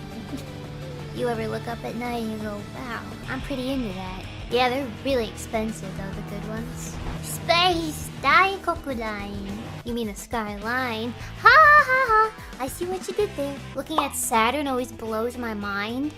Is Saturn's the one with the... Saturn has rings, right? Yes. Yeah. Saturn? I can't believe Saturn's real. Saturn's so pretty. I have a crush on Saturn. She's like breathtaking. So big and round and ringy. I mean, it's crazy. What's that called if you have a crush on a planet? I like Saturn. I have a crush on Uranus. And then he was speeding like crazy, and I could have died. Actually, yesterday something awful happened to me. I went, you know how I've talked about the fact that I always say yes to everything? Whenever like service personnel asks me literally anything in Japan, I just say yes. I don't care. Most of the time, all the time, it has ended up well. And then yesterday, I usually use like Uber for, not usually, sometimes I use Uber and sometimes I hail a cab if I'm going somewhere. Yes, I've been taking a few cabs here. It's really bad. I should stop. I should take the train. I don't know why. I can't. It's just so comfortable. I don't know. And they're so fancy and so like high tech. And most of the time the cab drivers leave you alone and don't talk to you. Well, they talk to you, but like they're polite and stuff. I don't know. I should stop. Someone tell me to stop. I'll stop. I'll stop. I'll stop. I'll stop. I'll stop. It's like the one thing I've been treating myself to. But I have to stop. Anyways. And then I took a cab and I hailed? Anyways, and then I hailed a cab and then I said a place. It was like a train station that I was trying to go to. And I don't want to say the name, but let's say the name was Kyoto, which it wasn't, obviously. And then I was like, Kyoto. And then the cab driver goes, blah, blah, blah, blah, blah, blah, blah, blah. And I'm like, hi. And then he goes. And then I get there and I look at my maps. Because it was taking longer than I was expecting. I wasn't actually going to Kyoto. It was taking longer than I was expecting. So I look at my map and then I see the train station that we're headed towards. And it says Kyoto. So he thought I said Kyoto instead of Kyoto. I crashed out. And I was like, sorry, that's not it. That's not the right... And that was awful. And then another time, these were the two negative times. Actually, the day before that, I took a cab. I had to take a cab because there were no trains going where I was going. And that one, coping. And that one, they always ask you, like, is it okay to take the highway? Because the highway is more expensive because of tolls. And then I'm like, sure. And then they always, very often in their sentence, they say something, blah, blah, blah, the highway is faster. Faster is hi-ai. The rest I don't understand. So I hear hi-ai, and I'm like, hi, daijoubu, hi. And I swear, he does like a 180, looks at me, locks eyes with me, this cab driver, and then he goes, hi arimasu. And then he was speeding like crazy.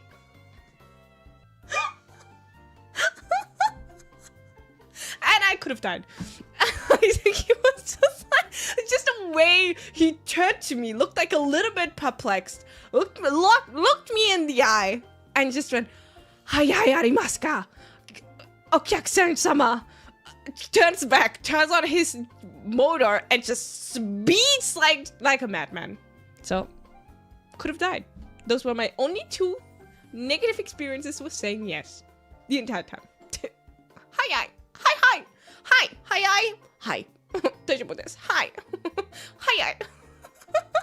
So yeah, don't say that, guys. And whenever. Don't say that one. It was so fun. I've never been in... Don't say that one. Don't say that one. He understood. Challenge accepted. He was like, oh, this foreigner. Oh, sure. Oh, these foreigners. Sure. Sure, I'll do whatever you want. Here you go. Is this what you wanted? I mean, I appreciate it. I should have a story to tell. My violin's here with me. And one day I needed my violin. So I was going somewhere. And I was late. And I took a cab. Who would have thought?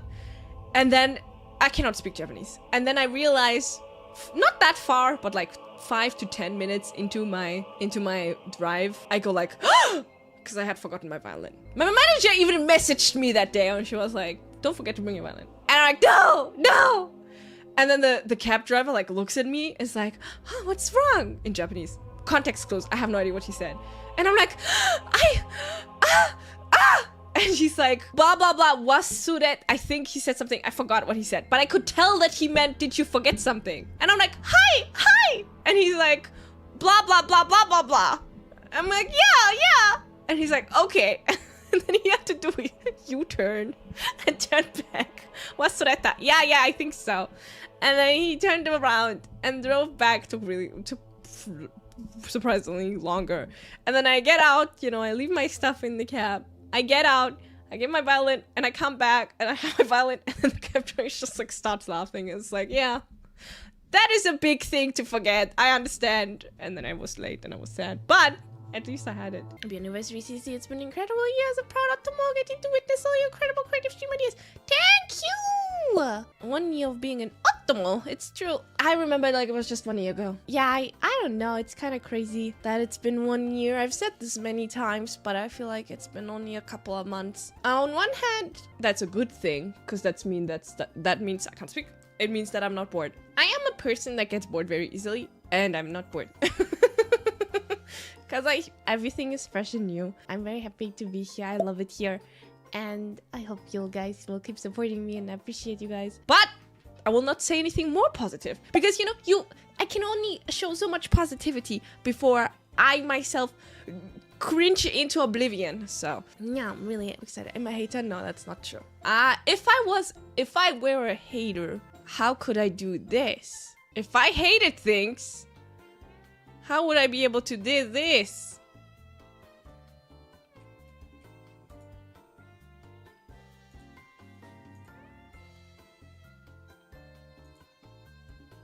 She's so amazing. Exactly. Exactly. That's what I'm saying. Happy 1 year anniversary. Thank you for the precious memories that I will cherish forever. You've brought me so much joy and changed my life in a positive way. Thank you, Amanu Kyurin. Now shut up! I said no more positivity. No, you can be positive. No! Okay. Now that Justice has been out for a year, we had the chance to find your missing chest module.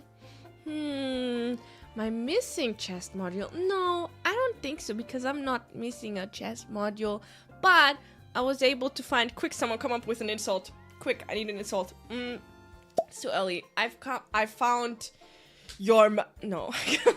Sorry. Your mom's. Sorry. Good happy anniversary. Your mother's chest module was very comfortable when I laid on it. Happy 1 year anniversary! Happy anniversary to me and to you. I still remember your first little stream with Skyrim like it was yesterday when we first learned what for justice truly means. Yeah, my stream where I was a good guy and I helped everyone in Skyrim. That was a fun stream. I struggled because that was my second stream after debut. That was really difficult because I struggled a lot with reading chat at all because everything was moving so fast. And still to this day it does. Right now it's fine, right? I can read you. I see. I can read what you're saying. Okay, good guy. Yeah. But, when even now during streams when there's a hype moment, the chat moves really fast. And then obviously after debut it was really fast as well. Especially now I've gotten a little bit used to it. No, you can't. Yeah, I can. She can perceive us. I do. We can be fast. No, slow down again. Hi, green woman. Hello! She'll never see this. I saw it. Banned. You're banned. Oh, bless wow, you. It hurts to sneeze. Thank you. That doesn't sound intimidating at all, though. Oh, my Achu? Yeah. You didn't think it was very scary? Achu! Was that scary? Oh, that's still kind of cute. Hey, oi. I don't think so. I think you're yanking my chain. No, really? Oh, I sounded super intimidating. Oh, I don't... Now my nose is gonna sound stuffy, though. Dang it. That's okay. I do, too. It comes back and it stays. I don't know. Have you ever tried using sinus rinse? Oh yeah, it hurts. Really? It hurt you? Yeah. Man, that stuff changed my life. It felt awkward at first, but once I learned how to use it, man, my nose has never been more clear. But the problem is it doesn't fix the inflammation. You know? It's like your nose still stays kind of narrow, the nasal pathways. My friend has been using that for a while. I used a water pick instead.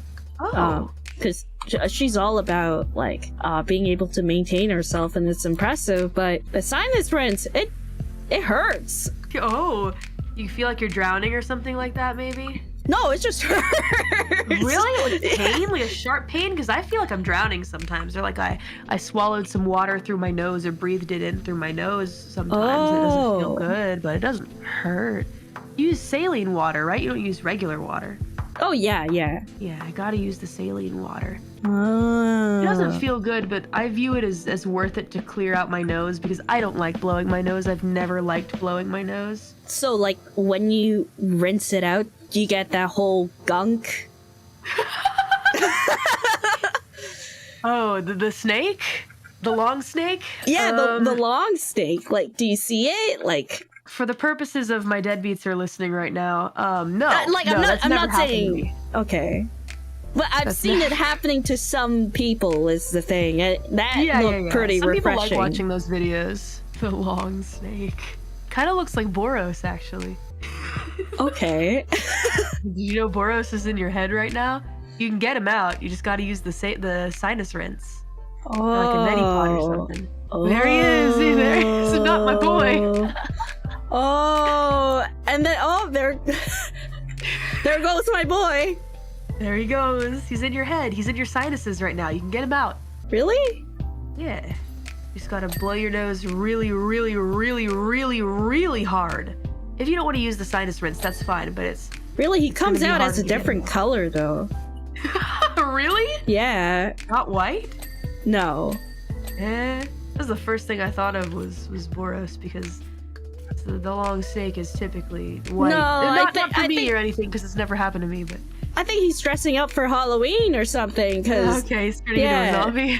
yeah, kind of like that. I see, so you got a shiny Boros in your sinus right now. Yeah, he's like emerald colored. I see. It's emerald! Emerald? Oh gee, the image in my head, they say. It's fine, it's just jokes, it's not real. No, we don't do that. What are we not doing? Huh? Oh, shooting snakes out of our noses and stuff like that. Oh yeah, no, that's actual crazy talk, of course. Yeah. How no? My nasal pathways are just inflamed. That's all. Which it makes me sound nasally, but there's nothing going on in there. It's a forbidden gummy worm. Oh god. Yeah, the thing is, speaking of that, like. Speaking of that. Yeah, so, like, usually, it's a lot more watery. It has a more watery consistency, but today it had, like, a lot more gummy texture to it. And I was wondering what was wrong. Yeah? Like, it's, like, very highly concentrated. Like, I can almost taste it kind of thing. I've rarely had that experience before. Like I said in the beginning of the stream, I love to listen. I love listening when my friends talk about their lives. No, like, it's usually like a lighter color too, but it was like thick. Like, why are you laughing? And this was like a very serious... I even talked to my mom about it. I was like, hey, like, is this normal? Because, like, I was in the car with my mom because we had to go somewhere together. And I was like, so today... you know how I'm sick, right? Right. And today, it was of a different consistency. And with different color and different texture. What's going on? I've never had this before. It's a lot more gummy. And she was going like, I don't want to hear this. So, yeah. I'm sure. Well, you gotta hydrate properly, Kronii. I did hydrate, though. Are you drinking a lot of water? I thought so. How many water bottles a day are you drinking, Kronii? I don't know. I don't really keep count of that. Okay. Well, I mean, admittedly.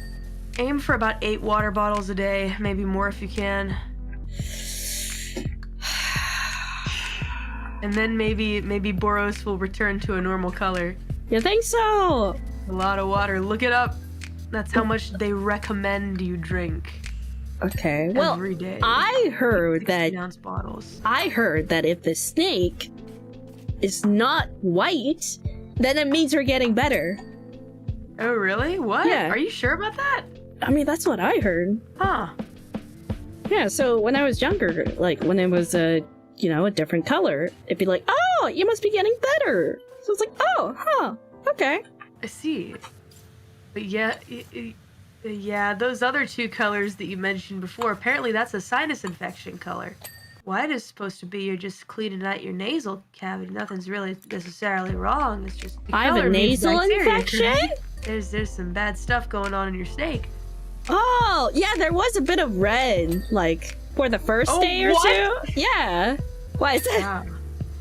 Those colored snakes. Yeah. It was like, yeah, it was red. I was like, oh, that's kind of strange. And then I just didn't really think too much of it. And then it wasn't so red anymore. So I thought, okay, it's gone now. Sick. And I didn't even blow my nose that frequently. So, well, blow my nose. What am I saying? I mean, like, Boros, yeah. Yeah, you gotta check your snake. That's all we're doing is checking the snake. Yeah. It's not what you think it is. It's not what you think it is. What is that? I said it's not what you think it is. That's what I said. Yeah, okay. Yeah, because they think that it's something else, but it's not what they think it is. Okay, yeah. Yeah, it's just checking your snake's color. You have to do that when you're sick. Yeah. Anyway, something I love about you, Kronii, is you dial things up to 11 sometimes. And I appreciate that. You know, especially when people say, no, stop, I can't anymore. To Kronii, that means go. Yes, dial it up to 11. And I like that about you, Kronii. Oh, you think that's an 11? Oh, no, I think it was 20. I think it was definitely the hot, I mean, I think it wasn't. It was, I thought it was, I know you're taking mercy on us right now. That's what it is. It's just you taking mercy, and I appreciate that. I love when people take mercy on me, so thank you for the mercy. Oh, wait, okay, this actually gives me an idea. Oh god, oh please, no ideas! No. I'm gonna have to... I've asked this question to another person before, but I always muted, and the other side isn't muted, so people got to hear the other person's reaction, but not my question. So I'm going to ask you that question. I'm gonna mute in the stream real quick. Okay, mute yourself. Okay, but I can hear you. Okay.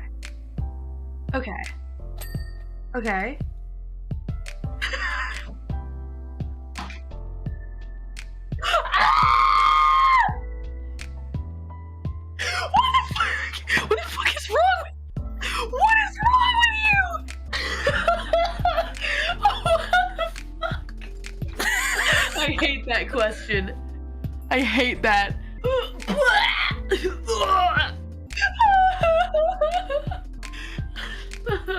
No.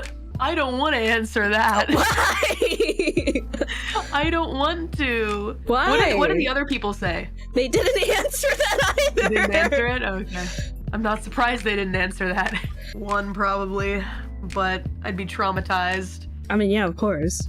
What would you choose? You have to tell me what you would choose. I would only tell you my answer after you've answered yours. I did! I said one! Silly! Oh, you would do one? Yeah, but I'd be traumatized forever. Okay, I'm gonna mute real quick. Uh-huh. Opposite. Yeah, which is horrific, but I mean, gotta do what I gotta do, right? Yeah, I can see why you muted that question, because that question is special. How did you think of that? How do you think of these would you rathers, Kronii?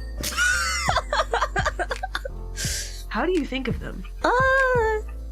You know, do you just sit on your bed and think about the most diabolical thing you could ask your friend? You just sit there and think that? Yeah? You know, see, maybe it might be more therapeutic for you. Like, instead of doom scrolling and you think about where life went wrong, I'm in bed thinking about these... She's cooking up some plans. These ideas, these thoughts. Yeah. Wow, that's horrific. Well, good thing that will never happen, so I don't have to think about that. Hopefully, yeah. I'm scarred for life. Now tell me what you would choose. I would probably go for the same. Yeah. Yeah. Yeah, I thought so. Yeah. The other one's just too messed up, man. Just too messed up. Like, how would you look them in the eye?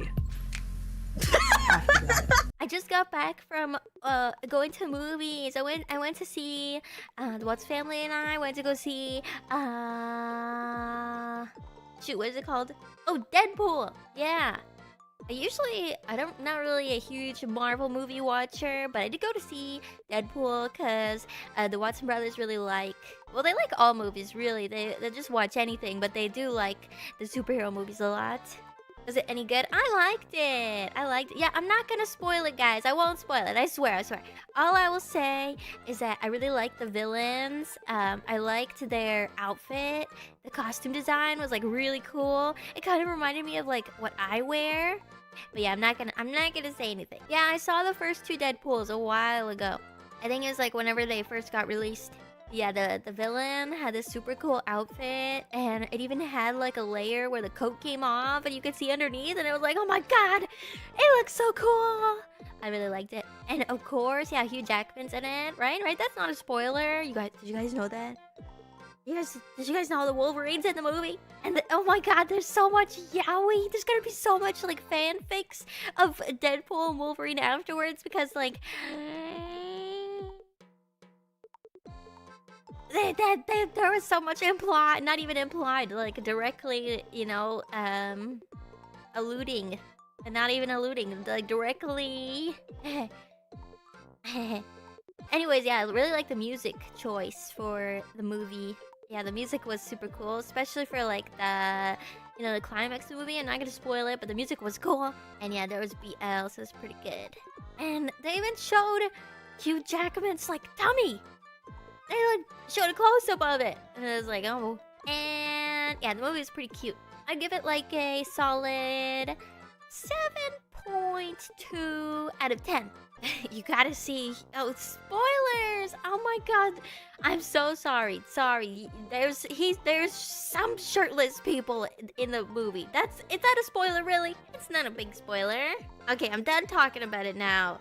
Yeah, older brother Watson was like, man, I gotta see the movie because if I don't see it, I'm gonna get spoiled. And it's like, really? Is it really that important? Okay, I am eating avocado. Can I go now to watch it? Marvel, why don't you pay me for advertisement? Hello? Look, there's like 3 people in the chat that said they're gonna go see it because what do I said? That's good. I'd want to watch it again, like when it comes on streaming services. Not for any particular reason. But yeah, it was pretty good. Some people like go to the movies and they'll watch the same movie like at the movie theater like 3 times. That's crazy. But yeah, I hope they make another one. I'm gonna interview the actors. I don't think that would go too well. There'd be too much like awkward silence because I'd be like, what am I doing here again? Every time I want to eat something outside, it's like, oh, this one single meal is like $16 for a dish. What? $60? Oh, if you want to buy candy at the movies, it's $6 for a little box of candies. Oh, you want to buy popcorn? That's going to be $14. Oh, you want to buy a drink? That's going to be $9 for a drink. Excuse me, it's a paper cup filled with flavored liquid. Why is it $9? But I guess they're like mini buckets. The cups are too big. Yeah, I did actually smuggle candy today to have in the theaters. Might as well, right? It's not illegal, okay? That doesn't say anywhere when you buy a ticket, right? No, don't bring your own food. I didn't ever see anything like that. Some people will just straight up get one of those Taco Bell party packs and take it into the movie theater. I do remember, though, sneaking into theaters with like a, you know, like a bag filled with food and snacks. Get your whole McDonald's Happy Meal set up. Yeah, I don't think really they care, right? At least the employees at movie theaters don't really care. I hear working in a movie theater is pretty, like, chill job. Like everybody, when I was in school, everybody wanted to apply to work at the movie theater because it's so, you know, laid back. You just scan tickets, you just, you know, get some popcorn swept up, and free movies, right? Is that true? Can you just watch whatever? I guess you can. That was your first job? Yeah, that one sounds comfy. That one sounds cozy. Yeah, isn't like for Wolverine movies, it's like a lot of superhero movies, their shirt always comes off, right? At least for the guys, it's not really possible for the ladies, I think. I mean, you do always get like a behind shot somehow, in one way or another. But that's true for the guys too. That's pretty standard, yeah. Buttocks, the derriere. It's the fancers, yeah. Mystique, oh, that's different though, because Mystique's like wearing a full bodysuit kind of, right? Kind of, it is, well, yeah. What's the movie you've seen the most in your lifetime? Like the one you had on VHS growing up that got the most plays? There was one, it was like a Disney sing-along tape. And it started out with Donald Duck and like 2 other ducks. So one of them was wearing like a sombrero. And they go down like into South America and they see penguins. And then they like travel up through the countries. Yeah, it's kind of like a sing-along. The Three Caballeros, yeah. I watched the shit out of that. And then also there used to be like Disney VHS tapes where it was just, I don't know how to describe it. It was just music videos, but with sing-along. They're just like sing-alongs. VHS, I don't remember. Yeah, that one's really good, the Donald Duck one. I don't think I've ever seen the Goofy movie. Maybe I have, but it's like locked behind memories. And then I have other movies where I was just like obsessed with them for a while. And I've seen, Dreamgirls is really, it's another kind of like musical movie. I've seen that movie so many times, and I never get tired of watching it. I don't know why. And it's just really good singing in that movie. Dreamgirls, and then Just Friends, like a holiday movie that I would watch like almost every year. I've seen Hunt for the Wilder People a lot of times because I keep showing that movie to other people, and I'm like, look at this, isn't it funny? Ace Ventura freaked me out as a kid. Because isn't there like one scene where he pops out of like the rhino's like butthole or something? Yeah, Beyonce's in Dreamgirls.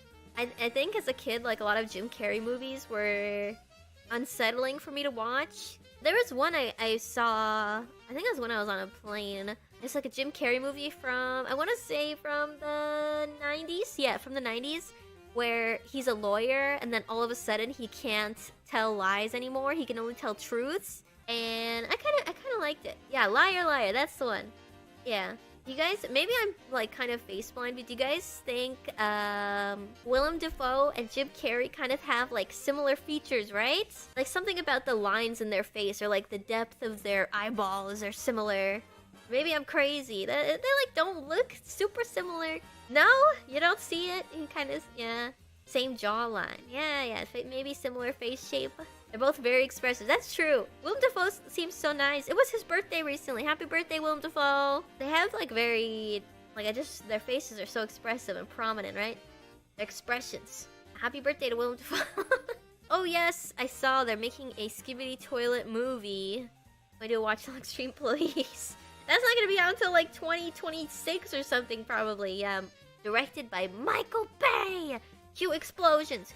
How do they even get the rights for Skibidi Toilet? Like, they must have paid the original creator or something, right?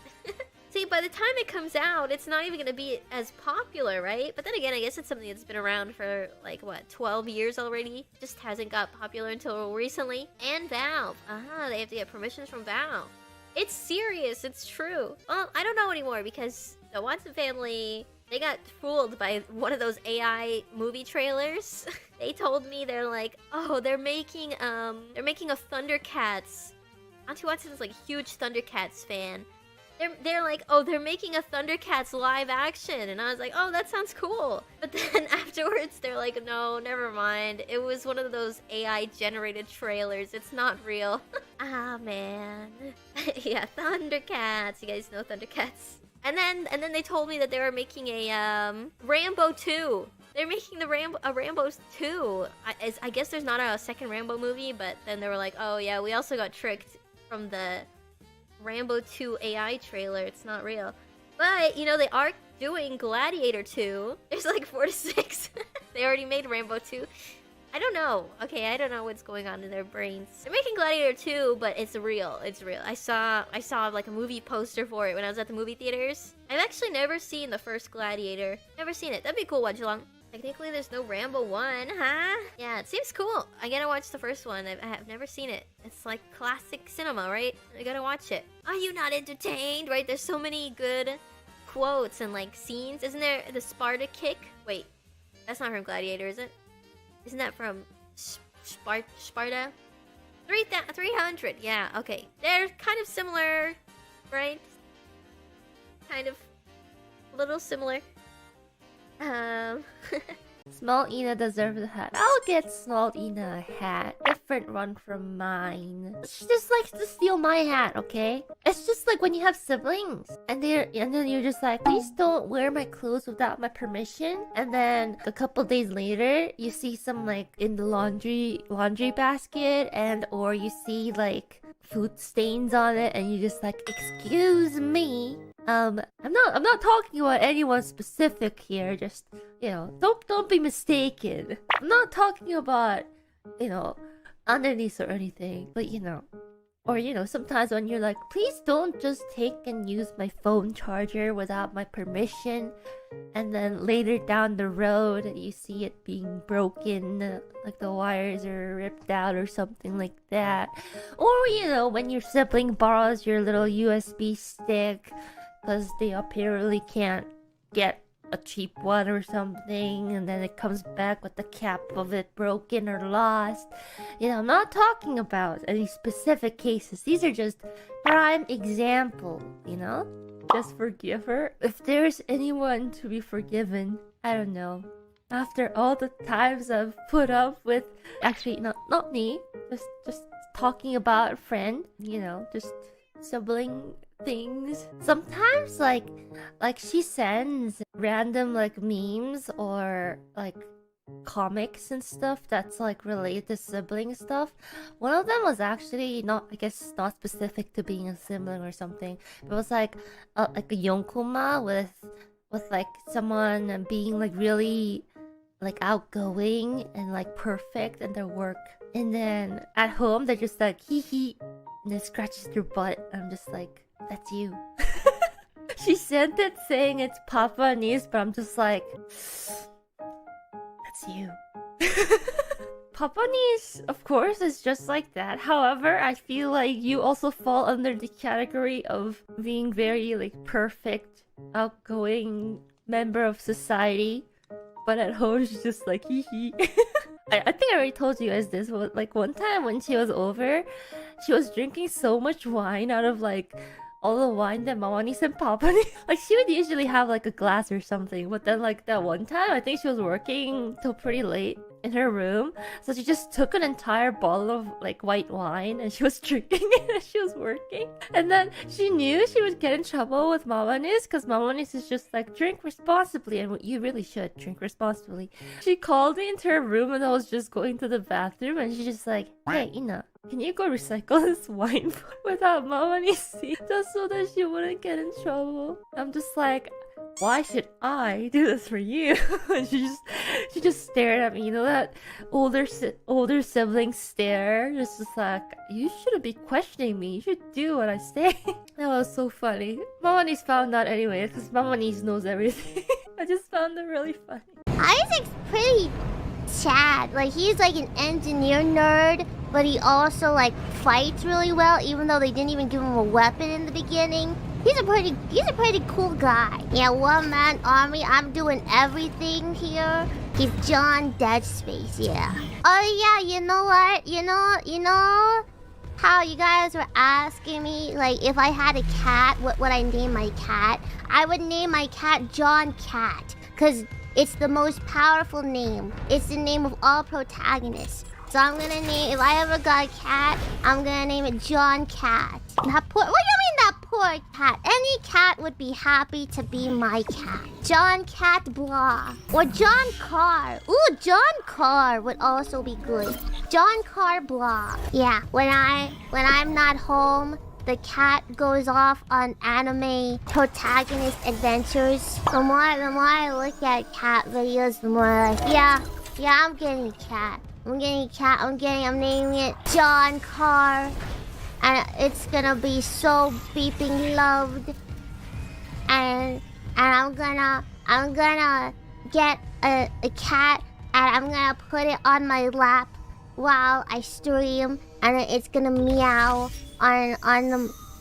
while my stream happens, and then I'll be like, hey John Carr, say hello to the stream, and John Carr will be like, meow, and then you guys will be like, oh hey, it's John Carr. And that's what's gonna happen. Your lap or your keyboard?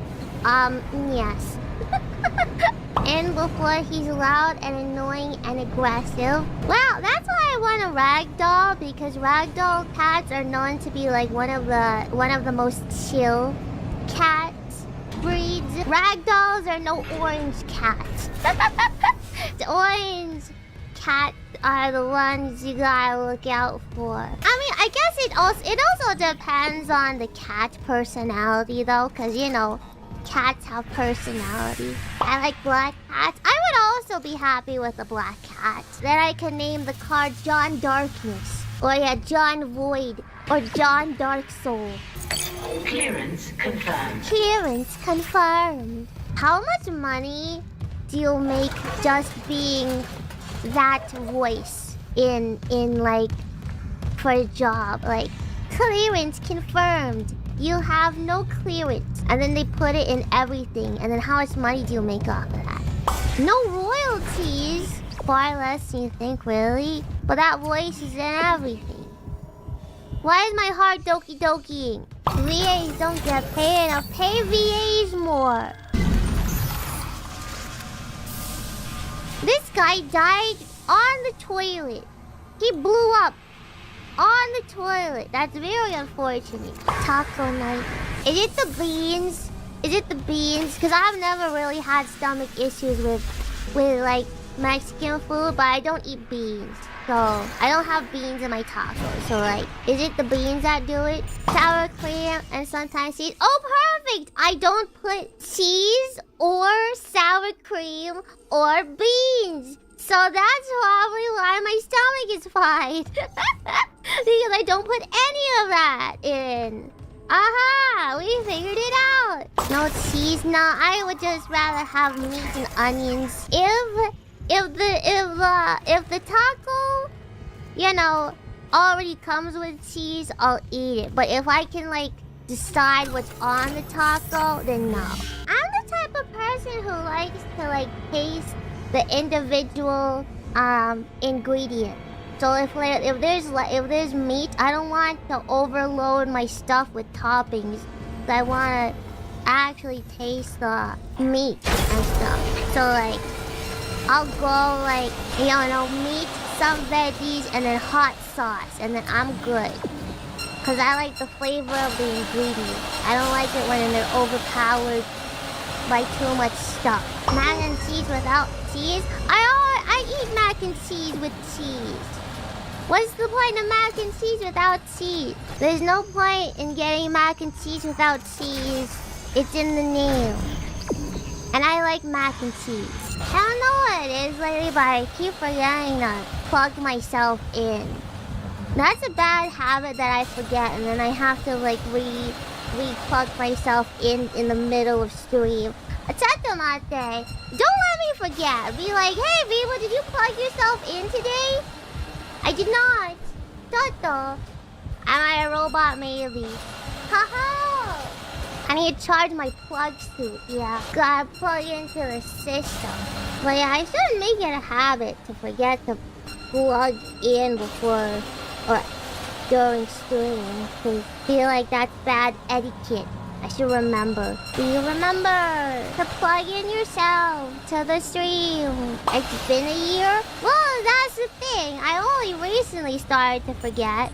Oh, you know what it is? It might be the iPad thing, because now I'm like plugging in my iPad too, and then I forget to swap. Maybe that's it.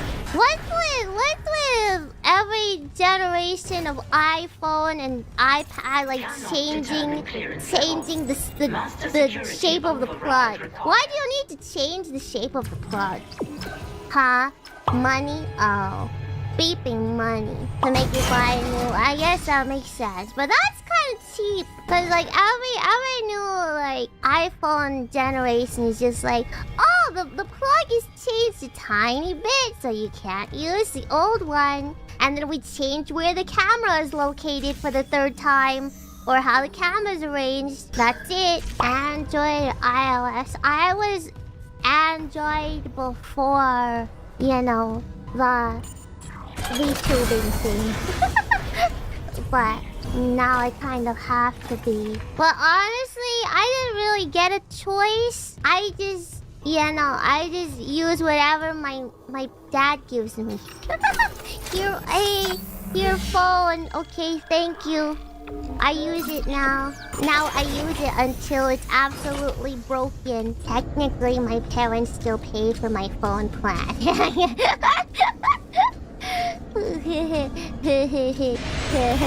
I'm under the family phone plan thing or something. I'm kind of nervous though, cause I have to do all the, all the big girl stuff when I move. Like, gonna need like a Japanese phone now, so now I have to go to the Japanese phone people by myself, and I'm kind of nervous about that. Like, so yeah, that's the thing. I feel kind of bad because like Cover is like, okay, we're gonna send someone with you to go get your phone. We're gonna go send someone with you to go make your bank. We're gonna send someone with you to help look for apartments, so you won't be alone. I'm like, wow, that's really nice.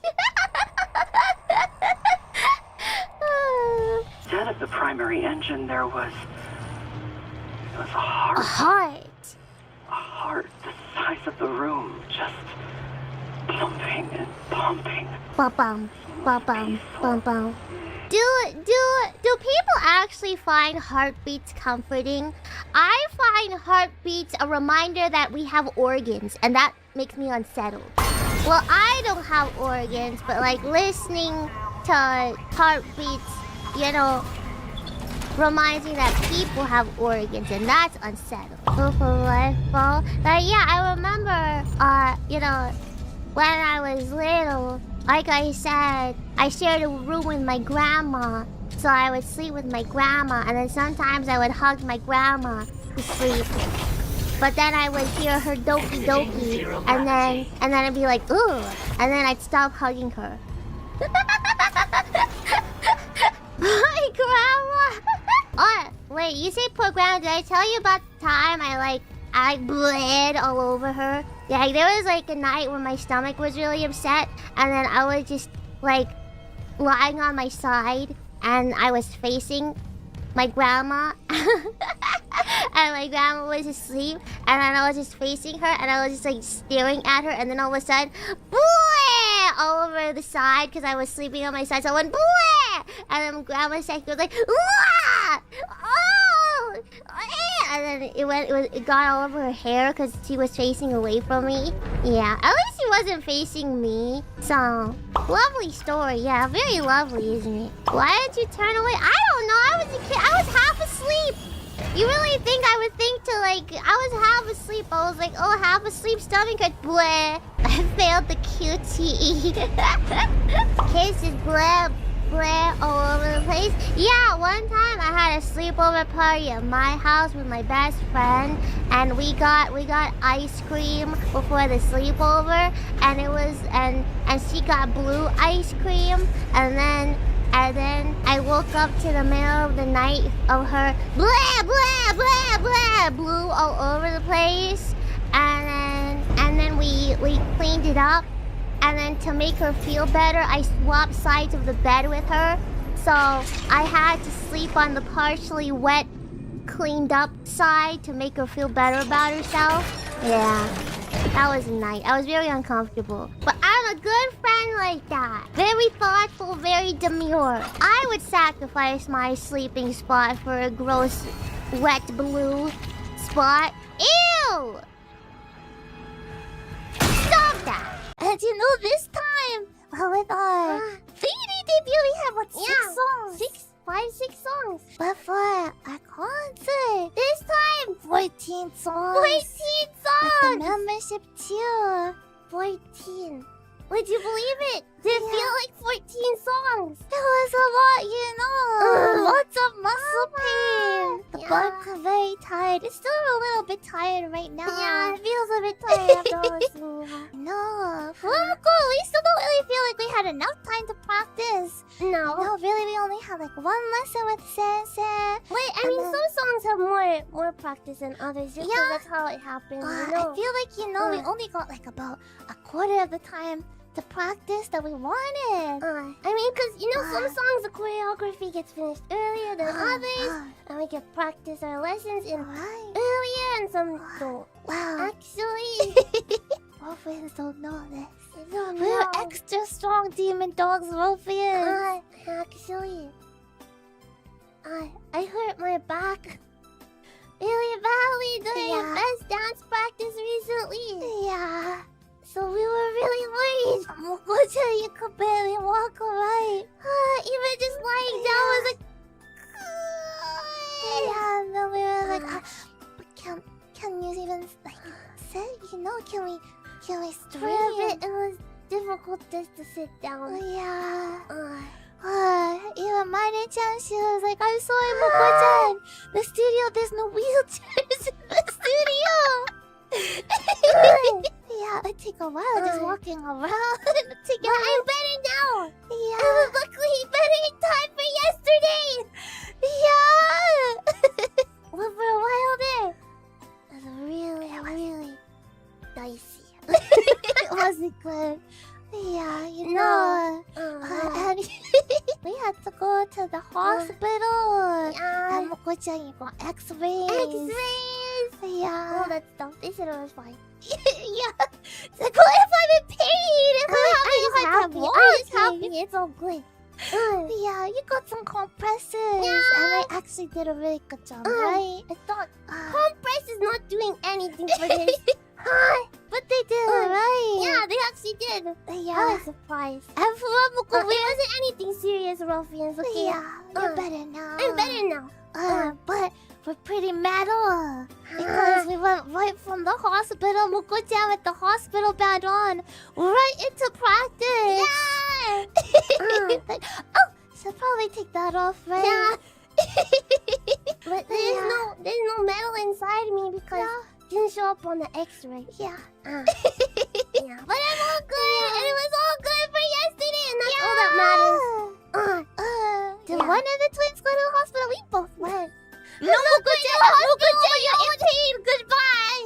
I don't need to go to the hospital. I'm not in pain. I'm good now. Moko-chan didn't really fall on her back or anything, so that's why she didn't break her back. You were just practicing, and then it was like, ow, that hurts. My back hurts. Why? I don't know. Steel chair. No, the steel chair was okay. It wasn't. My back did not hurt because of a steel chair. Not this time. Yeah. Oh, my back did not go out. No. I think it was probably just lots of practicing. Lots of practice, not too much sleep. Yeah. Lots of stretches were done, but I think I just probably needed more sleep. Yeah. How long did it take you to recover? It was a close call. Yeah. Break the benches, not the backs. Yeah. Oh, Mama! You gotta do Mama! Ruffians! Recently we got some new fan letters in Mane-chan. We just really love them so much. You know, we can see all your personalities, your individuality. You know, your handwriting, the stationery you pick. You know, sometimes maybe there's some Ruffians who maybe aren't so confident in their handwriting, so they'll type things out for us. But you know, sometimes you draw little pictures. Or you know, you'll like have one page and on the front and the back you'll just fill it with all your feelings, your nice message, you know. Don't be nervous about your handwriting, okay? Well, we love it, so... anything is fine, handwriting or typing. I know it's hard to handle. You know, some Ruffians maybe do one, some Ruffians even do both. Yeah. You know, so... Can you make little doodles? I think so. You know, sometimes the standards kind of change, so... I don't know, but I'm happy. I'm happy when I get to see it. So you know, it's a gotcha. We wouldn't be able to read it all, but I don't know, maybe. Yeah, depends on who checks your letter. Yeah, which staff is on checks. Probably. Thought we weren't allowed doodles. I'm not too sure. I don't know. I would say that most fan letters lack doodles and drawings. Yeah. Not all. So it did say no drawings. Well, we did get a photo one time. And definitely some drawings. So, yeah. Shrug. Who knows? Yeah. Yeah, it says no photos and drawings, but it isn't voice consistently. I don't know. Not the most consistent. Sometimes there's lots of whiteout. Sometimes there's no whiteout. Huh. Alright. So, I like the times there's no whiteout. Yeah. Times that there's whiteout, I get very angry. Yeah. I would be tempted to take out a knife and try to scrape it off. Right. If not for damaging the letter. Yeah. So, that's sometimes it's tired too, right? Yeah. You know, maybe we'll just. That's it, Ruffians. If you write lots and lots of fan letters, they'll be overwhelmed. They'll be like, I'm not gonna white out anything. Right? I don't know. Right? Can you write letters in English to FUWAMOCO? Of course. In English, in Japanese, any language. Any language. If there's languages that we don't understand, it might be a little hard for us to. If we don't understand the language, if you could maybe leave it as a typed page, because then we can probably run it through a translator. Right. So if it's handwritten, it's gonna be hard. Yeah. I don't know if the letters definitely get checked, but it depends how thorough it is sometimes. Yeah. How many letters? Oh, we're not counting. But a lot. I'm really happy. Do you know which letter belongs to which fans? We do our best. We do our best. Sometimes it's whited out. But I'm like, but this letter that's the same handwriting, the same stationery was from this Ruffian. Their name wasn't whited out this time. This one's so yeah, you know. We like putting the Ruffians letters together, you know. So if we got multiple fan letters from this Ruffian together. There was one time you told us to hide our names. Yeah, and I think it went as well. One of the recent letters had it hidden. So edit, it got missed. So I was like, oh, I think this is the Ruffians. Yeah. Can you introduce yourself in the middle? Yeah. Alright. Just in case maybe you forgot. Yeah, fan letters sometimes is quite a bit of a lag. Sometimes a month. Yeah. Sometimes shorter, sometimes longer. You know, so sometimes I'll be like, oh, this was quite a few months ago. This Ruffian was like, oh, I want you to try doing this. But I already did this, so I wonder what they're thinking, what they're feeling now. Yeah. So I can't believe you make your own drinks. So originally because I'm a little bit cheap, and then this is actually way cheaper than like like I'm buying stuff.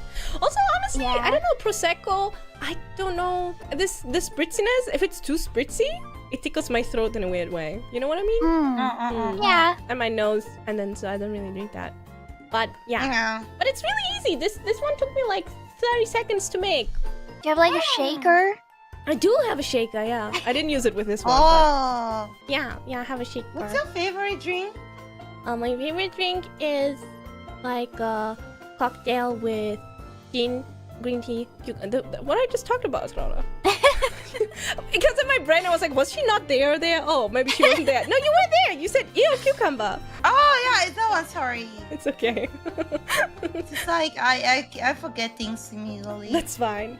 Especially when I speak, Raora just it goes one ear out the other. What do you mean? That's not true. I listen to you sometimes. Sometimes. Raora always says I talk too much. Like we say something, and then she goes like, and then I say, Raora, were you listening? It's just my attention span is so short lately. It's okay. I don't take it negatively. Brain rot. It's my smartphone's fault. It's my phone's fault. Yeah, it's TikTok fault. The Instagram reels. Yeah, if Twitter? you don't put Twitter's probably a you big don't one. put a video from Fortnite next to your speech, I won't listen to you. Maybe I should send you like at any point we're talking, I'm also playing Fortnite on the side, and then I screen share it to you. Yeah. Or Like- the other game that is there's a guy jumping on the trains. Yeah, what is it called? Cookie? No, what is it called? Subway Surfer. Subway Surfer. Yeah, if you don't play Subway Surfer and you talk to me, I'm not gonna listen to you. Or soap cutting videos.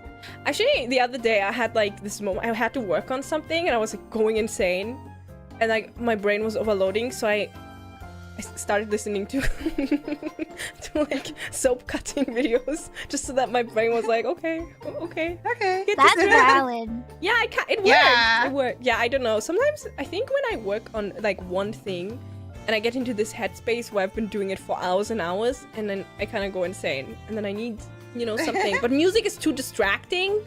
Talking to someone is too distracting. But like, just having like weird ambience noise kind of works. Same with ASMR when they don't talk, like just crackly ASMR. Like slime. ASMR. Slime.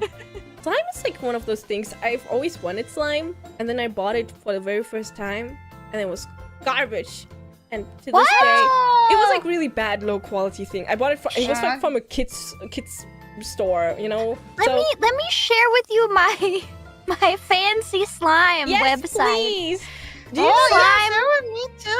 Slime for adults. Do you know that YouTube channel? It's like OG Slime or something. Yeah, that's the one I buy from. Oh, really? Buy from them. Well, the only thing is they sell out instantly, so you have to be ready. I always see their shorts, and I'm always like, ah. They're good. They're so really good. For you They guys smell really good. who haven't seen them, it's like they scoop the slime and then they rate the slime scoopability with like this very serene music in the background and funny comments. I've been wanting to order slime. Look, they're in stock right now. Wait, oh my gosh, I kind of want some. Some more slimes. Do it. But okay, I have a question to you guys and everyone. You know the one where there's like charms inside with like isn't that like super annoying? You can take them out. Well, it depends on the charm. Sometimes they're like smooth and they don't hurt your hands. Just makes it crunchy. But some of these But if look it's a like they big poke charm, you. you can take it out. Also, how do you not eat it? That's the difficult part. Yeah. Some of them smell very good that you wanna. I remember I had one, and I think it was from this website. I bought it like a couple of years ago. It was maple syrup. I don't know, something like chocolate and maple syrup, and I really want to eat it every time I was touching it. Should have eaten it. No. Why does it smell so good and look so good if it doesn't? It's not edible. Yeah, it was smelling so good. I think you should eat the slime. What happens if you eat slime? What? I can try It's made of like soap. If you eat It's slime. like glue and borax or something. You'll find borax in products like cleaning supplies. If ingested in large amounts, borax can be harmful. It would take several teaspoons for a child in elementary school to notice its effects. Okay, I think you can eat slime. Just don't eat like a kilo of it, but you can eat a little bit of slime. Yeah. I don't know if it would taste very good. But it smells so good. Let's put some sugar on it. Smells better than it tastes. The first YouTube video that gets I recommended wouldn't in eat Google that. is, I ate slime and this happened. No, I won't click on it. Has anyone here eaten slime? I ate Play-Doh as a kid. That's fair. It's pretty good. What does it taste like? It tastes very salty. Oh, yeah, I can imagine that. I think they put a lot of salt in it to make you not want to eat it. Oh. Isn't salt also like in high doses? Isn't that dangerous or something? Yeah. Yeah. To be careful with that. But yeah, I think my automaton brother took a chunk bite out of soap. So I think children are weird. Sometimes. Or coins. Yeah, coins. That happens a lot. Which is that is actually dangerous. Yeah, because of choking hazard. Yeah. A lot of That's children gross, eat coins. though. Yeah, Too many people have touched those. Yeah. Yeah. I remember Nintendo made their what's called like little things, the cartridges. Have you tried it? Oh, cartridges. Yeah, and they yeah, I tried it. They made it taste super bad. So, children not gonna eat them. And I actually tried it. I mean, I didn't bite it, just licked it. It was actually very bad. I'm kind of I curious. tried it. I thought it was good. What? It's like dark chocolate. Like super bitter. When did you try this? Several times. Do you have a cartridge right now? Addicted. I think so. I do. You want to try it for us again? I'll try it again. Give us a new free... Give us a new clean I forgot where you're to supposed to reveal. link it though. I'm sure it's fine. The whole thing. Every part, I guess. Every part. Yeah, maybe the back, the better because the back doesn't have the paper on it. Yeah. This is Mario Party Superstars. Okay, give us a taste it. review. It's good. No, don't eat that. I know. I just put the tip of my tongue on it, and it's very pleasantly bitter. I don't know what to tell you. They failed. Do you They like did it? fail. It's good.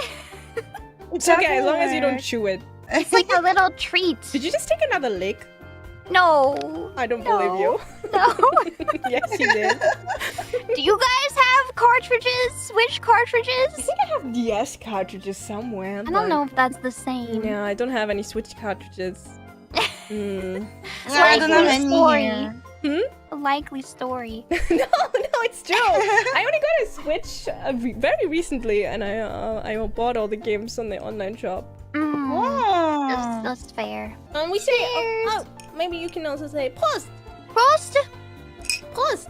We say post. Yeah, exactly. Which means cheers you sacks, and then what? like you sacks. You you. Can someone translate? Someone press the translator button. Cheers you baggage. No, you You sacks. You sack. Yeah, you. Sack of stuff. Yeah, like that. Yeah. Not like weird. And then you answer post do like you plural, you singular. I'm terrible at explaining it. Anyways, we have to say post do zeka. And then chat up replies post do zak. Did anyone say it? Did anyone put that? There, one person. Okay, thank you. That's good enough. They're getting banned for saying it. They're getting filtered. Well, you're a moderator, right? Just ban them. Yeah. Free them? There's too many to free. No, ban. Oh, ban them? I'm actually very, very lucky. I think it can be kind of rare for people to have friendships where they're like, this is a person that's been around for so long, and you just you trust them with your life or something. If that makes sense. Like there's friends where you can hang out with them and you only talk about just like fun stuff. And then there's friends where you'll open up more about like your troubles, things that you're going through and all that stuff. So there's kind of like two variations of it. And then sometimes, although like it's kind of rare, but sometimes you're just like, I love you, man. You're such a good homie. It's sort of that feel to it, if that makes sense. Like it's a very special friendship because I don't think platonic love is talked about as much. Like I think a lot of people yearn for romantic love. And then I'm sure like people also yearn for the platonic stuff. But we don't really normalize like just saying that you love your friends and whatnot. At least for some people. I'm your homie. What's up, homeboy? Yeah, it's underrated. I think like sometimes you get to a point where like they're kind of like a second family, if that makes sense. That's what I think anyway. So for some of my peeps, it's gotten to a point where like, yeah, these are like my lifelong friends at this point. It's been ages, it's been years, and they're good people. You're French? No, French is lovely. Bitches love French people. Cause you know, homie, platonic. At that point, I think you become like fuck buddies. Well, I guess it's not fuck buddies yet, cause you haven't done it. So maybe like make out practice sessions is what it's called. Okay, I'm just gonna let you know now though, I think fuck buddies are totally not platonic love. I think that's kind of, I mean, you do you, my dude. I'm gonna say now, I don't think that's platonic love, man. I think that's like way too much. You do you though. I'm just gonna stay in this corner and look on, horrified. It's kind of nuts though, like everyone's so different. Like, we have different principles and whatnot. Because I did have a friend, and he dabbled in that stuff. And that's the friend who also did like, there was this girl, she liked men in like the fursona suits, essentially. So I'm like, okay, cool, good for you, man. It's just kind of interesting how everyone's so like different in terms of principles. That friend's the one that settled down, by the way. He has a wife now. So unless his wife is into personas, I don't think he's doing that shit anymore. But hey, it's not my fault. I'm just giving you a true story. Now, I like talking about, like, my friends, though. It's kind of like, in a weird way, it's like talking about your pets. It's like, oh, look at Pepper. He ain't shitting anymore. Oh, my friend is so crazy. Let's go. It's like sort of that thing. No, not like a kinky pet thing. Don't you, like, talk about your pets? Cause, like, there's nothing else to talk about. So that's why you gotta share anecdotes. You kind of get it exactly. Sometimes you just don't know what to say. It's like, at this point, I'm not the one with the interesting stories, guys. I'm normal. You do, no. Really? Oh, wow. Is your culture... What culture is that, out of curiosity? Like, I know in Europe... Oh, they do it in the Arctic tundra. In Europe, they do, like, they kiss on the cheek, I think. You guys nuzzle. You do normal... You do nuzlocks. Oh, Belgium. Oh. Well, that is interesting to know. Oh, but then, like, in Japan, I'm pretty sure, because I saw, like... I'm starting to get Reddit recommendations of Japan life. Some people have, like, girlfriends where they're just not very touchy or cuddly. And they... I don't know how common any type of physical affection is for them. I'm sure there's some people who obviously dabble in it. But it seems like it's one of those things where they're not comfortable. It's abnormal, in a way. Yeah, it's culture-oriented. Yeah, that's a good way to phrase it. Good job. It's only for super deep bonds. I guess so. I'll be honest. If I ever hug, it only lasts at least like 2 seconds. I don't hug beyond that. I'll be like you know, like the homie hug. Like, hey man, pat their back, let go, do like a high five, and then like make a lot of clapping sounds, secret handshake. But funnily enough, like I only gave half hugs in high school. I was always kind of like not very touchy, and I avoided hugs. Although some friends would like try to do group hugs and be like, let's do a group hug, and I would like try to square them out. But I guess it's been so long now that finding or getting to hang out with certain friends and whatnot is kind of a rarity. So you just give them the homie hug. Like the 3 second. It has to be 3 seconds. Any longer, that's not a homie hug. That's gay. I'm kidding. You know it's a homie hug if they pat you on the back. Like, what's up, man? You know? You know what I mean, homie? Or are you gonna give me more of a homo? I'm kidding. It's not a bad thing to say, is it? I don't think it is. Well, if it's less than 3 seconds, you're still homies. But maybe like without the E, the ES. So it's more like simplified, homie. Nah, some of my friends are gay, so I just outright say it. I'm like, bro, that's gay. I don't know, it's just such a thing. After high school is like, after high school's done, it's really hard to keep in contact, right? I guess it's just one of those relatable things. Everyone separates. Yeah, my high school teacher was like talking about that too. He's like, oh, after high school, you're not gonna see a lot of people. It's like, didn't have to phrase it like that. A shoulder hug? That's okay. Shoulder hugs are fine. I did that in high school. Nothing wrong with that. You rub shoulders together. Nothing wrong with that, my dude.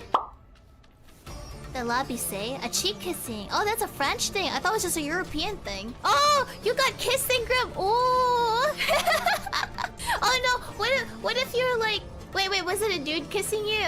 Or was it like a gal? I don't know. I would probably freak out though if that happened like out of nowhere, to be honest. I would just freak out. It's like, what just happened? Was that on purpose? Or was that like an accidental thing? I don't know, man. It's a lucky person, yeah. Getting a taste of the C-gram. It's just a greeting kiss. I don't know, man. I would still kind of get awkward. Not because like I have a problem in general. I am actually a little bit anti-touchy still. Like I'll do hugs, but that's literally it. So if that was a friend greeting, I don't know, man. That's getting weird for me. I'm not European or French. Or am I? Oui, bonjour. Maybe I am French, huh? Maybe all the anecdotes of my life was actually a lie. What if I was just so good at keeping my privacy? Little did you know, I'm not even from America. Greeting. Man, my handshake is like not the firm handshake type. Because my mom, or like people always tell you, be like, you gotta have a firm handshake. But no, mine's meek as heck. It's just like a weak little gentle grip. Couldn't hurt a fly. Let's see. You've never been able to relate that it's hard to keep in contact? But they're still in your group. That's so good. That's good. That means that you have a really good foundation of friends. Like for me, some people I just didn't consider like as worth keeping in a way. Not because they're bad, it's just that the dynamic didn't really make sense. Because whenever I sat down for lunch, one of them started talking about anal, so I just like didn't really want to deal with it. And I was actually eating a peanut butter sandwich, because that was all I ever had from my high school. So sometimes you just don't want to deal with that growing up. Talk about anal once, I'll forgive you. Talk about anal twice, getting a little bit too far out of hand. Third time, you're absolutely shit. Yeah, it's kind of like one of those phases, I guess, for her, where she just like wanted to like brag about it. I don't know, man. I don't know the thought process on it. It doesn't really matter. I didn't keep contact with her. She was a nice gal though. I liked her better when like before she discovered anal, frankly. She was a lot cooler then. Once she discovered it, that was like the only thing she could talk about. And actually her boyfriend got pissed off at her because it wasn't supposed to be like, you know, like public. It was supposed to be hush-hush. We didn't want to hear it during freaking lunch period, which is totally valid. I don't want to hear that. PDA to a new level. Yeah, they did not last. Well, on another note, I think like everyone does grow up. They do stupid stuff as they grow up. I think we've all done stupid stuff, frankly. It's just a matter of like how we changed since then. It's bad manners. Yeah. I mean, like we were in high school, right? Sometimes teenagers be stupid. Someday you'll like look back and be like, wow, that was like really cringe. And then some people can probably just like laugh it off. Actually, I wonder how many like couples lasted from high school thinking about it. It's kind of interesting because usually not a very high rate, I assume. Yeah, I think that's like a I guess a rarity or something. Well, I don't really have statistics, frankly, so I can't say. I think it's just how people grow up sometimes. How you were in a period of time doesn't necessarily mean that you're the same in another period of time. Like, it is sad. And like, I'm kind of the belief, like, I guess growing up, I always wanted like, ooh, I think like a fairy tale romance would be like kind of neat, you know? People should stick together. But I guess like seeing so many stories and like seeing so many stories, it's kind of sensible in a way too. I guess things are just different. The way that media portrays romance, it's all very innocent and very, very sweet. But I think like the reality is that it's also kind of bittersweet at times, depending on like what's happening, time period in life, and all that stuff. Sorry, that's probably like really cynical. Like my mother actually considered divorcing my papa at one point because she was sort of tired of something. Didn't happen, obviously. They're still together, but sometimes like the thought alone kind of makes you wonder like how are they feeling? Kind of just makes you wonder how people work. My parents are good now. They get along just fine. Yeah, they worked it out. But then like there's like other people who don't end up working out. It just kind of makes you think. Yeah, I guess if that makes sense. I guess like in general, love is kind of an ongoing, like you have to keep it, you have to maintain it, if that makes sense. Because the easy thing would just be divorce.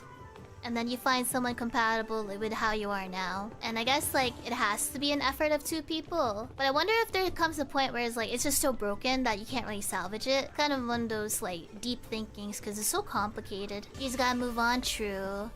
Like if they're clearly like abusive, then yeah. Although some people do get stuck in those. It sucks to see. And then that could lead us to the tangent of the old lady in the airplane. So on my last trip, the shorter trip to Japan, on my way there, I wasn't in business class, so I had someone sitting next to me, and it was a nice Japanese older lady. I don't know, it's like kind of hard to guess Asian people's age, right? But I would say she's probably like 50 plus. And so I kind of like spoke Japanese to her, like I think I was like getting out of the seat or getting into the seat or something, and I was like, "Shitsureshimasu." Oh yeah, I was getting into the seat. I was saying "Shitsureshimasu," and she was like, "Oh, you speak Nihongo," and then she started talking to me from the get-go already. Yeah, she was quite talkative, and I was really tired, but I'm not social.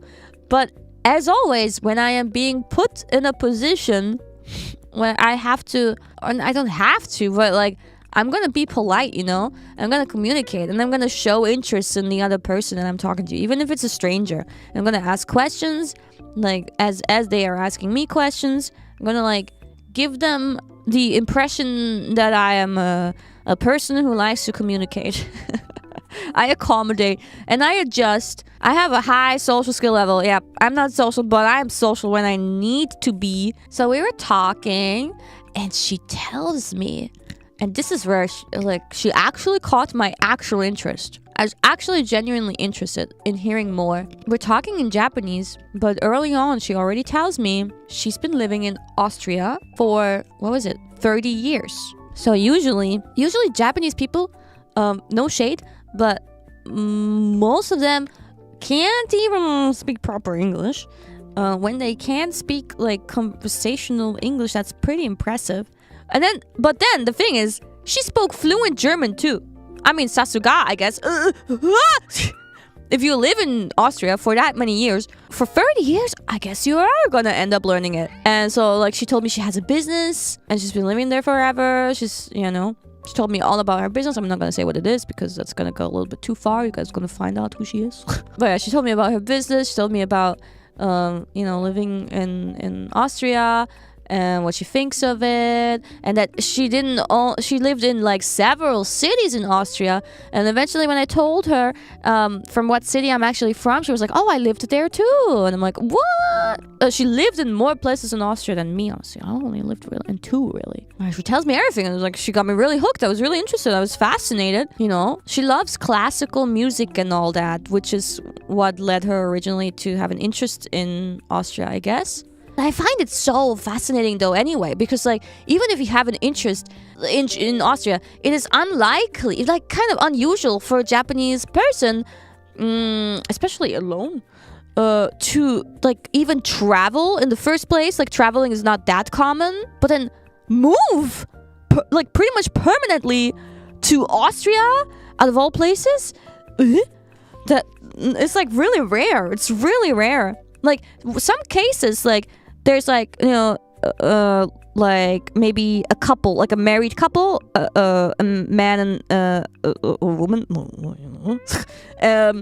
where the man usually, like, this is a common occurrence, where the Japanese male counterpart will have, like, through his company in Japan, will be like transferred to another country, and the wife comes along. This is very common, right? But just this woman alone, the male specimen, the woman alone, opening up her business in Austria, like, do you know what I mean? Like, there's a difference here. The other case is more often, but her going on her own and then like learning German and everything, like, whoa, huge respect. So cool. It was really interesting to hear from her, even though I was dead tired, but we yapped a lot and it was a pleasant company, and she liked to hear a lot from me too. And we were like exchanging all kinds of yaps. And well, I was like interested in her story, but she was, I guess, so delighted with my presence, as everybody is, of course. She did, like, every now and then throughout this super long ass flight, every now and then she would kind of like hint at things. Like, she'd tell me about like this restaurant that she knew, or this cafe or so, and I'd be like, oh, I haven't been there, and she would like kind of hint that she would, like, she wouldn't say it directly, but it's like kind of a hint that she might want to go with me. And I'm like, well, if she's not gonna outright ask me, I'm not really gonna go out of my way to hang out with a stranger 50-year-old lady. I mean, I'm having fun with this conversation, but like, I don't even with people around my age, I honestly really try to not initiate new friendships for years now, because there's like, I know I don't have time for it. And I know in the past, when I did have like a new friendship, there was like a case where that person was really disappointed in me not being very there. And I'm like, well, I mean, this is just how it is for me, honestly. My best friends, my best friend circle, they know that we're all like that, but we still, we love each other, we support each other, but we don't need to be on each other's butt cheeks all day, every day. No, we rarely meet. We don't need to reassure each other the whole time of our friendship by meeting up. And I need friends like that. I need friends who understand that and who are fine with it and who are probably the same. Yeah, low maintenance. So I'm really low maintenance myself because I don't I need low maintenance people too. I mean, I don't know, maybe if I was dating someone, maybe I would be less low maintenance. But when it comes to friendships, I'm very low maintenance. Like, leave me alone, let me be. I don't want to talk to people most of the time because my job is talking to people all the time. So, you know, I need to recharge my social batteries. I mean, I'm having fun talking to you guys, you know. It's my job, but it's also like, I really enjoy it. It's kind of different, I guess, yapping towards a screen than like having to constantly be out and about in like bars or whatever, or parks, and like talking to people face to face. Although when it's with my friend circle, I enjoy that too. But could I be doing that every day? No. I can do it on stream though. Yeah, you guys can't yap back. You're at my mercy. Yeah, it's like very different. I'm not, even in my own age range, I'm not looking for new people to befriend. I have my hands full. I'm happy with the friends I have, which is kind of sad because like I'm sure that some people I meet along the way could be interesting friends to have if I had more time to invest in them. So it's kind of like, you know, like could be like I'm, so to say, missing out on something. Well, nah, I'm happy with what I have. But then, of course, even more so, I'm not really intrigued by making like a serious, or like not even unserious, a friendship with with somebody who's like several generations older than me, who lived in Austria for longer than I am old. Which is fascinating though. Fascinating. Anytime I'd love to sit next to her in the airplane. But yeah. It's nice to have older friends. Bruh!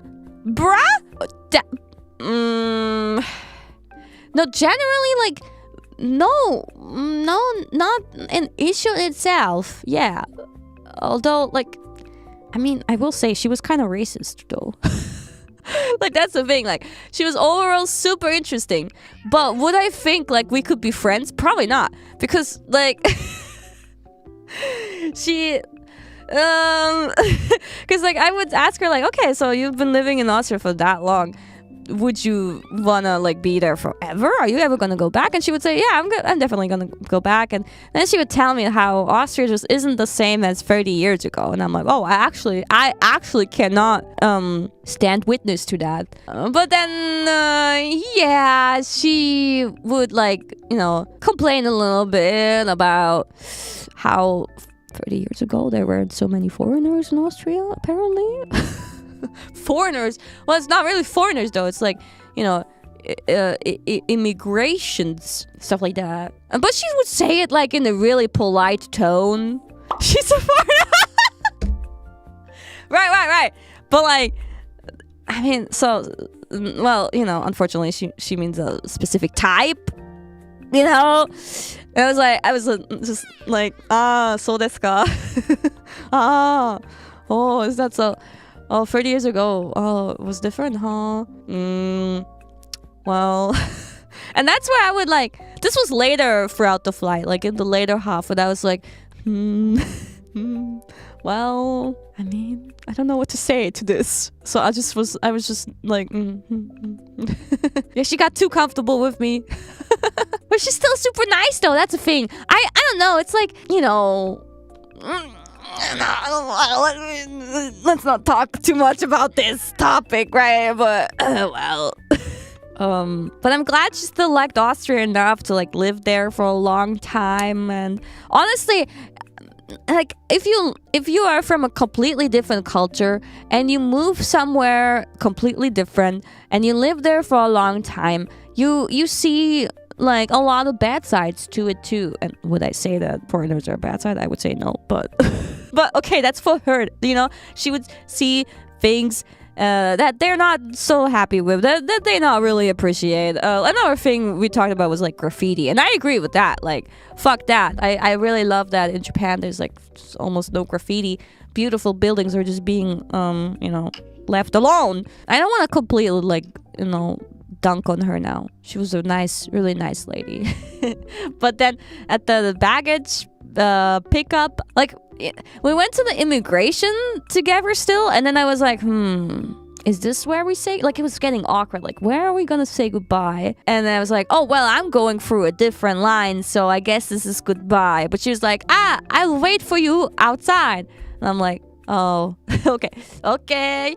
So I get for the immigration, and then she actually had a longer line than me, so I went to IRyS meeting, and I was like, but she's expecting to see me, so I should still look out for her. I get out of the IRyS meeting, I look out for her, I find her, and I'm like, I go up to her, I already have my luggage and everything, and she's like happy to see me again, and she's like this whole time, and now again, she's like kind of hinting towards, like, you know, kind of like wanting to hang out, and I'm like, I don't know what to do, like, she's nice, but you know what, just to make this departure smoother for us and less sad, I will kind of initiate it, because I can tell she kind of wants it.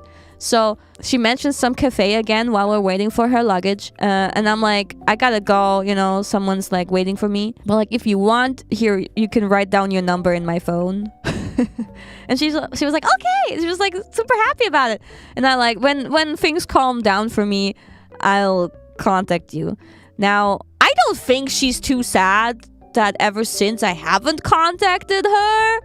There could also be the benefit of the doubt for her that she maybe put her number in wrongly. Like, I just made her write it in a notepad. Yeah, she's still, that's it. I know it's like sad, but like, I don't have time for more friendships and like hanging out, and maybe things never calmed down for me. They really didn't. I think she's still in Japan right now anyway. Her trip was kind of long, she said. She'll be fine. I know, I feel like, you know, but I feel like I would have felt more shitty if I wouldn't have asked her for her number. She kind of really wanted me to have her number.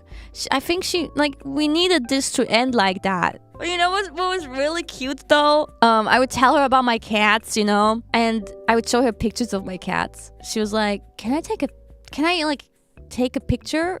Like, can I have the picture, so to say? And I'm like, yeah. But the way she said it sounded kind of funny. I was like, what? How are you gonna have this picture? But then she takes her phone and she takes a picture of my phone screen, of my photo of my cat on my phone screen. And that seems to, yeah, that's such an old people thing. That seems to be a thing she like does a lot, because she showed me a few pictures of like other people's pets and plants and so on her phone, which were also pictures from pictures. It's such an old people thing. It's so cute. I was like, yeah, sure, you can take a picture of my cat's picture. That is precious. Now she has a picture of a stranger from the airplane from like her cats on her phone. She could be, yeah, honestly, she might be like 60 actually. She probably was older than 50. What do you think? Does that sound like a thing that 50-year-olds will do? Turns out she's 70. She might as well. Nah, I don't think she was 70. 60 max. I didn't ask her for her age, of course, because I am a gentleman. Told her my age because she like was curious, but I didn't ask for hers. I have manners. I was curious, but if she's not gonna reveal it on her own, then I'm not gonna ask. Well, you know, it was an interesting encounter. Better than like having someone like rude or so. I mean, most of the time I appreciate when the person next to me is just completely quiet and we don't talk a single word. Because like there's always this problem. Like I've had this many times, because like if you are on such a long flight with somebody, you kind of want to make it somewhat pleasant for the other person next to you, so you want to be like polite. But when you start talking, you open up this window for conversation. Like when you start like in the beginning of the flight and then you have 12 hours or so ahead of you, it's like, how much are we gonna talk? If we aren't gonna continue talking after greeting each other, it's going to be actually awkward. I've had the situation many times. You start up something like nice to meet you, whatever, you know, like simple words, and then it's like awkward. What now? Should we continue this? Should I throw out some questions, some topics? Or should we just leave it at that? But then it's forever awkward. Put on a movie. That's how I sometimes, because I was like too tired, sometimes I would escape the ladies' yaps sometimes by being like, okay, I need to sleep or I need to watch something now. Because that was also sometimes it was awkward. I was like, I'm so tired. I don't want to talk anymore. My throat hurts from talking so much on this dry ass airplane. I'm pulling these topics out of my ass now. I'm really trying my best to make conversation here because like she's trying to have conversation too. Yeah, Raora came over to my place. Raora thought that I had a copy of Sapphire, which I did not. She was gonna give me Jirachi, but I didn't. She also thought that I had a trading cable, which I do not. So we were gonna do all this Pokemon stuff, but it didn't happen. That's okay, it just means that we get to have another playdate sometime. So instead we just hung out and had some snacks and just chatted while like one of those official Pokemon YouTube videos of like Bulbasaur ASMR or like Piplup ASMR were playing in the background. It was fun. I really liked the Bulbasaur one. The Piplup one's kind of annoying. When I had Gigi and Cece over and those guys, I also put on the Piplup one because freaking Gigi was playing Coco Melon. Huh? What is that about, huh? And I couldn't stop watching it. It was horrific. I hated it. So I switched it over to the Bulbasaur ASMR. We all really liked that while we were chatting, eating Mori's cooking.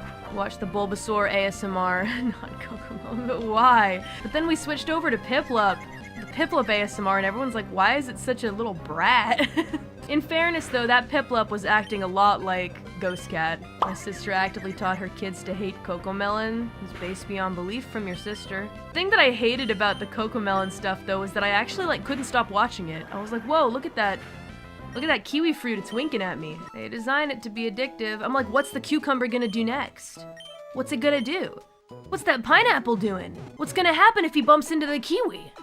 I hate it. I feel like it's kind of like maybe an edgy contrarian thing to say or whatever, but I think that whatever, well, you know, the Grim Reaper can't actually have baby children, but if the Grim Reaper was to be a parent, if I ever was to be a parent, I feel like I would force the children to watch the stuff that I liked in my youth, like anime that I liked, etc. Maybe, again, it's probably something that lots of people say and is a bit contrarian, but why not? That's a cold take. Watch this thing called SpongeBob. SpongeBob's pretty good. I watched SpongeBob and I turned out alright. Never mind. I'm not a good example. There are some great people in this world that grew up on SpongeBob, listen, that went on to invent great things and make people's lives much easier and better and contribute to society. But I mean, even beyond just the media that you show to the baby children that you might be raising, even beyond that, let's take a step back even from that. And how about just play with your kid? What happened to just going in the yard, picking up a stick? I feel like this is something Carlin has said in the past. Go into the yard, pick up a stick and play with it. Just give the kid a stick and see what happens. Let the child touch some grass. People don't have time. Yes, that is a Carlin bit. People don't have time, and that I get. But if you don't have time, then don't. Maybe you should. How do I say this? Be real careful how I say this. If you don't have time to bring a living, breathing being into this world, maybe don't do it. Maybe do not do it until you have time. But for some people, it's not planned. That is true. Sometimes life gives you a shitty deck.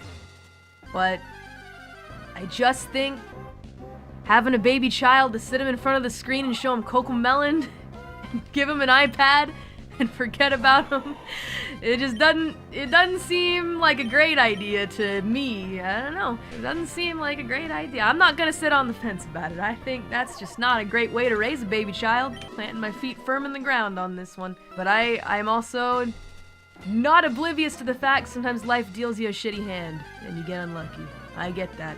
Look at me, I haven't found a single shiny Pokemon. Such an ignorant thing to say.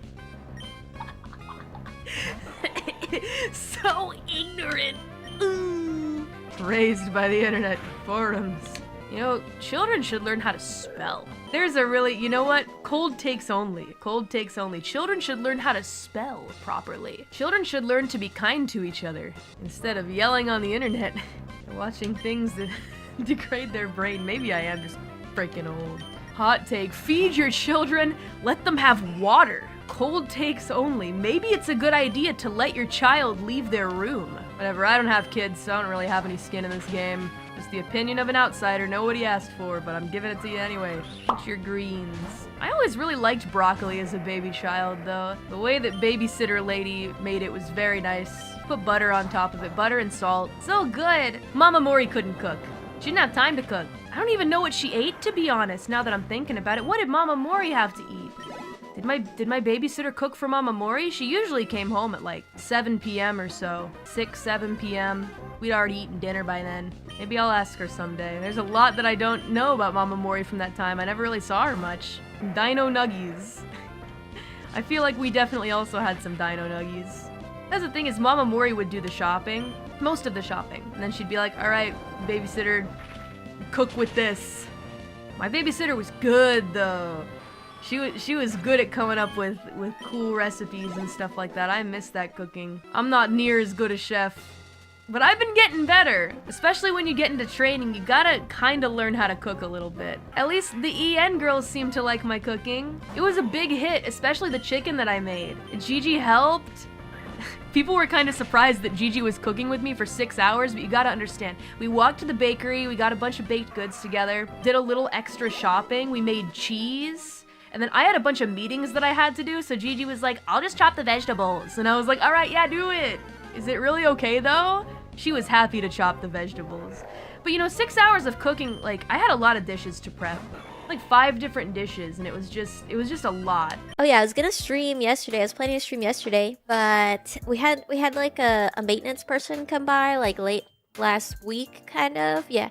And Mom Watson's a huge yapper.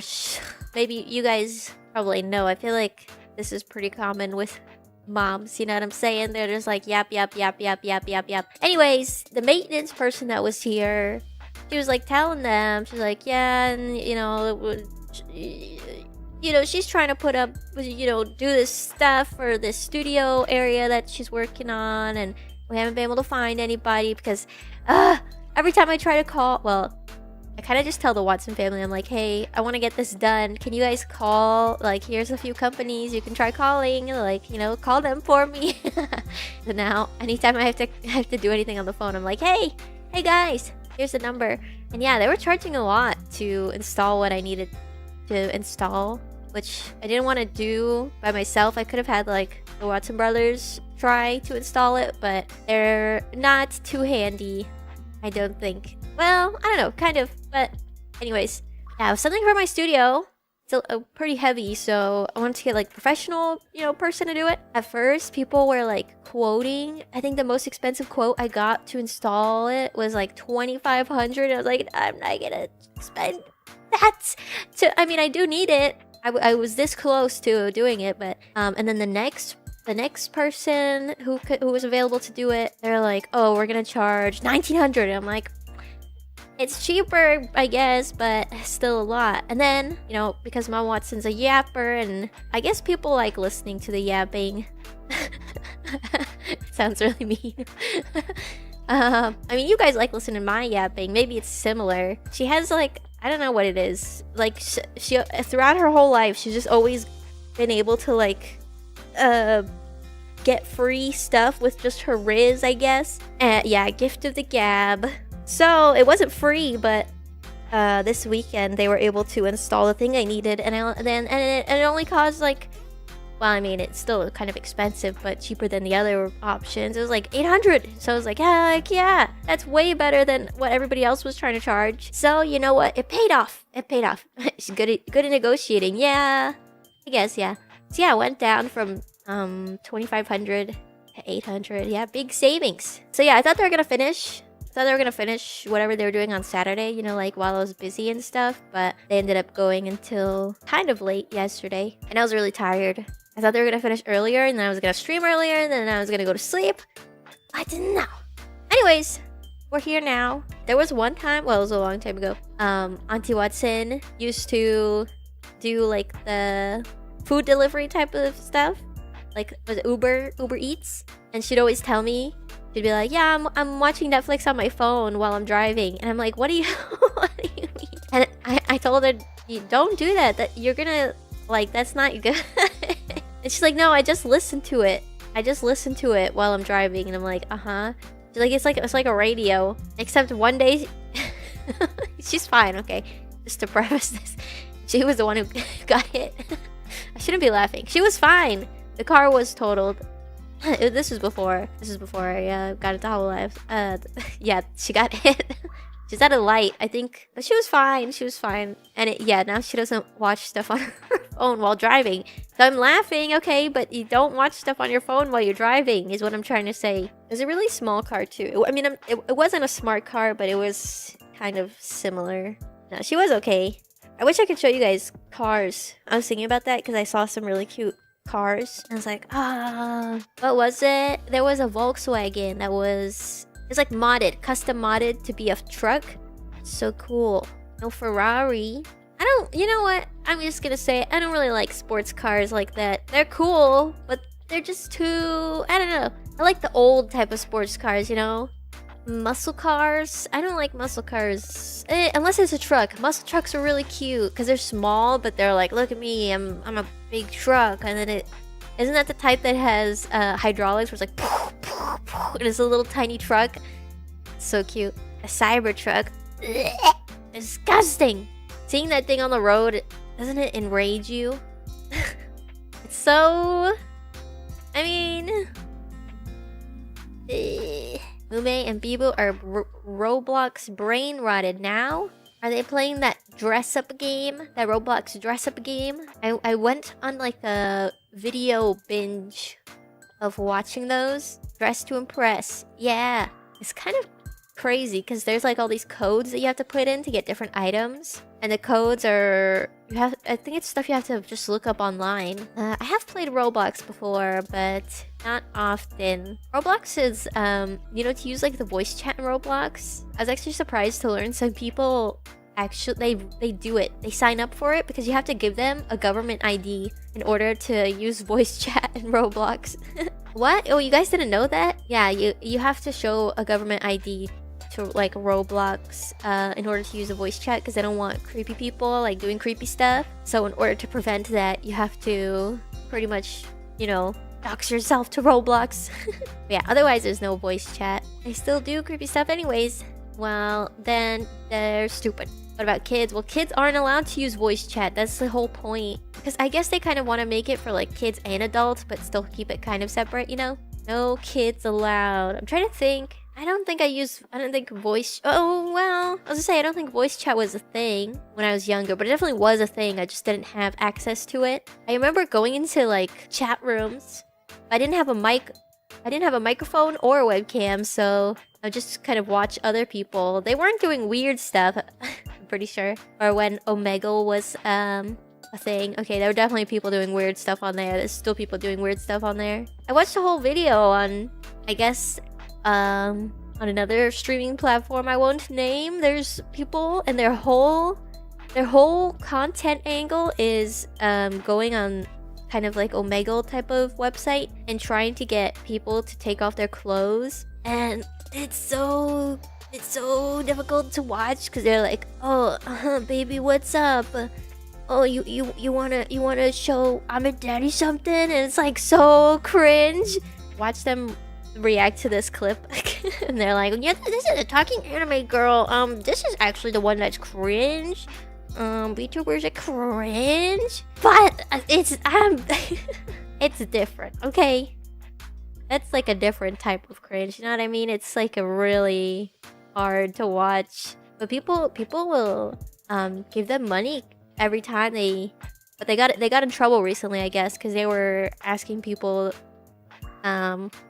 Anyways, okay, I'm not gonna talk about this. Yeah, I watched like a 40-minute one of those video essays on it. I was like, oh, so this is what's happening on the other side of the internet, on this other corner of the internet that's kind of adjacent to mine. I see. Yeah, different type of rabbit hole. I watch rant videos. It depends. Sometimes I'll just look up video essay on YouTube and then I'll sort by most recent. And I'll just watch some random channels. There's one that I really like that I found, I think by doing that, or maybe it was just randomly recommended to me. It's like this guy that talks about underground Japanese idol stuff. stuff I would have never heard of. And also he does videos on kind of Japanese figures, like on social media. Yeah, I don't know. I guess it's fine to say their name. I don't know, but you guys would probably like it. I think you would like their videos because they talk about VTubers in some of them. And the channel's name is Nihon Jon. It's Jon. And yeah, those are really good. I'll just kind of watch them. Pretty much just I'll get them recommended like as soon as they upload. And I'm like, ooh, what's this new video? Yeah, you guys should check those out. I think you'll like them. Moko-chan. No, not Moko-chan. A lot of VTuber drama videos. That happens to any streamers though. Not just VTubers, but I guess VTubers are their own genre. So, oh, drama. Drama alert.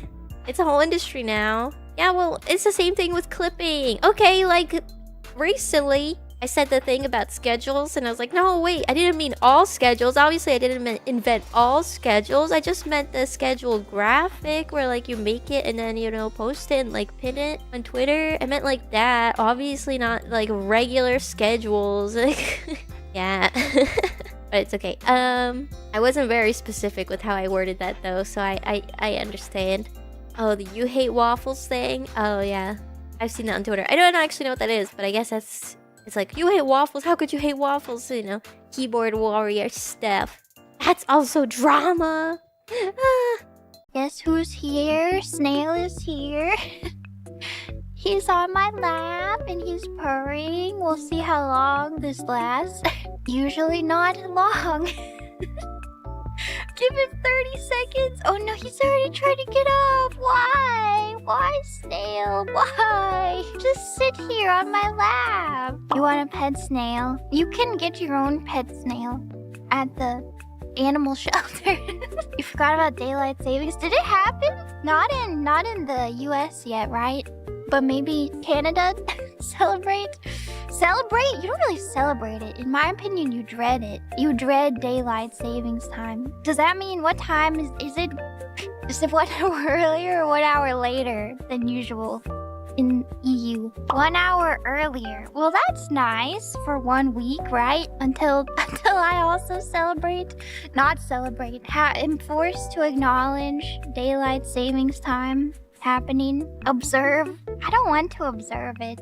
There was 1 year that I was streaming that I didn't observe it for like a month. I refuse. I mean, this is gonna be disastrous for my sleep schedule if you think about it. I'm already waking up 1 hour before stream right now. I need to get up in the morning. Is this that seasonal affective disorder? It's making me want to stay in bed all day long, but I'm gonna miss out on all of the daylight.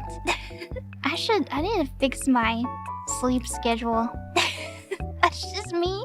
It can't just be me. It can't be. I know for a fact that Bibu also has this sleep schedule. I've just adopted the Bibu lifestyle where I wake up before the stream and I don't eat and then I stream. Honestly, I can get used to it because yesterday I did eat. I didn't eat today before the stream. Yesterday I did eat, but it made me feel kind of sick because I had just woken up. I don't like eating right after I wake up. Yeah, I'm not a breakfast person. I have never been a breakfast person actually, even in high school when I had to wake up at like 6 a.m. because why does high school start so early? Even in high school, I didn't eat breakfast. And my peers would be like, why? Why, Fauna? Aren't you hungry? And I'm like, we eat lunch at like 10:30. I'll just wait till lunch. It's fine with me. Had my tea in my thermos even back then. That's enough for me. 10:30 is crazy. We get that early lunch period. It is crazy. 10:30 lunch. But when you wake up at 6, it's not so bad. Skip breakfast. Not even 11:30. 11:30 is like the late period. The late lunch period. I mean, school's out at like 2. So if you're eating at 12:30, and then you're gonna have like barely any school left. 2? My school was from 7 to 2, I think. Well, it was like 7:15 to 2:15. That's insane. It was early. Yours was 8 to 3. 8 to 3 is still pretty early. When I worked like not a real job, a regular job, I tried to work from 8 to 4 instead of 9 to 5. Sometimes I would get in at like 7:30. Leave at 3:30. That was nice. You did 8 to 4. I think 8 to 4 is better than 9 to 5 for me anyway. But really, nowadays it's like 8 to 5 because you get scammed out of your lunch break. Yeah, 9 to 6, scam. It's a scam. Lunch at desk. I know. But then you miss out on socializing with your coworkers. Me and my coworkers would always have lunch together. And the girl that I replaced who trained me was like, oh, it's okay to just say you had a 30-minute lunch even if you had a 1-hour lunch. It's okay. Everybody does it here. And I was like, oh, okay. Real. Sometimes it was an extra long lunch. Sometimes we would be chatting. Everybody would be chatting. It would be a 90-minute lunch. Did I bring bento? I did bring my own lunch every day. It would be, I don't know. That was the time when I brought the plantains and everyone was like, why are you eating bananas in your lunch? Cooked bananas. Sounds like a hearty meal. That was in my like very productive era where I was cooking all the time. I always had like a healthy lunch to eat like every day, except some days when I didn't manage to cook and my lunch would be a bagel with peanut butter, and my coworkers would also be like, is that all you're gonna eat? Just a bagel with peanut butter and a piece of fruit? And I would be like, you don't understand. This is what I would eat every single day for lunch if I was not concerned with my nutrition. I wish I could eat a bagel with peanut butter and a banana every single day for lunch. That's ideal for me. So you don't have to feel bad when I break out the bagel for lunch. That's not a struggle meal for me. The fresh veggies and the peanut noodles with tofu, that's what I don't want to be eating. Not really. I love me some peanut noodles. I love me a healthy lunch, but there's just something about a bagel with peanut butter. When I was in college, I would eat breakfast in college. I wonder why. I guess because I would eat later breakfast because I was not beholden to the rules of society anymore. You can eat breakfast whenever, so I would eat like 10 a.m. breakfast, and I would eat a bagel with peanut butter and a smoothie every single day. And then if I was having a bad day, I would also eat a bagel for dinner. If I would eat 2 bagels a day if it was a bad day for me. Yeah. Perfection. You get 2 bagels? If I was having a bad day, I would have to treat myself to the bonus bagel. Extremely relatable. Bagels make me happy. They do. I just like bread, you know? But like, I try to eat healthy, so I understand that I can't just live off of eating only bread. But if I'm having a bad day, then it's like, who cares? Who cares about nutrition? I'm just gonna eat bread. And then it's like the easy factor, right? You don't have to prepare it. You just, if you want to, you can toast it. And it takes 2 minutes. Bread is unhealthy? It can be. It's not really that it's unhealthy. It's more so that on its own, it's not bringing you too many nutrients. I mean, of course, like whole grains are more healthy, but it's more like it's neutral. Depends on the bread. Yeah, the focaccia I made the other day was probably... Well, I don't know. Olive oil is good for you. Maybe it's not so bad. It did have a lot of... I put some flaky salt on top.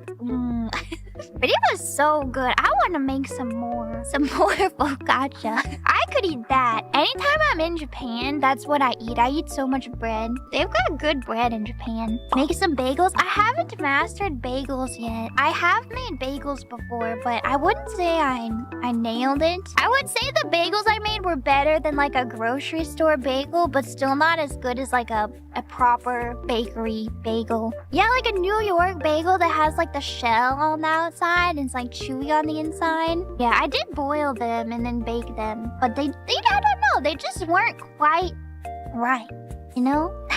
They weren't the exact New York City bagel. Do I scoop my bagels? What does that mean? Scoop? What do you mean scoop? Like a donut? Taking out the inside? Wait, no, that's cursed. You don't scoop the inside out. You poke a hole in with your finger and then you widen the hole. You don't scoop it. I guess that's what you do with donuts. Well, with donuts, you usually use like a mold and then you like cut out the middle. That's why you can get a donut hole, because you just take the dough from the middle that you cut out and you fry that up. But that's not what you do with bagels. Bagels, you have to stick your finger in and make a hole.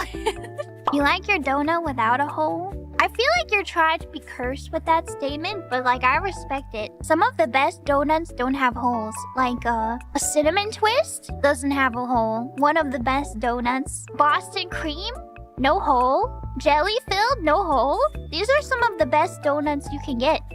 Apple fritter, no hole. A maple bar, no hole. These are some of the top donuts. Apple fritter is a donut. I think it counts. I mean, maybe it's more of a pastry. It's not really a pastry, though. I don't know. I think it's a donut. They sell them at donut stores, so... Now I want donuts. Cake donut supremacy? I'm not really into cake donuts. In my opinion, they're an imposter donut. It's just a cake in the shape of a donut. To me, it's not about the shape. As we discussed, a donut is about the dough used. It's not about the shape. A donut can come in any shape. It has to be yeast raised and then deep fried. Cake donuts are like cake batter that's baked in the shape of a donut. That's just a cake. That's just a cupcake in another form. They're not fried? I don't think they're fried, which means they're easier to make at home. They're fried? How do you fry them? Wouldn't they just fall apart in the fryer? They're fried, aren't they? I don't know. Yeah, they don't taste fried. They're like cake pops, so they have icing mixed in. Hold on, the snail wants to leave. Snail was still here, yeah. He's just waiting by the door. Hold on. When will the snail realize that he doesn't want to be in here when I'm streaming? Every time he runs in with all his might, I try not to let him in because I know he's gonna want to leave. But every time he runs in and then he wants to leave like 30 seconds later, will he ever learn? He enjoys the game, but maybe he's bored. They just hate closed doors. That's probably true. Put a cat tower in the closet. I thought about that. Like a cat tower. There's actually a little bit of room. I could put a cat tower in and a water bowl. No way he stays up there. I know, he might not. He probably wouldn't. He'd probably still want to leave. Cat door? Then it negates all of the soundproofing that I've done. Once I put one of his cat beds in here, but he was not interested. One thing I feel like, and this isn't all anime, but I feel like a lot of anime I kind of have a hard time getting into because I feel like the setting of animes these days, it's one of the reasons I really enjoyed Bocchi the Rock and thought it was really good. It was in an actual place, you know? It was in an actual place. The setting, apart from just being like, oh, school, like it felt very real. You know what I'm saying? Like I felt like I was in a real place. It felt like things started to get familiar versus just being copy paste anime school because we're in a school setting. You know, so I really enjoyed that. And then I also really enjoyed that it's like, oh, well, they go to the club and it's the same club every time, but that's part of what gives it that kind of homey feeling. And it's like, it is a real place. I think you can go to the place that it's based off of, like a lot of this stuff. And I feel like stuff like that is just so wonderful because every time that happens in like an anime or anything like that, I'm like, thank you so much. Because I just feel like, again, I feel like a lot of anime are just kind of lacking that, where it's nondescript school setting in nondescript Tokyo, you know, or like nondescript countryside, and it doesn't really like have a I guess the feeling I'm looking for is it doesn't really feel consistent. It's not that it's not consistent, but it doesn't really feel connected, if that makes sense. Like in Bocchi the Rock, somehow, because it's based on real things, it feels really connected. I like can see how everything connects versus like, for example, another show I really like though that has this problem is Komi Can't Communicate. I freaking love Komi Can't Communicate, but I can't see how the beach that they went to or the pool or wherever connects to everything else because a lot of the backgrounds to me just feel like, oh, it's just nondescript stuff. But the show itself is really good, so it's one of those where I can kind of like pass it up and be like, whatever, it's not important, because the importance here really is just Komi can't communicate. Like, she can't freaking communicate, and that's fine. Komi can't communicate, and she is cute. I'm not really looking at the backgrounds, but the world building isn't really there for me. It's not there for me that, like, if I wasn't so focused on that, I would, like, be really like, I don't get it. I don't know where I am. I don't know where she is, you know? My dress, oh my god, I'm so excited for more of My Dress Up Darling. I watched season 1 because I was convinced that My Dress Up Darling was going to be one single thing. I thought it was just gonna be like one season anime. Like a little rom-com that's like 24 episodes. But then I find out it's like really long. And you guys know how I function, where I personally prefer to wait until the show is all the way out before I watch it. So it's been really hard because all of the shows that are coming out that I'm interested in are like not just like, I even thought Freerun, however you say it, Fureren, I don't know. I like really wanted to watch it, and I thought I was like, oh, it is one of those where it's just like a single season, and then they're like, I saw people be like, waiting for season 2, and I was like, did you watch My Dress Up Darling in dub? No, but that's because I was watching it right as it aired. However, our friend Amelia, also known as Monarch, is the lead. She's Marin Kitagawa, so hell yeah. But I was watching it as it aired, and I was like locked in. I was super locked in. I was like, oh my god, I need to watch this show. I have a friend who watched it dub just for her, and he liked it.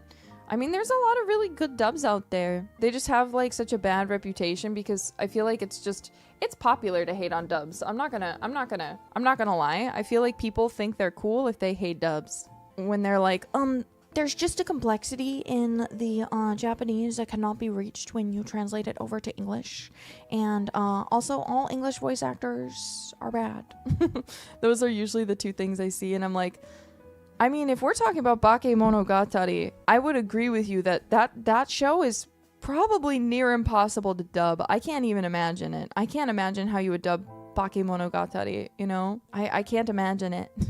Not because I think that a dub would be bad, but I just think translating it is really, really superbly difficult. And there's some shows like that, but I'm gonna be so honest. Most shows that people say that about aren't like that. Like when people are like, how could they dub Love Live? This dub is so shit.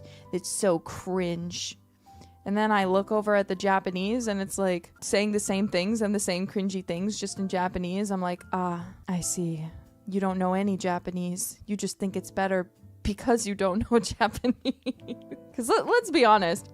If we're talking about idol shows specifically, and this is coming from me, I fucking love idols. I love the idol journey. I love idol things. I love idols so much. There's no way you can say in English, and my dream is to be an idol. That sounds normal. And let's be honest, in Japanese, it probably doesn't sound normal either.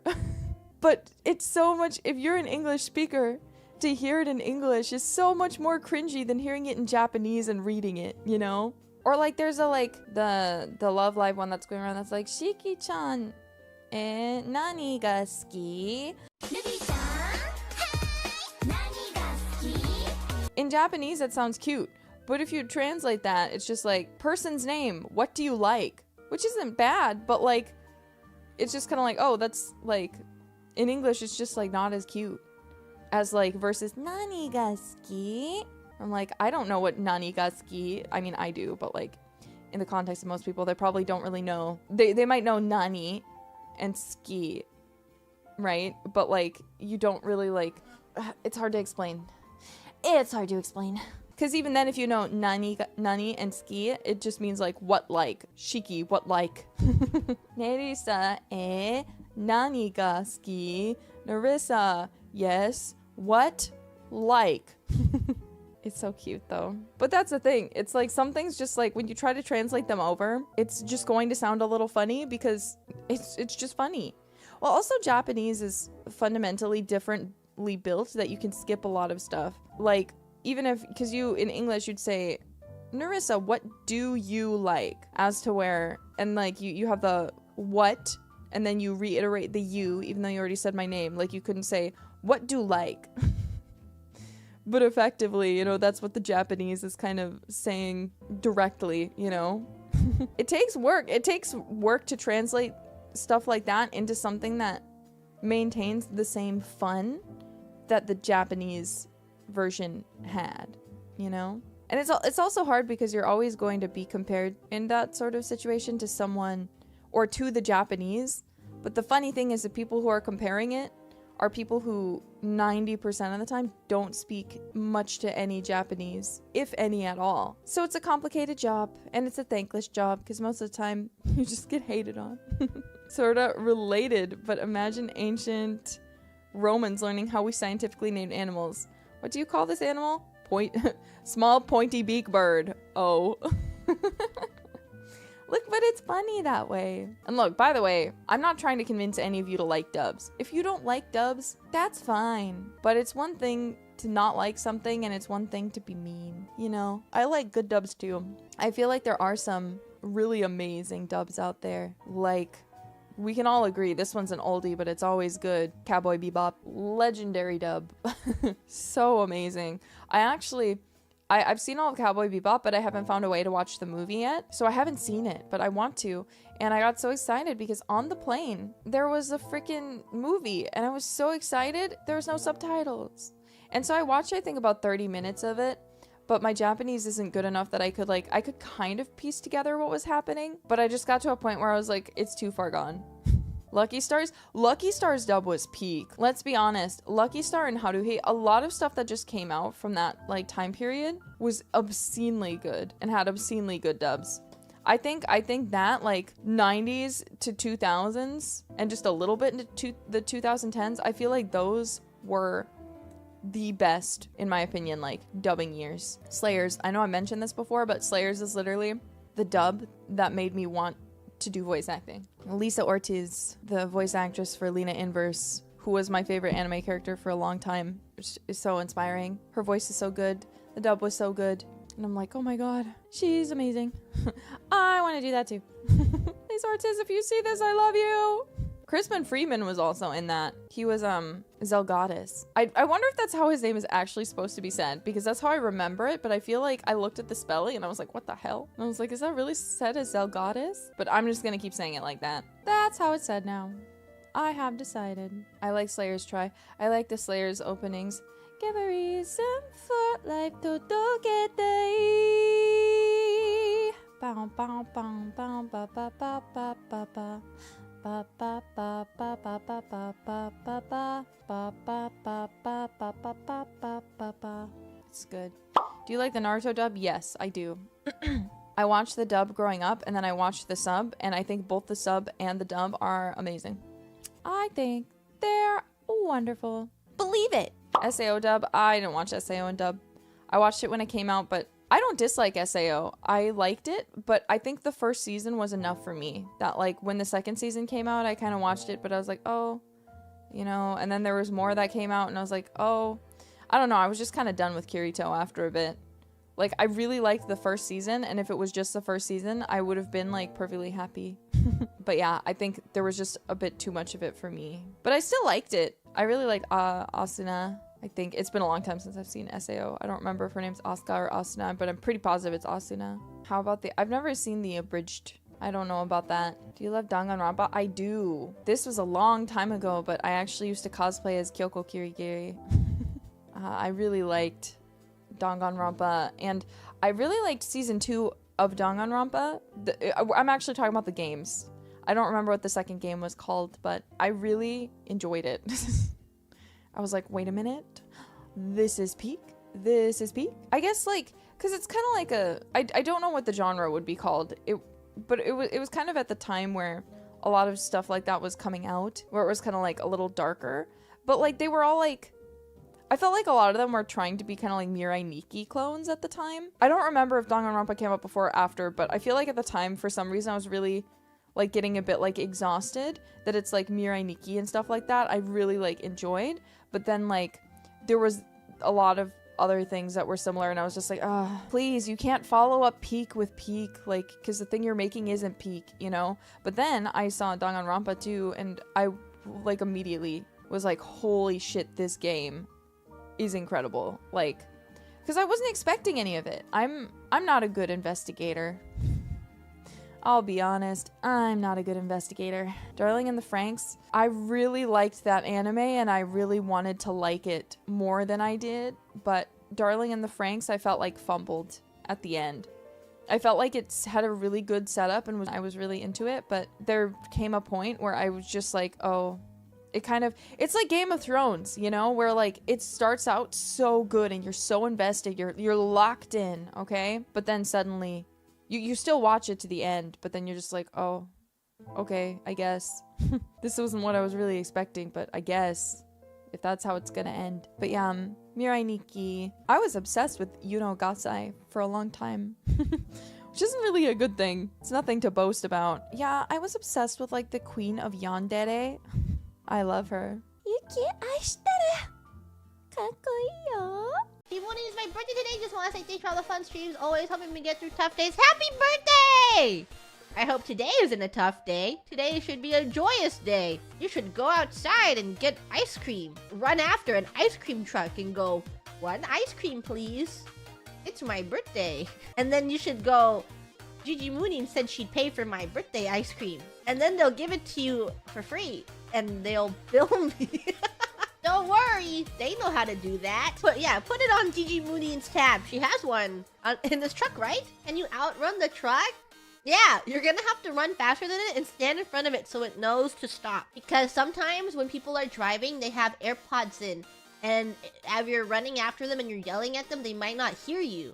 So in order to get around the fact that they have AirPods in, you have to stand in front of their truck. You run after them, stand there, and you wave them down. You're like, hey, I want to buy ice cream. And they're going to be like, oh my god, a customer. And they'll slam on the brakes because they're so excited to see you. And if they look kind of annoyed, they're not. They're just really nervous. They're nervous about getting a customer.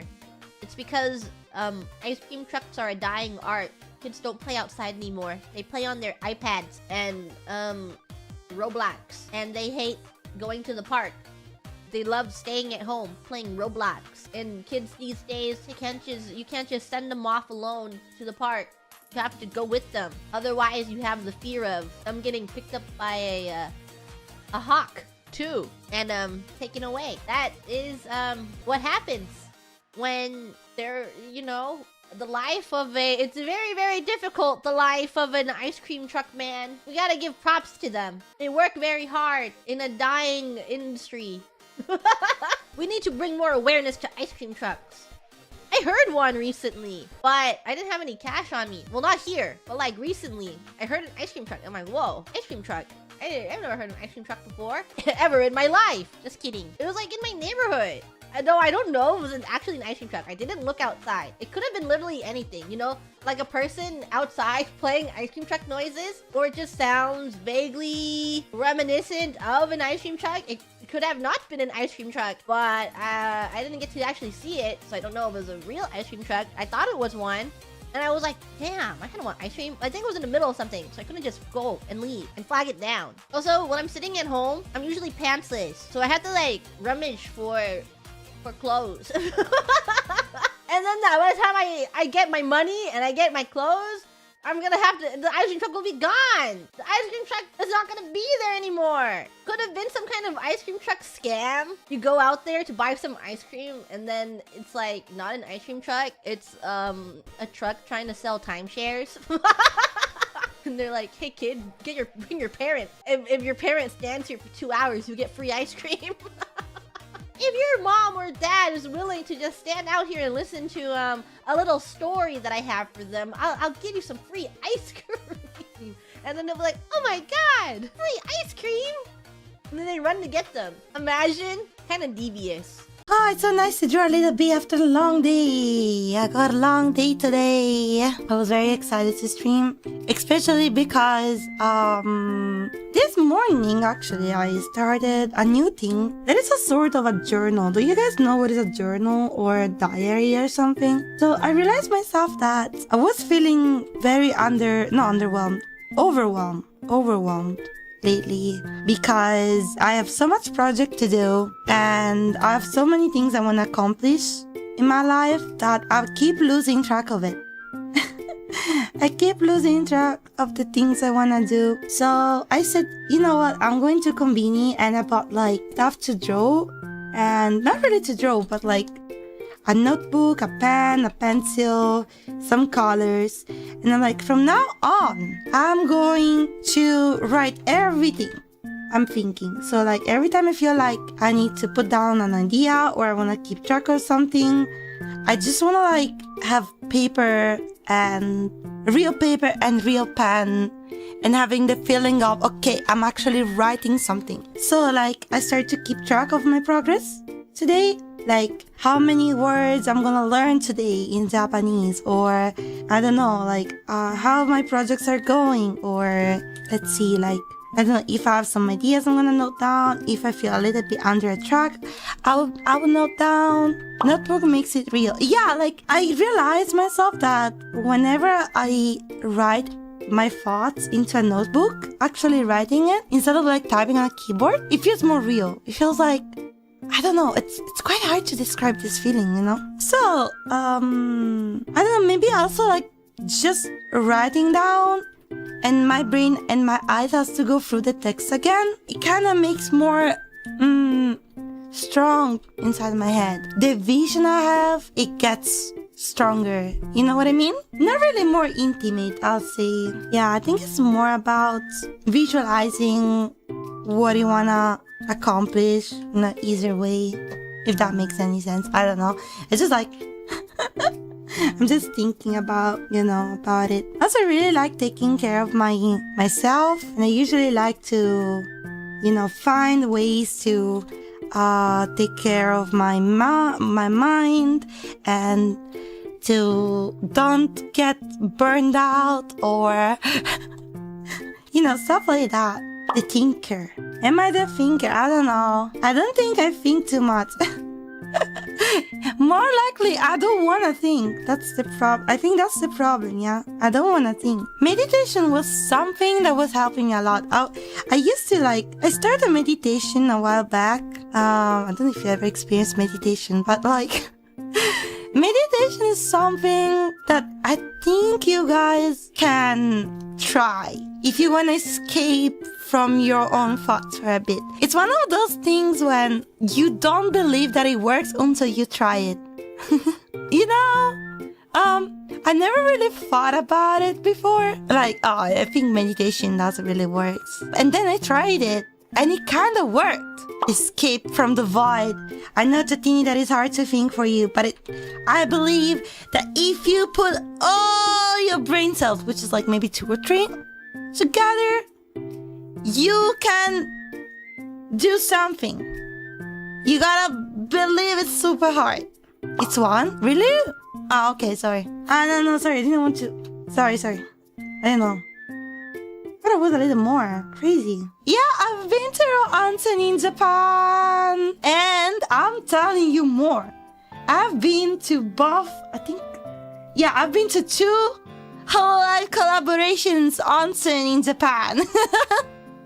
So I don't know if you know, but a while ago, hololive, I think they had a collaboration with onsen here. I don't remember. I think it was Hakos Baelz, and so I tried the collaboration, and I got the food. Yeah, every time there is a collaboration, I usually go hololive onsen. Yeah. I have also the tapestry that you put on the wall. One is right in front of me, and it's the one. It's the one with Laplace and Holo X. With yukata, I think. I'm not sure about how it's called, the dress for onsen. And the other one is with Luna, Towa senpai, Tam senpai, Renata senpai. I love onsen! Onsen is one of my favorite things. I never told you. I think I probably told you. It's like onsen is one of my favorite thing ever. Like I love, especially during winter. Not really during summer, but during winter it's crazy good. I love onsens in winter. I often go quite often, like once a week maybe. Especially because I have onsens nearby, so easy. There are onsens everywhere here, and they're super cheap, by the way. Like, you know, for the whole onsen, it's like 1,000 yen, which is like 6 euros, and you can stay as much as you want. You can take a bath. It's crazy good. I love onsens. If you ever gonna go to Japan, you should try onsen too. Public or private? Public. I've never been to a private onsen, but one day I wanna go. I got embarrassed the first time, and then I realized that I didn't care. You know.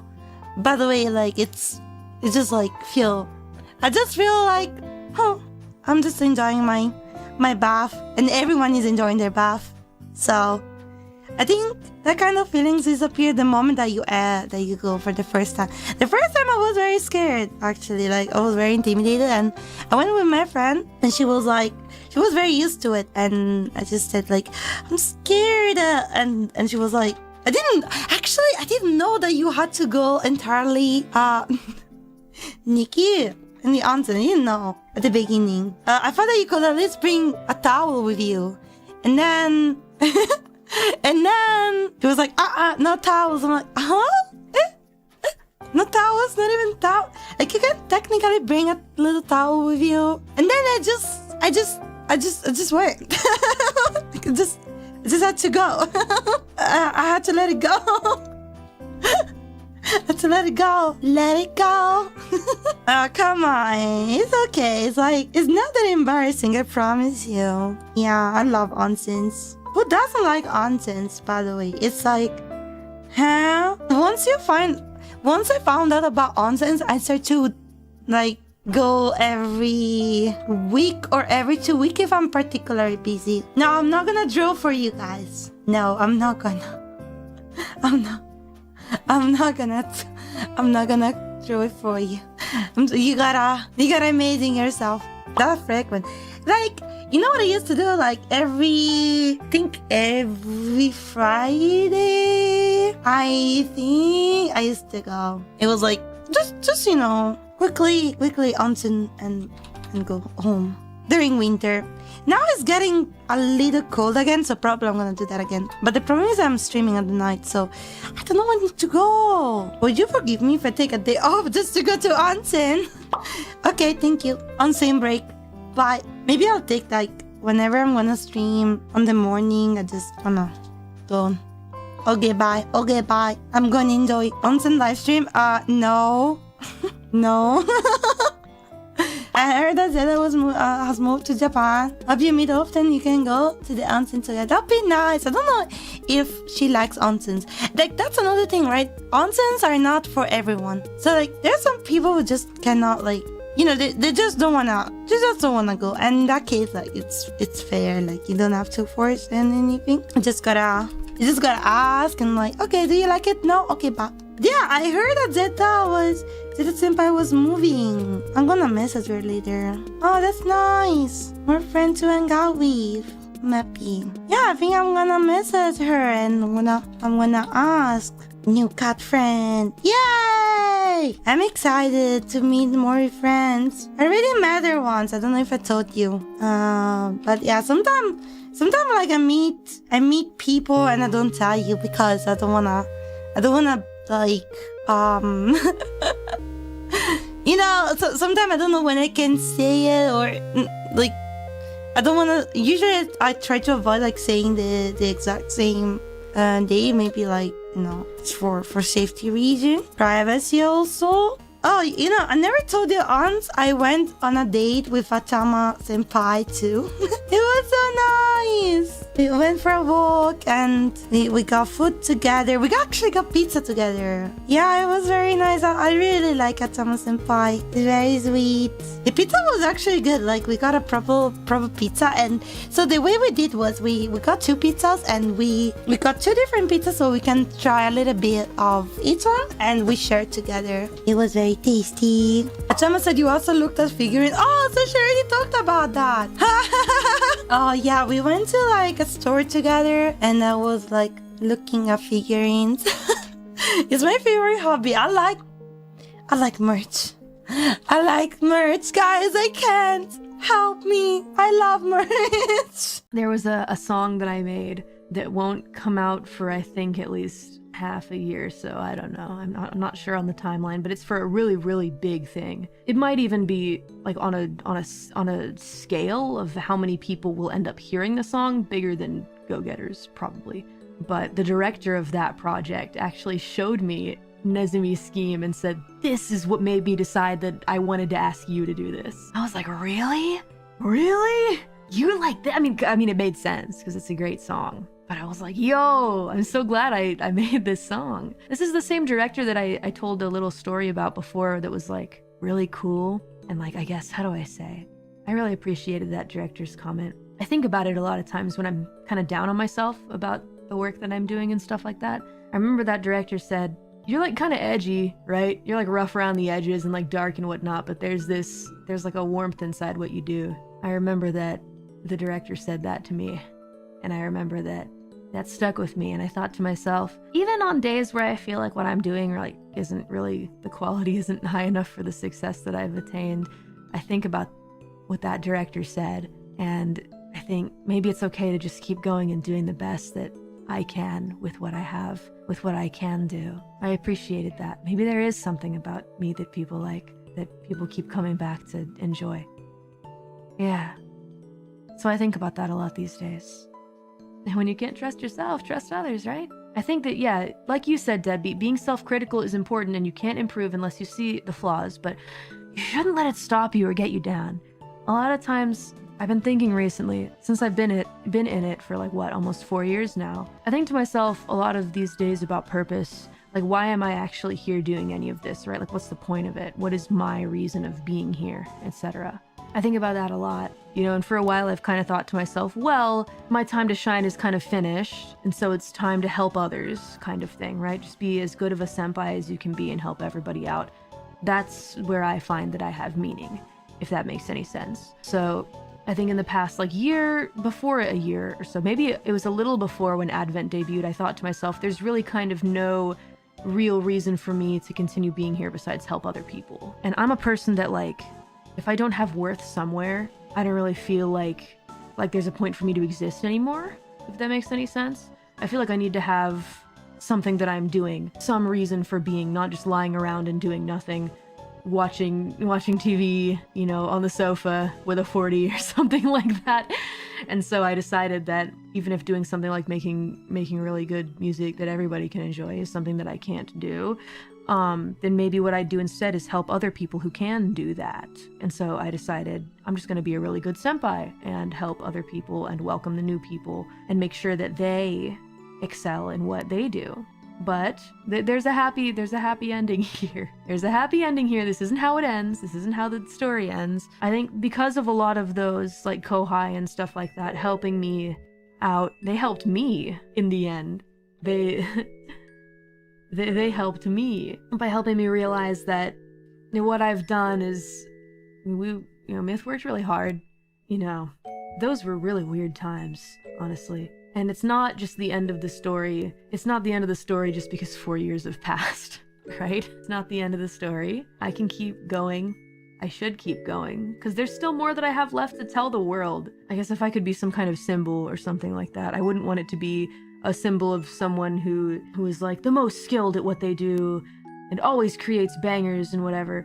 I'd want to be a symbol of never letting anything ever stop you from doing what you want to do and making what you want to make. That's what I want to do. And if I throw in the towel and just resolve myself to being on the sidelines or in the background or something like that, then I lose that opportunity to continue being that. But at the end of the day, when I really think about a lot of the more harrowing parts of my life and my career and stuff that's gotten in my way, none of it really actually made a difference. Only how hard I tried my best. And you guys being here helped too. Nothing that got in my way ever actually really stopped me from doing what I wanted to do. I can't think of a single thing that I wanted to do that I didn't do. Yeah. Cool. I just realized it. It's so emo. Yeah, I'm emo. It can't be helped. Shoganai ne. The Queen of Darkness. Or like Queen of Dorkness. And then we've got Through the Blue. Oh, oh my god, this one's so complicated. This is a really complicated one, actually, now that I'm really thinking about it. Because this one has some of my own personal story in there that I can't dive too deep into, but you know, I lost somebody, and I don't talk about it for various reasons. But I did lose someone in my life, and it very severely affected me throughout my existence. So I finally decided to write a little bit about it in this song. And it's about finding happiness in the midst of the blues from losing somebody. Because ever since I lost that person in my life, I always kind of felt like, how do I say? Like I didn't really have a lot of, I felt like I didn't really, things were just, they became so different. I think about that person a lot. I think about what we would be doing together now if they were still here. You know, maybe running around Japan together, maybe they would be making music, doing something creative, etc. I think a lot about that, and I think about me just being here as myself without them, and kind of what it's like trying to find happiness despite those thoughts being there, and thinking to yourself, well, someday I'll be happy, but in the back of your mind, you know that because they're not there anymore, it can never fully be the way that you want it to be. It can never be the full, complete happiness that you wanted.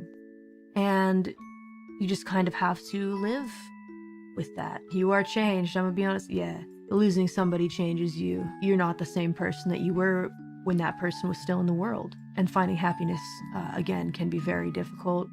I'm still not totally there. There are still days where I feel like I'm still chasing happiness amidst all of it. I like to believe I was a good influence. I hope that I made that person's time on Earth happy, even if it was extremely short. I like to believe that. Not 100% way to be able, no 100% way to be able to tell, but that's just what I hope. I hope that people who have also lost someone can listen to this song and relate to it in some way. And chase your own happiness. That's what I have to say about that song, and I hope that you guys enjoy it. One comment that I got about that song from an interviewer was that it's strange because it sounds kind of like there's like a happy tone to it, even though it's a sad song. I think of it more as like a very wistful feeling, kind of like laying on some grass in a hill looking at the sky, thinking about the person that you lost, and there is a more of a, yeah, happy tone to it because, well, we're chasing happiness, right?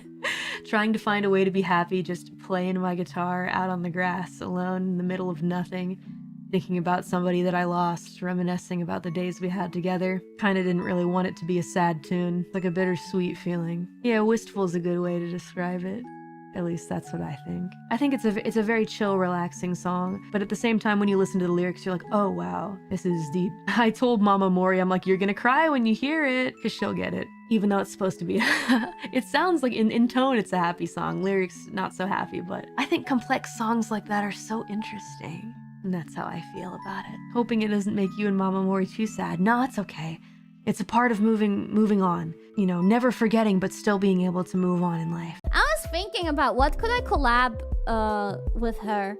And because of the language barrier, I was thinking the bomb game. Anything besides that, just anything that doesn't rely on language too much. So like a VR dancing, exchanging stream, but maybe that's like better for a little bit later for a second collab or so.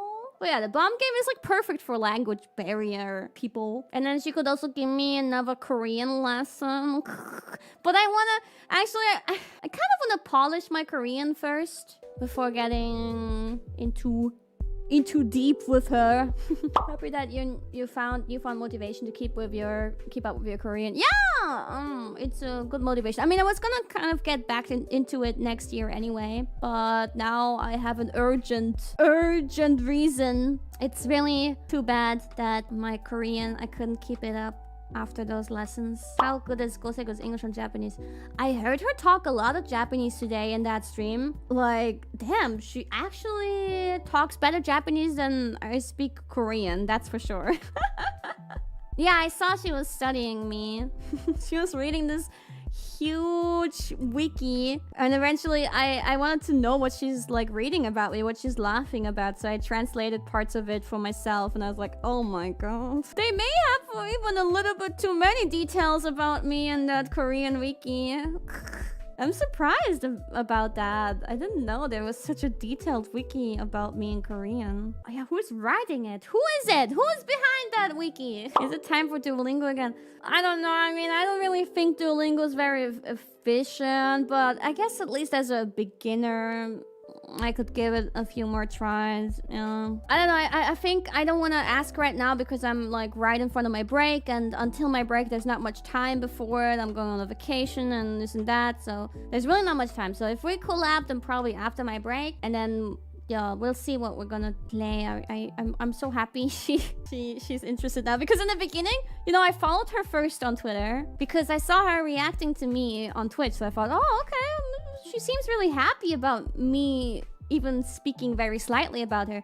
So I followed her, but then she didn't follow me back. She reacted to me following her, and she reacted to me liking a tweet or so about her and writing to her, but she didn't follow me back. So I was like, why is she not interested? And then I heard that her Oshi is Marin senpai, and she said something about like in her streams, she said something like she can't possibly like more or less use me to get to Marin, which I'm glad that she wouldn't do that. I mean, that's a nice thing to say. But then I thought, okay, maybe because I'm Marin, she's not interested in connecting. But then eventually she did follow me back, so and then she replied to me, and then she talked more and more about me. So maybe we can let a friendship blossom from there. And I'm gonna do my best to polish my Korean again. Fighting. Yeah, I heard she got a little bit emotional. I read that in one of those tweets in the KFP hashtag when she was reading about me. Some parts of the wiki were making her a bit emotional. Really? Like I think some parts talked about some struggles of mine. I'm honestly like really curious about her tech, but I don't know if she would tell me, if that's a big secret or so. I'm curious. I was like even discussing with Kronii. I actually I didn't tell you guys, like there was like a couple days ago, I like some parts of what she says people translate for me, but then other parts, like, she talks a lot, so I didn't know what she was saying, and I asked Kronii, what exactly is she saying in this whole clip? The text is only vaguely translated. Help me! And then she translated it for me, and like I asked her, what do you think her intentions are? Do you think she's interested in me? Because she's not following me back. Do you think she would like to do a collab with me? And she's like, yeah, I mean, she sounds open to it. She didn't mention it, but she sounds open to it. So I was like kind of like asking for her advice, and then we talked a little bit about the tech. I was like, look at this, look at their music video, look at this, and look at her just doing not even music video, but like normal streams in 3D walking around. What do you think this is? Do you think this is like accents, or do you think this is VR? What do you think? And we were discussing that. I need to get my accents to work. I mean, it kind of works. I just didn't have time to like put it on again ever since. It's not a school crush, no, but she's so cute. And I checked out the other members of that group that she has. I checked out a couple of the others, and they're all really cute and all really funny, and they're like so connected. I wish I understood more. I need to practice more. I need to watch like that Korean show again where the dads take care of their kids, because they're like, the kids talk pretty simple Korean, and I used to pick up a couple of phrases from there. If you need help translating, oh thank you. I don't know how long she's been talking about me in total. Because when I woke up after my nap today, after my mom left, after I woke up, I checked my phone and like she was streaming and she was talking about me already. So I don't know how long she talked about me, but ideally I want a translation of all of that. I'm curious. Return of Superman is pretty good. Yeah. That wiki even said, oh, Kiara watched Return of Superman, Korean TV show. They have all the info. But yeah, I need to watch that and get my understanding, my hearing back. Translate her entire stream, yes. I will try my best. Maybe I'll even take up some one-on-one lessons again, but I don't know.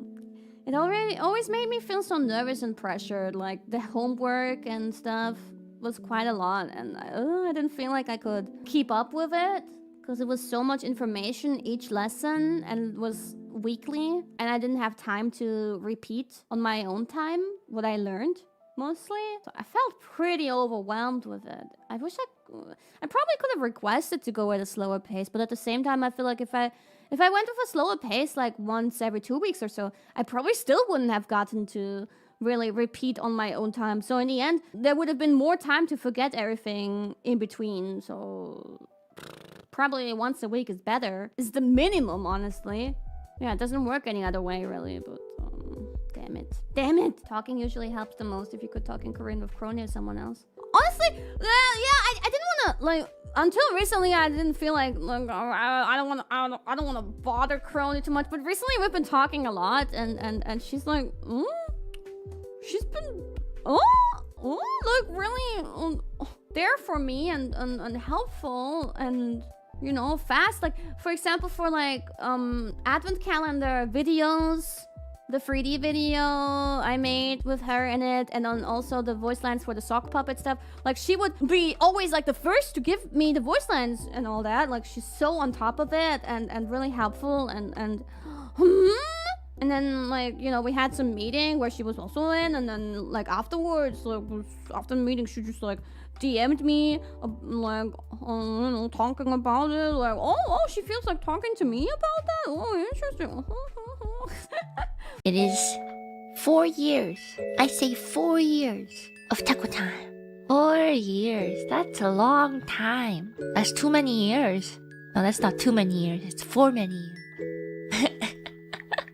You know, I was thinking about how it feels like, what should I say? Like, it's been forever. Like, I've been doing this for a lifetime. But at the same time, it's like, already 4 years. That's pretty crazy. That's like someone goes through an entire North American high school in 4 years. That's ridiculous. So someone who probably just like, since it's September too, someone who probably like started high school when I debuted, they might be like on their way to like college or something. Oh my goodness. We're seniors. I mean, in more ways than one. We're older. We're old now, guys. Let's go. I was reading some fan letters yesterday. I got the ones I got from Anime Impulse.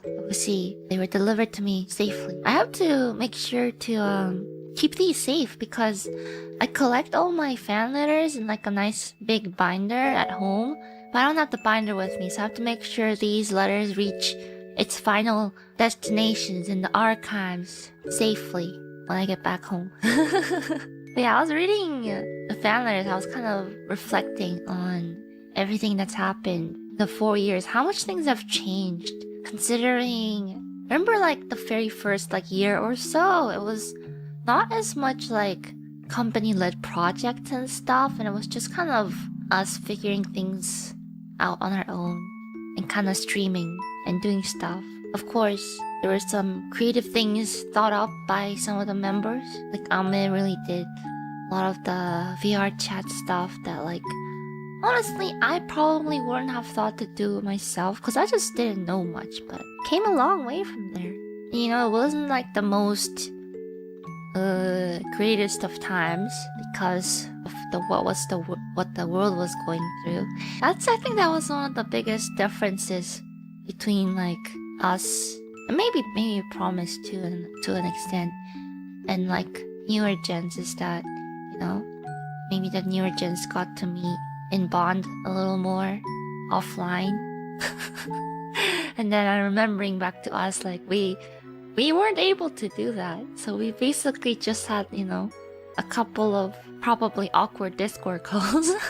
I still remember because, you know, I'm still kind of bad at communicating with people, but I was probably even worse back then, and I really wasn't sure if, you know, we were gonna, you know, be good friends and work together. I think we, like, I don't know if I'm remembering correctly, but we had like only like a handful. Like I could count with the one hand, like the number of Discord calls that we had, stuff we had before we actually debuted. Those are the times. But honestly, looking back, I'm really glad that, you know, we were the chosen ones. Because without Myth for who they are, I don't think I would have enjoyed this job as much. You know? They were all very like creative individuals in their like own field too.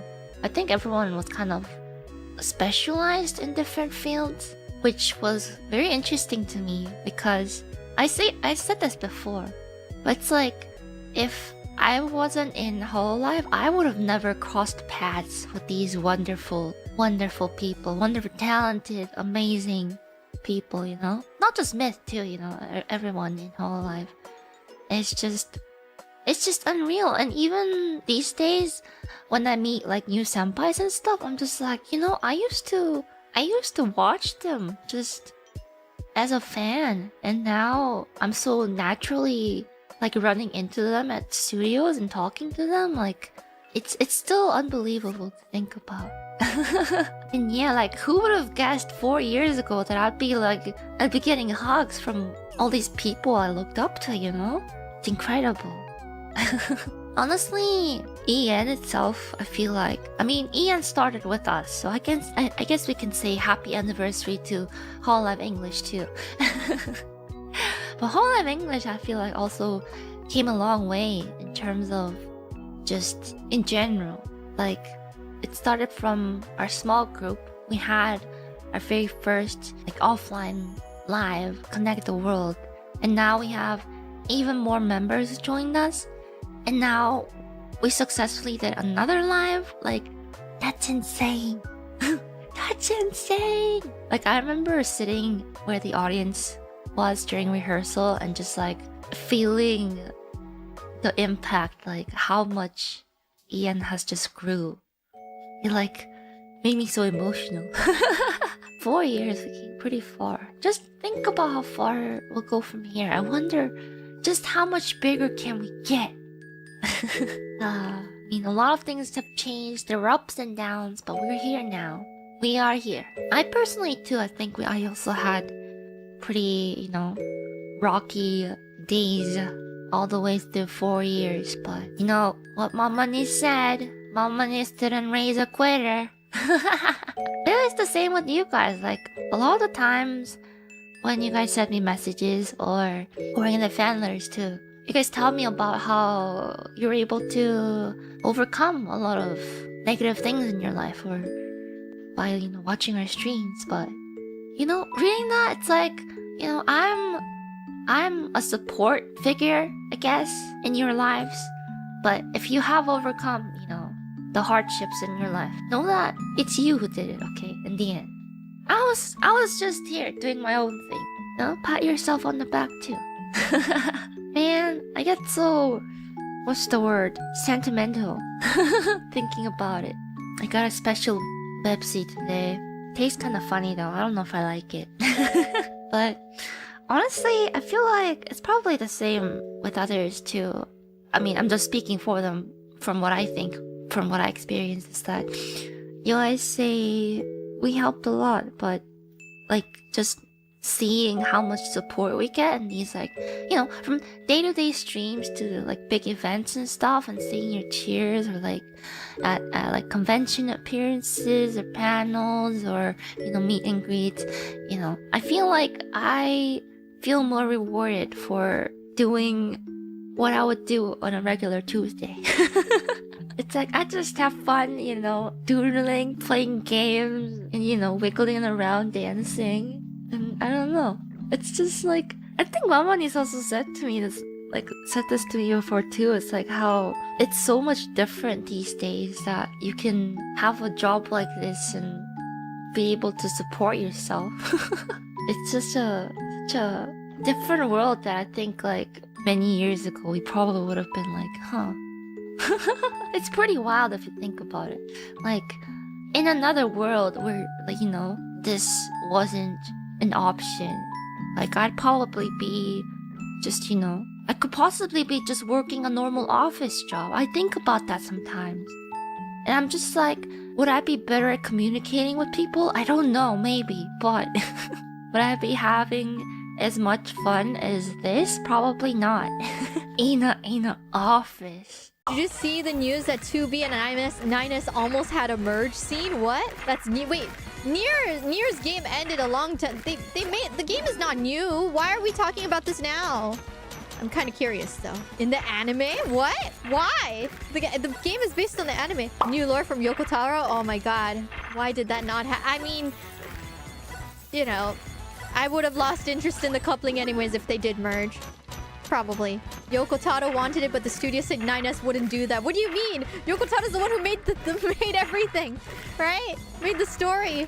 So if he wanted it, that means IRyS would have. Oh my god. They just chickened out. Damn it. It's canon. It's canon. That's what goes inside the censored area, right? In the I want to beep. Yeah. Man, you just reminded me how much I ship IRyS 2B so much, or how much I love IRyS. I need to read that. Is there an article? I keep thinking that the people who don't like IRyS are just salty that 2B is taken.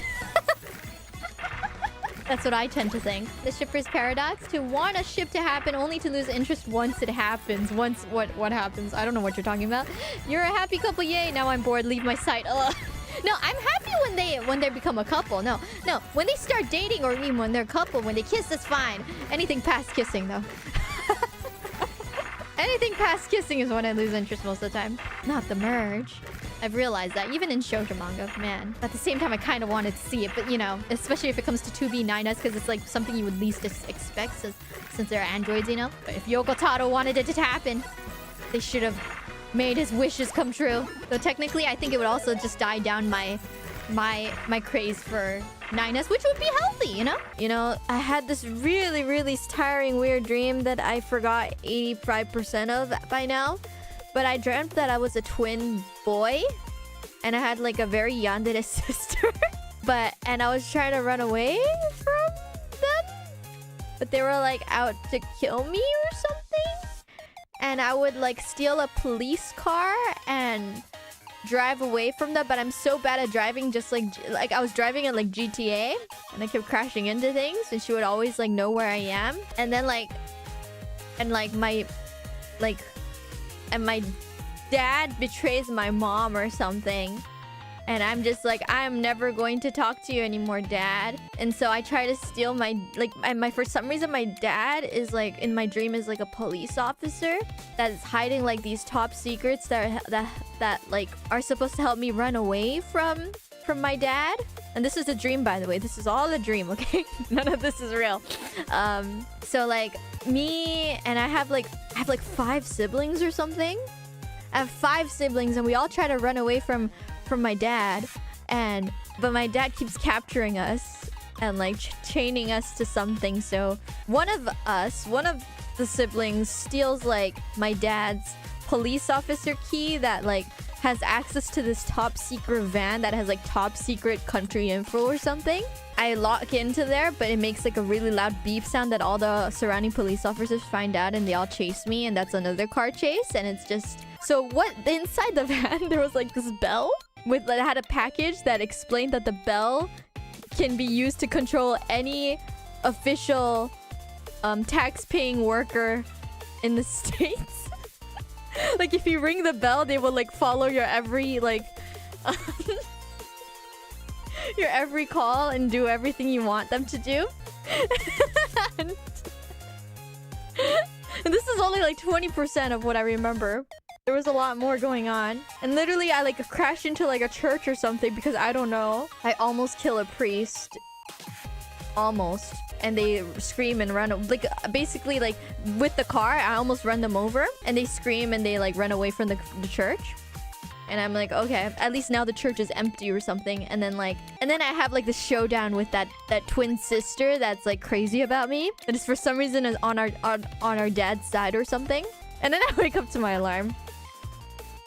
Okay, anyways, yeah, that was the dream. That was all a dream. That was this weird fudged up dream that I had. I haven't had a dream that busy in like ages. Just dreamed up your future light novel. Better write that down. It was one scary damn story.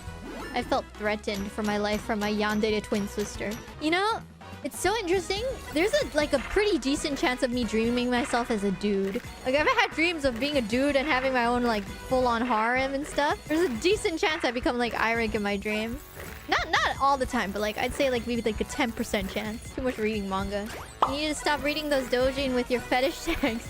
I'm not reading doujin with fetish tags. Oh, jackpot! Yeah! And during fever time too, let's go. Stop accusing me of things I don't do. Dreams often have reality links, so twin brother stepsister role equals manga oshinoko. Control bell. Yeah, probably the boo bell. I think it's the boo bell is what caused the bell to show up in my dream too. The 5-sibling part, it sounds kind of a stretch for that to be promised, ladies. I think it was just a pure coincidence I had that many siblings. And I just said 5 because that was just my guess. It might have been more, it might have been less. As for chained, I don't know what the connection of chained would be to my real life thoughts. I don't have any desire to be chained, no. The dream sounds just as unhinged as the ones Bae keeps having. You know, I should keep a dream diary, but I'm too lazy to. It would be interesting though. I think it would prove the fact that we do have dream every single day. We just forget them right after we wake up. It just made me feel like I didn't sleep that deeply. I feel like dreams mean, I don't know. The fact that you remember the dreams means that, you know, your sleep must have been not super deep. So recently, I've been like watching a lot of like travel YouTubers, and like it just makes me really want to go to Singapore. Singapore airport is like crazy fancy. Like what? What's with that waterfall thingy that's like in the middle of an airport? And I'm like, man, I need to go to Singapore one day. I need to visit Singapore. I've never really gone traveling. Really, pretty much the only places I've been to is Japan, Hawaii, and I went to like New York and Boston once. That's about it. I've never really gone anywhere else. I really need to travel. I think I saw some videos of Malaysia, which was also really intriguing because it looks like Japan. I was like, oh, I didn't expect Malaysia to have so much Japan culture involved. It seems like Japan, but even more humid. I'm pretty sure it was in Malaysia, if I'm not mistaken. Like, they have like Don Quixote, and like, I think in the video I was watching, she was passing by like a Jujutsu Kaisen collab truck or something, and I was just like, oh wow. Yeah, Singapore's super pretty. I want to see the merlion, even though it's literally just a statue that spits out water, right? I think, but it looks pretty. Singapore mention, please come. I really want to go one day. Yummy and affordable food. I just know it's really clean. Malaysia has Aeon, Donkey, Famima, Lalaport. They have Lalaport? Holy shoot. They have everything. Pretty funny. It's pretty cool too. I heard that it's so hot in Malaysia that like everyone's like nocturnal because of just how hot it is in the daytime. And I'm like, oh, that's the future of Japan. That is the future of Japan right there. We're all gonna turn nocturnal in Japan in like probably the next 15 years or so. I am already nocturnal, true, but I'm talking about like the general public turning nocturnal, not me specifically. After I arrived, no, on the plane, I think everyone was okay on the plane. Probably not. Oh no, it was not okay once I arrived. Because there were these two ladies, and they were so mean to me for no reason. Cause I arrived and they were asking me, oh, no, they didn't ask me. So I went and I was looking for my luggage, and so I decided to ask the two ladies working there. I said, hello, I am from Kronii land, and I was wondering where to find my luggage from Kronii land. And then she said, girl, you don't come from Kronii land. You come from, you came from Toronto or Toronto or wherever. Yeah, you don't come from Kronii land. And I was like, what? No, I did. I did come from Kronii. What are you talking about? And then he's like, nah, you didn't. And I was so confused, and they started laughing, and then I was so baffled, and I was trying to explain myself, but they kept cutting me off. They were just like, oh, nah, girl, yeah, you didn't come from there. You came from elsewhere. Then I managed to finish my sentence by saying, oh yes, so there was like an in-between place between Kronii land and New York, and then the two of them started laughing again and said, well, like,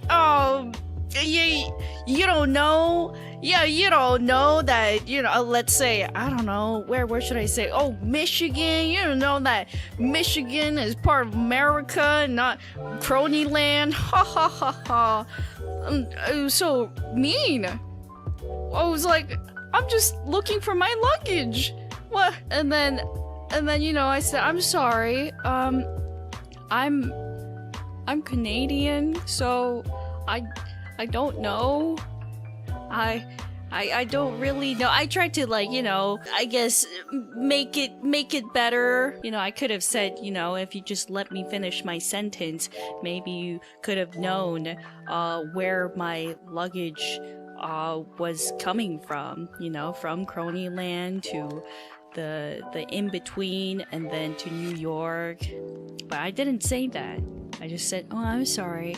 It's probably because I'm Canadian. I probably didn't know too well.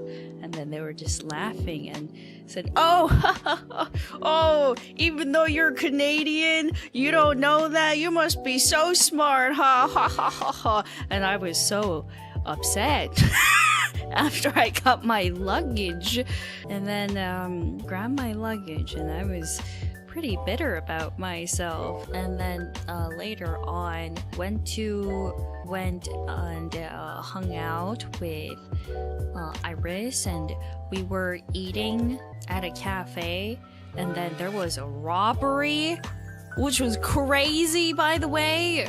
This guy just came in with a tote bag, acting normal, and then he suddenly stuck his hand into the tip jar, and then the cafe clerk and the guy started fighting over it, and then the tip jar dropped, and then coins were everywhere, and then he ran off, and then the guy was saying, oh yeah, this happens all the time. I was like, what the heck? What do you mean this happens all the time? And I was just collecting the coins because I felt really bad for the person. Yeah, so that was pretty scary. Oh yeah, speaking of, so I was walking around with Gigi, and then it's like a bird just pooped on my bag. Made me so angry. Gigi was with me. Of course Gigi was with me. Like, did the panel together. So of course at one point we'd be hanging out. But yeah, the bird pooped on my bag. But the funniest thing is, it's not funny because I was really angry. But the funniest thing is, it's not funny, but the funniest thing is that didn't poop on my hair, it didn't get on anywhere except my bag, and that bag was really nice. And how dare you poop on my bag? I'm so angry. And then, like, I always had this fear that a pigeon might poop on me, so I would always be careful, like, flying, not flying, what am I, yes, fly, I do fly sometimes, but like, like, I don't want to be underneath the pigeon as it flies. But then that one day I let my guard down because it didn't happen before, and then I try to reach for my bag, and then my hand is covered in poo, and I'm so angry. I'm like, huh?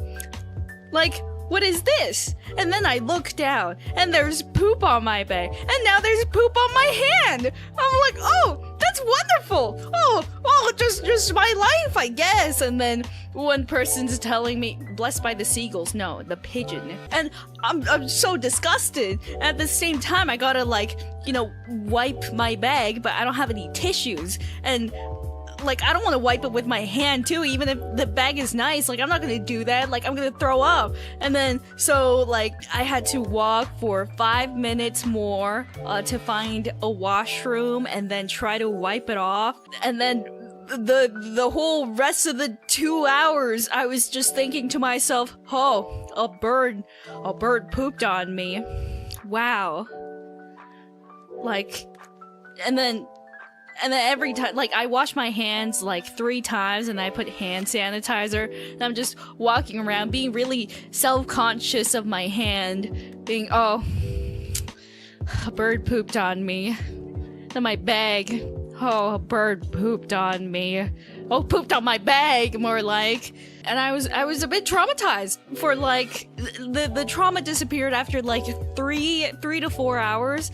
But I was, understandably crashing out because, like, my hand, I had to walk 5 minutes with my hand, like, in the air, and my bag in poop, and people looked at my bag.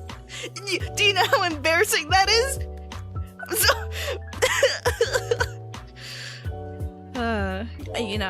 Like, I say, oh, did you know that a bird pooped on me? And then, people try to make light of the situation and say, hey, apparently, if a bird poops on you, that means it's really good luck. I'm like, no, that's for people who want to cope. It's definitely not good luck.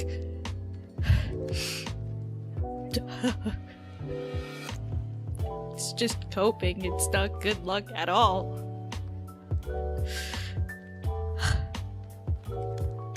And then it was really disgusting because at one point when I was just walking around,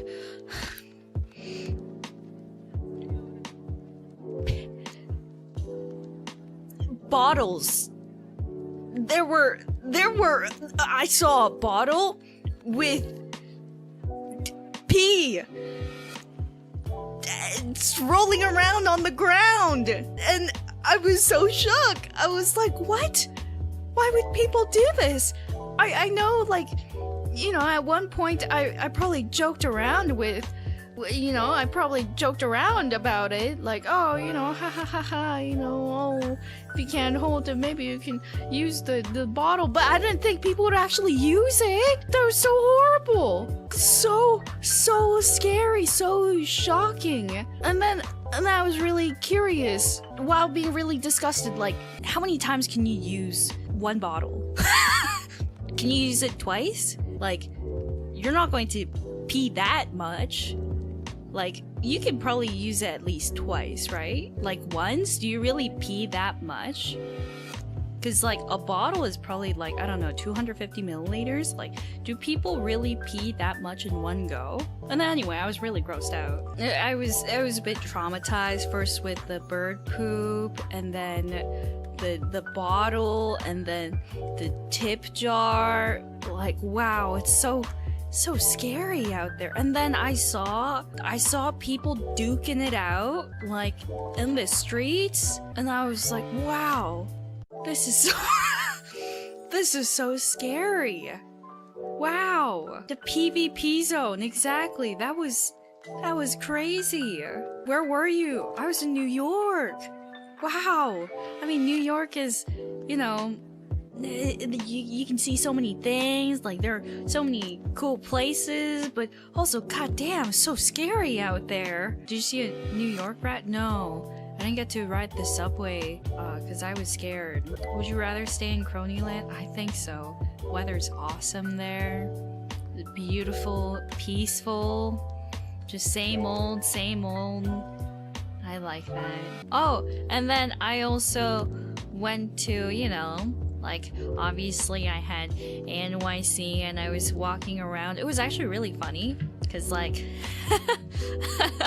while I was walking around NYC, I was just, like, looking around, And then there was a Kronii right beside me.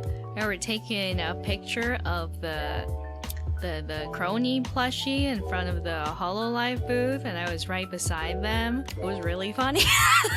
And then I was just walking around, and it was pretty cool. Like, that was a pretty big place. It was fun. Got to meet some very lovely folks, and it was great. Yeah, I do pick up stuff and then I drop it. But it's fun, so I'm probably gonna do that. Probably gonna continue doing that. That's just how I like creating. I like doing, and I don't know. For me, it's variety is the spice of life. I've always liked that more than anything. That's why I like VTubing so much, because you get to do so much stuff and there's so much variety to it, and being able to do, like, also having opportunities such as like music, and you know, eventually maybe probably when we do 3D stuff and concerts. It's just all these, I don't know, dancing, singing, making fun stuff, playing video games, playing cool video games, playing stupid video games, doing special streams. I like special streams as well. Playing something. Actually, I can show you guys something. This is not the finished product, but I tried drawing something. I tried drawing a chibi. And this is this was just a sketch. Let me save this somewhere. But this was my first try. And then I messaged Raora and I was like, Raora, help! Raora, I can't do it! Help, Raora! And she was like, what's wrong? I don't know how to do chibis! How big is the head? How big is too big? What am I gonna do? Raora, help, Raora! And she helped me, actually. And I was able to go from this. Wait, did I save this? Yeah. Now witness this, guys. Real-time Raora teaching image to this. Still scuffed, but a little bit better. Hey, I still like the eyes of the first one, okay? Not as smug. It's okay, I can make it smug. Maybe I'll move the eyebrows or something. Raora is such a good teacher. Yeah, she's so good at teaching when it comes to art especially. She's just like, oh, okay, now we'll teach you exactly. And she explained a lot about like basic shapes and how, you know, how to... I mean, I still like this one, you know. It has its charm. It's just a little bit messy, is all. They're both cute, thanks you. But yeah, so if you ever see this in a stream in the future, you'll know its origin. Yeah, I mean, I do like this one, but I needed to be symmetrical, at least a little bit. I like this one as well. It looks like a action figure. It's like posing. I'm happy with it. I was exporting. No, I wasn't exporting. I was downloading and renaming my thumbnail. My thumbnails are called 1, 2, 3, 4, 5, 100. And when I saw the big 100, I was like, whoa. I mean, technically it's like the 103rd stream because of karaoke and to debut, but whatever. It's 100 to me, okay? No, wait, karaoke also got thumbnails. Then it's 101st. Oh, and then there's, not sure. Maybe I missed something, but I think it's 100. Yeah, I save all my thumbnails like that because otherwise it'll be too messy. When I started, I didn't do it, and they were all called keyboard smash, and it got confusing, especially if it's the same game and I played multiple times. I'm like, which one is it today? For my thumbnails, I actually secret. Some of them, it's kind of like, I wouldn't say 50-50, it's like 80-20. Some of them I make myself, and some of them I've hired someone because I hate making thumbnails. I just don't like doing it. I don't like doing it. It just takes too long, okay? I overthink it, and I sit there, and I'm like, okay, I want to use this art. Okay, but what font do I use? But should I use this stroke? Wait, but when I position it like this, wait, but... So usually I'm like, okay, please take this art and this subtitle, please make it for me, thank you. Yeah, I started doing them myself, and now it's kind of like for some, when I have an idea, then I do it myself. But if I don't have an idea, it just took me way too long, and it stressed me out a lot because it ended up taking me like half an hour for one thumbnail. And if I do 7 streams or 5 streams a week, that's that's multiple hours just for the thumbnail, and it's not efficient, and it's not It's not a good idea. It's not a good idea. It's not a good idea. I know it's stupid. I know. I can't. I would think, and I'm like, oh, I have to. Well, it has to be perfect. But how can a thumbnail be perfect? No one knows. No one knows. But I'm very happy to use a lot of nice art. So that part makes me happy. I don't know. Some things I don't really overthink, like titles. I don't overthink at all. Tweets I don't really overthink. Or maybe I did in the beginning and I don't do now. Thumbnails are my kryptonite. Thumbnails and schedules. Don't know if you noticed. I saw your bag yesterday. Oh yeah, Kiara did the holo bag. That was fun. I watched it too and I was like, ooh, whose bag could this be? Some I was like, oh, I know. I see you. But some of them I had no idea. Actually, like I wouldn't have. I think the biggest shot for me was Ao Senpai. Because it was so cute. But I do know that she like loves blue. I remember she did like, that was a while ago, but she did like something where she showed off her accessories and stuff and they were all blue too. And like pastel blue more than dark blue. Like cutesy. But yeah, it was very cutesy. It was fun though. Such a fun stream. And yeah, I was happy that I could take part in it. Did you guys guess? Did you guys guess when you saw mine? I tried making it not too obvious. And when I sent it, Kiara was like, oh, the colors. And I was like, oh, okay. Maybe I'll send you a black and white version. Didn't work. My backpack theory is like, honestly, if I go outside real quick, I don't take a backpack. I just literally just take that wallet bag. Or I just don't take anything. I just take a jacket and then I put my keys and phone and wallet in there. But if I'm like, you know, actually out and about, I always take a backpack. And I tend to always be over prepared. You never know. And then I'd rather have like a bunch of the same thing a bunch of times than too little. But it does rotate a lot. I feel like it depends on what you're doing. I don't go outside a lot, like regularly, but I base this off of what I had when we were in the Far East, kind of, because that's the last time I've been like traveling. White supremacy. Yeah, I hate. Not that I'm a hater, but I hate any earpods type thing. I don't like them. They never actually stay in your ears. They always fall out. I'm gonna lose them. Have you seen me? Why would you trust me? Well, yeah, no. And I've tried different types. I've tried those like weird ones with the rubber. I've tried the normal ones. If I shake my head hard enough, they're just gonna fall out. What if I like lay down? What if I fall asleep in the bus and then it falls down, falls into the floor? It's too small. I'm not gonna find it again. Also, it hurts my ears. I don't like anything in my ears. I don't like putting them in. So I like put them like a little bit looser. Maybe that's maybe it's a Muso error. And then they'll just like plop out. And then I just don't like the feeling of stuff in my ear. Like, you know, those like plug ones, the ones with rubber or silicone or whatever. Don't like that either. But worst case is, what if I want to take one off? What then? I can't just take it off and then it dangles. You have to put it into the little tiny bag. Also, the tiny bag for the earpods is also tiny, which I'm also gonna lose. And then it's so small. And then the only good thing about earpods is that some of the cases are very cute. That's the only good thing. Also, I'm gonna forget to charge them. They're never gonna be charged. I don't like them. I don't get how they become like the norm. I really don't understand how people don't lose them at all times.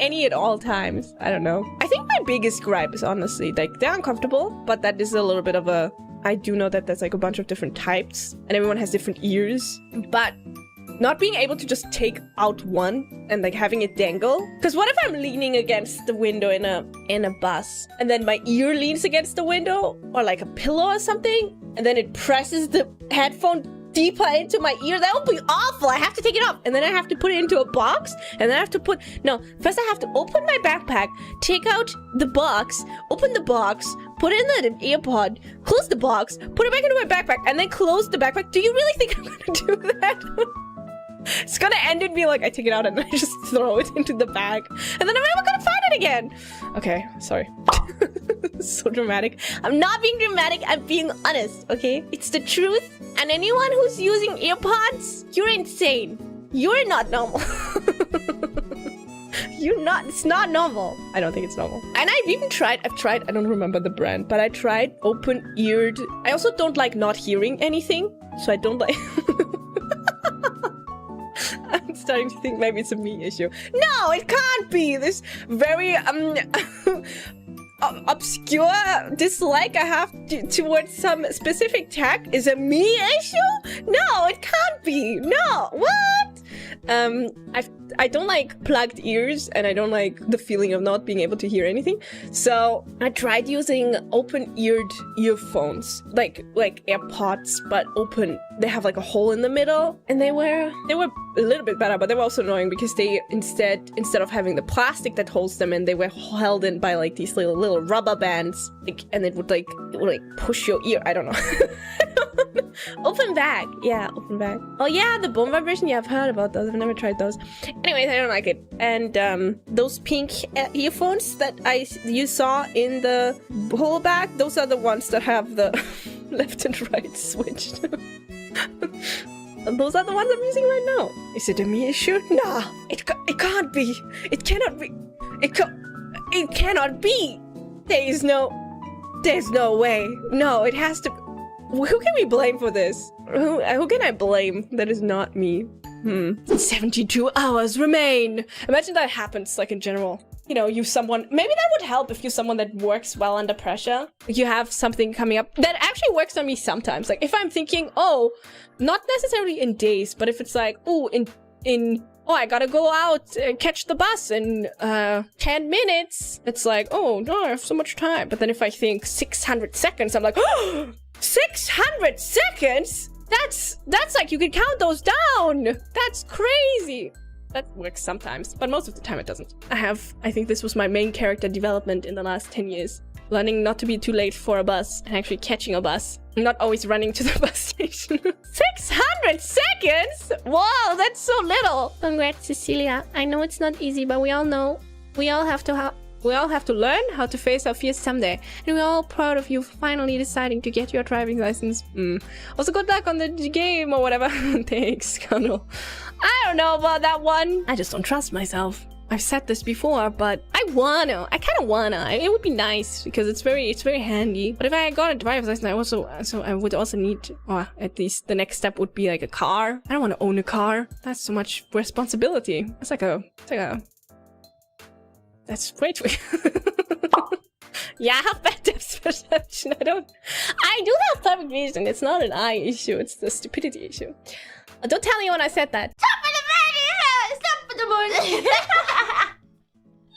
I'm not okay. I've just been blessed.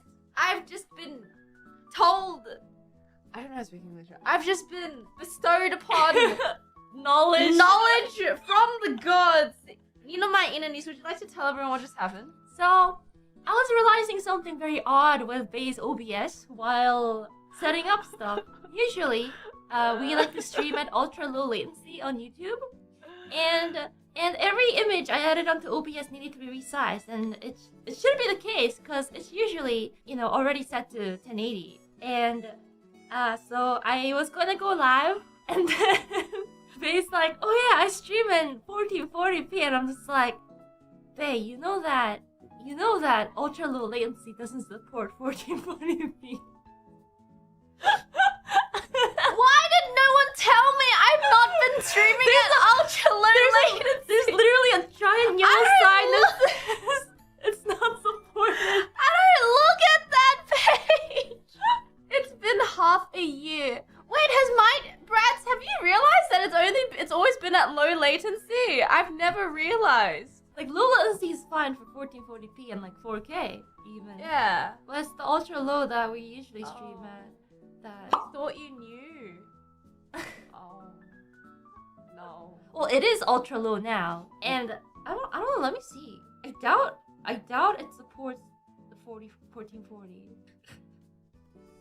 Oh no. I mean, I don't know. Maybe. Ooh. Oh, by the way. So I was knocking on Bay's doorbell, I guess, to enter the building, and then you made such a weird. You know there were people standing behind you. I realized afterwards that there were people behind. She made like a dying dinosaur noise, and then there were people behind. I think That's why you just didn't say anything on the second time, right? Yeah. Yeah. Well, no. Do you guys want to hear what noise I made? I was like.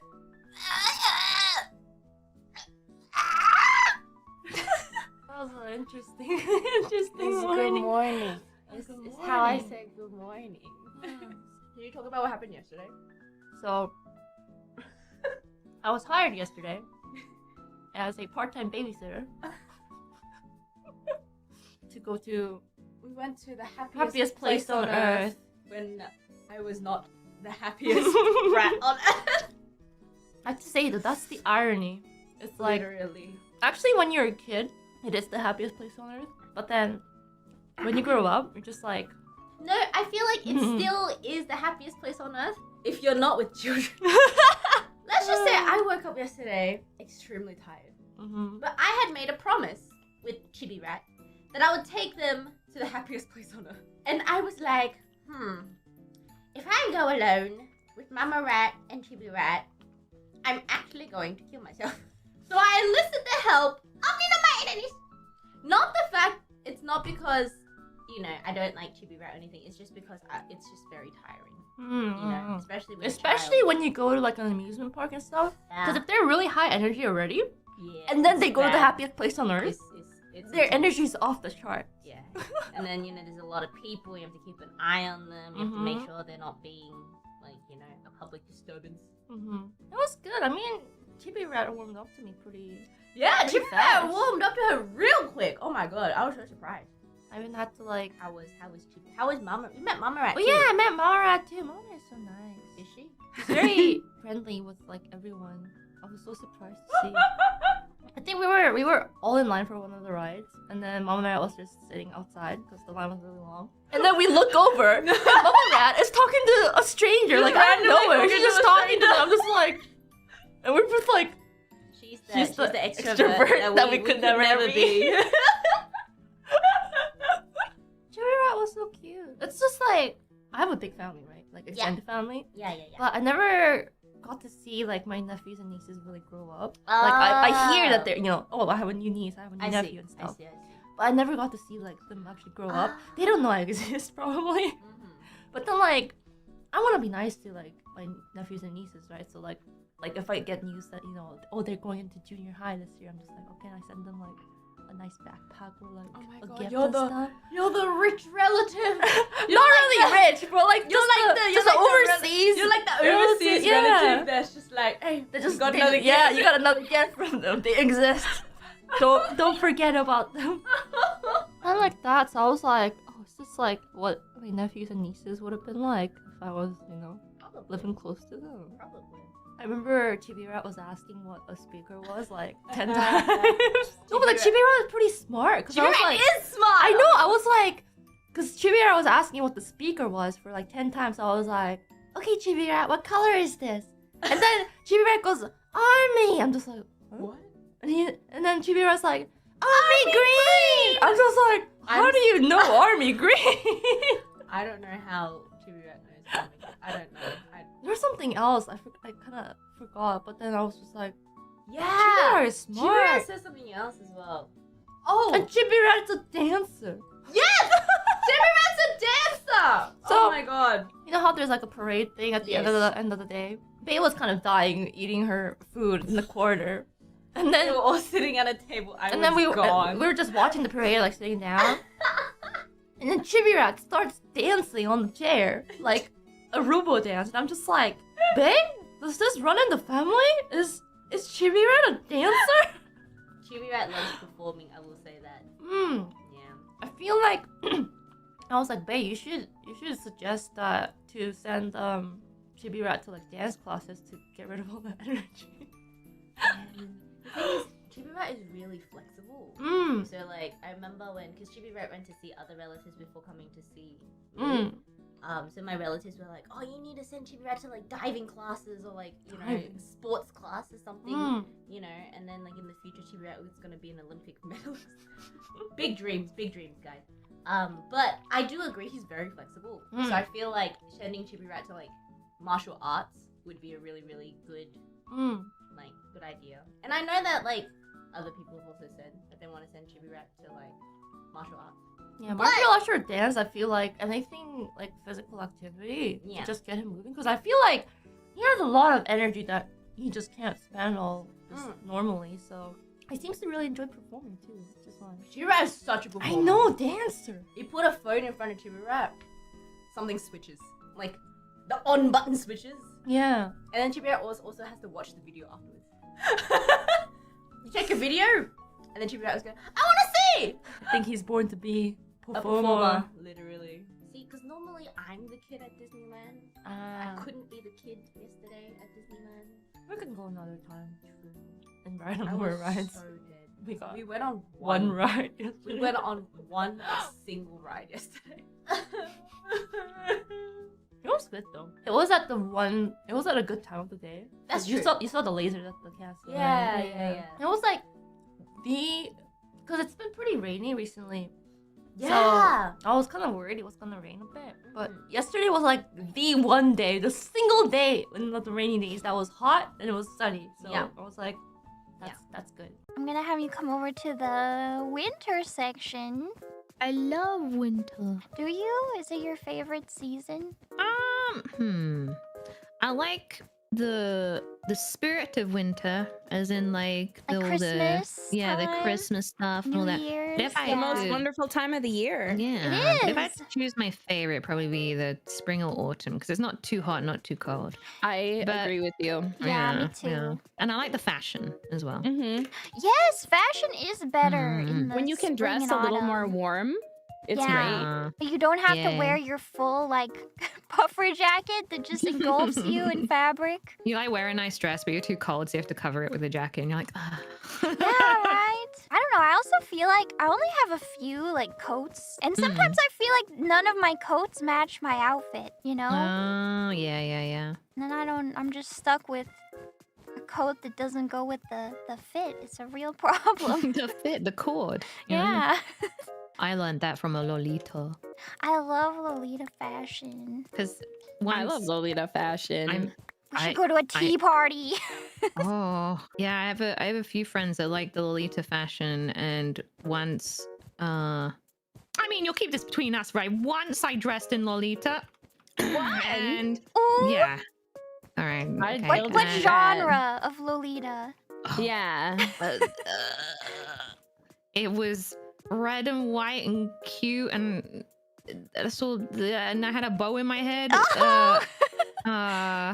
And a lot of old ladies kept taking pictures of me, and yeah, it was really cool. And then lolitas would walk past me, and they'd be like, "Nice cord," and I'm like, "What are they saying? What are they? Nice cord? Nice. Is there something hanging off me? Like what are they on about?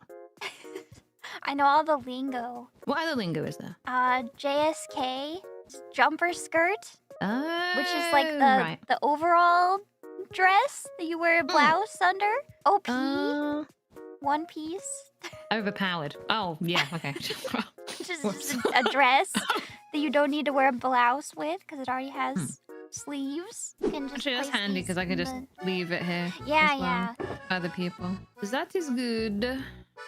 Thus is good. That is good. I will get the frog light and I will place it around here. What the fuck? Every accent is good. I'm angry. I'm angry about it. Right? Don't be angry. Fräulein, stop being angry. Stop crying! Stop crying! Stop crying! I don't want to hear that ugly sound. Oh no.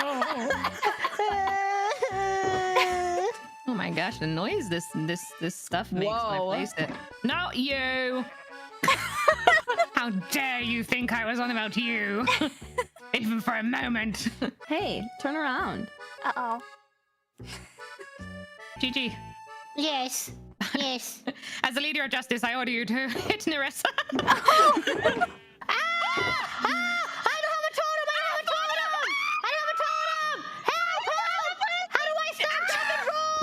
Yum yum yum yum yum yum yum.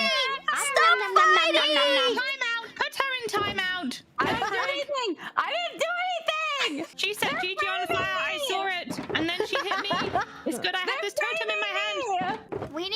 HR Yeah, where's our HR? to solve Can't believe it. this. I hear a zombie. Ah!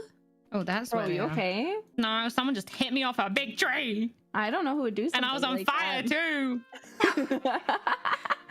I mean, the fire bit was fine because, you know, I'm used to fire. But, like, the other bit of falling off the tree was not so cool. That was really yeah, scary. No. Gigi, you didn't I can't believe you hit Gigi. I can take it, but Gigi's cute. She hit me first. I was ordered to. Since Someone when have you told me listened to do orders? that. I always listen. I am. She listens to me because she's such a yes. sweetheart. And I would never lead her astray. Clocking into the Listen to Woman factory. Oh. I'm forgetting which of your organizations is supposed to be the evil one. Right? How could you forget? Nani the fudge? Fauna senpai. Let's be real. There's something suspicious going on here. What do you Fauna mean? senpai. When you look into her eyes, don't you see kindness and good? She told me to turn around because she had a sword in her hand to whack me with. Yes, because you're being nasty to me. I was not. But if you had just said sorry, I would not have hit you. I said, do not. I was being nice, actually. I said, do not think that I was about to say that I was annoyed by your noises. It was. I was saying how interesting these noises were. That's totally what you were saying. Mm-hmm. I was. Rewind, clippers. There we go.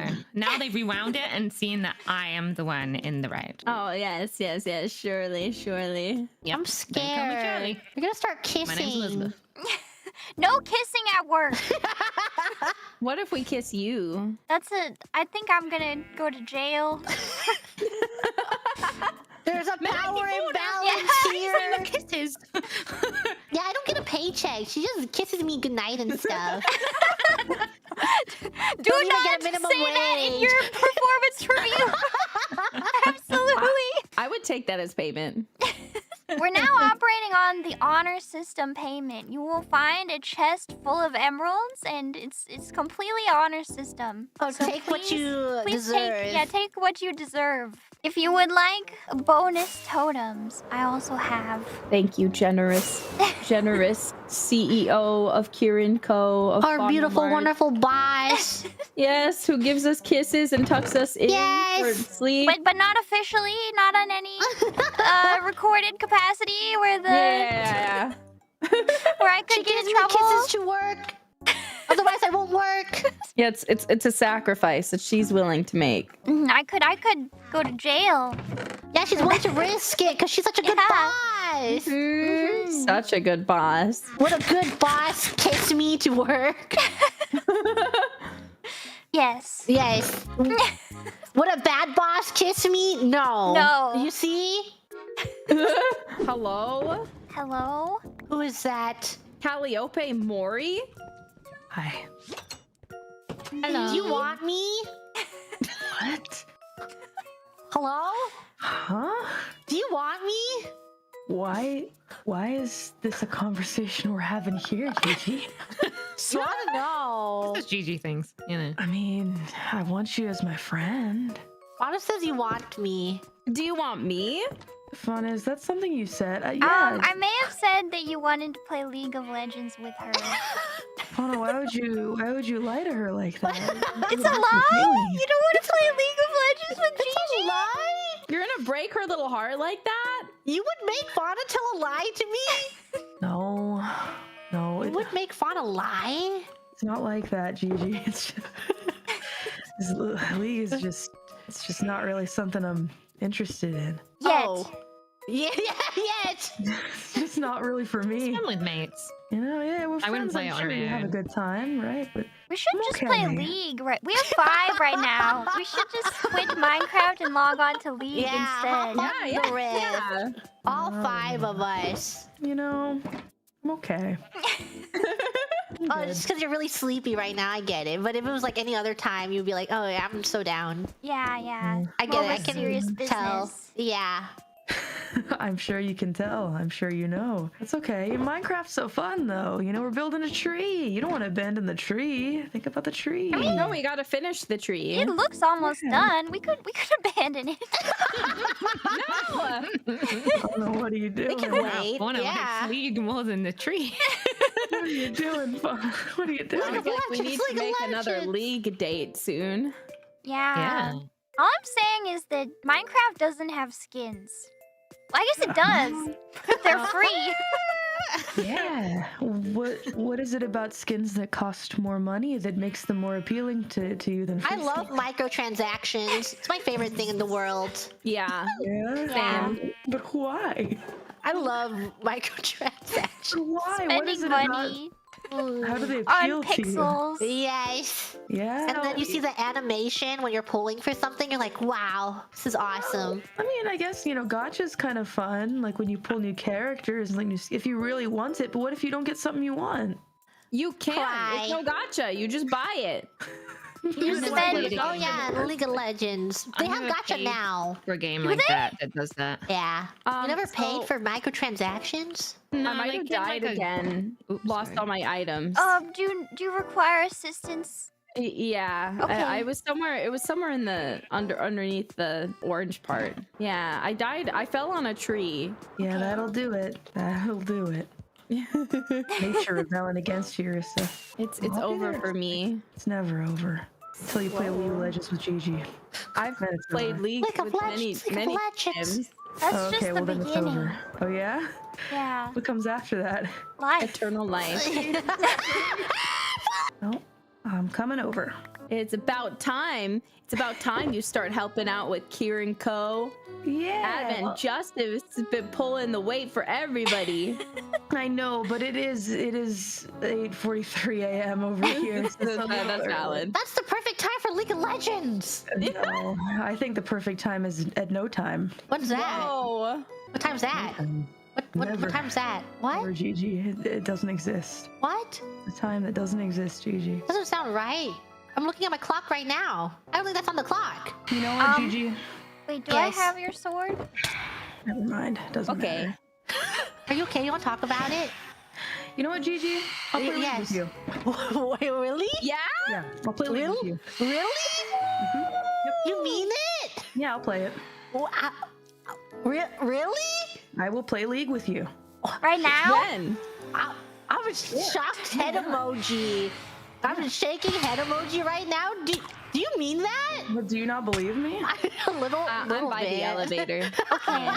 Aw, why don't you believe me, Gigi? I don't know. It's something about. Can I believe her?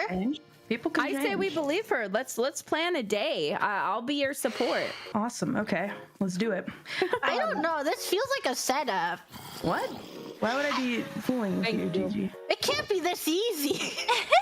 Man, I'm tired of hearing you talk about it. I'm tired. It's the only way to get her to stop. I'm sick of it, Gigi. So let's just play, okay? My plans have been foiled.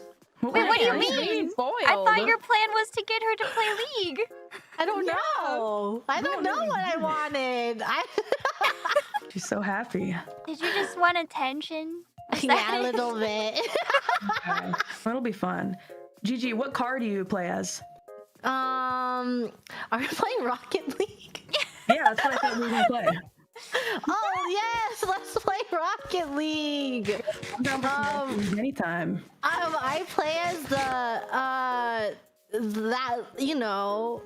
love the Hot Wheels. Toyota Prius.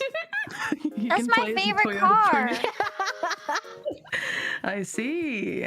Nice. I do love some soccer cars. Used to be my Yes, favorite yes. thing Back in the day. Would anyone like to sleep in the game? Maybe we I should. suppose. I Good don't know. night. There's like everywhere. I do not have a bed. Oh, Liz, you don't have a bed? There are beds inside the orange section. If you can manage to find a way into the McDonald's play place. McDonald's. McDonald's. I want to go to McDonald's. I want McDonald's. Well, I built my own McDonald's play place recreation, so we have McDonald's at home. Yay, McDonald's. You strike me as someone who would still be playing in the McDonald's playpen, Gigi. I would love to play in the McDonald's playpen. Isn't it kind of gross though? Don't think about it. I can't not think about it anymore. Well, we'll just, you know, we'll have to desanitize it before going into the playpen. Oh, The whole thing? Yeah. Like with Clorox wipes? Yeah. Just wipe down the go whole in with thing? Clorox wipes. That's gonna take forever. Okay, I'm in bed. It'll be worth it if it means you playing with me in the playpen. Yeah, get a barrel of sanitizer. It's like Just the new pour it Five in. Nights at... What? This Into is the my pit? bed. Ladies. I said I found a bed. You guys can't see, but she's jumping on me. I'm laying on the bed and she's bouncing on me. Oh my god. She's doing what? Wow. I need some advice about a new fridge. I need to buy a second one to fit all of those extra ice trays. No. What you need is not a new fridge, you need a new refrigerator.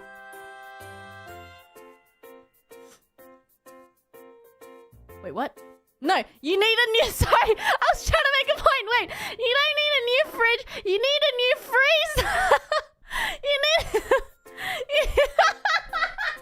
You need a new freezer! You know how they sell like those external freezers where it's just the new... It's just the freezer. No! I said that with so much confidence as well. Fuck. No, you need it. Like, you know those box freezers? I'm just describing one because I had one back in Australia. Well, Mama Rat and Papa Rat had one. You need...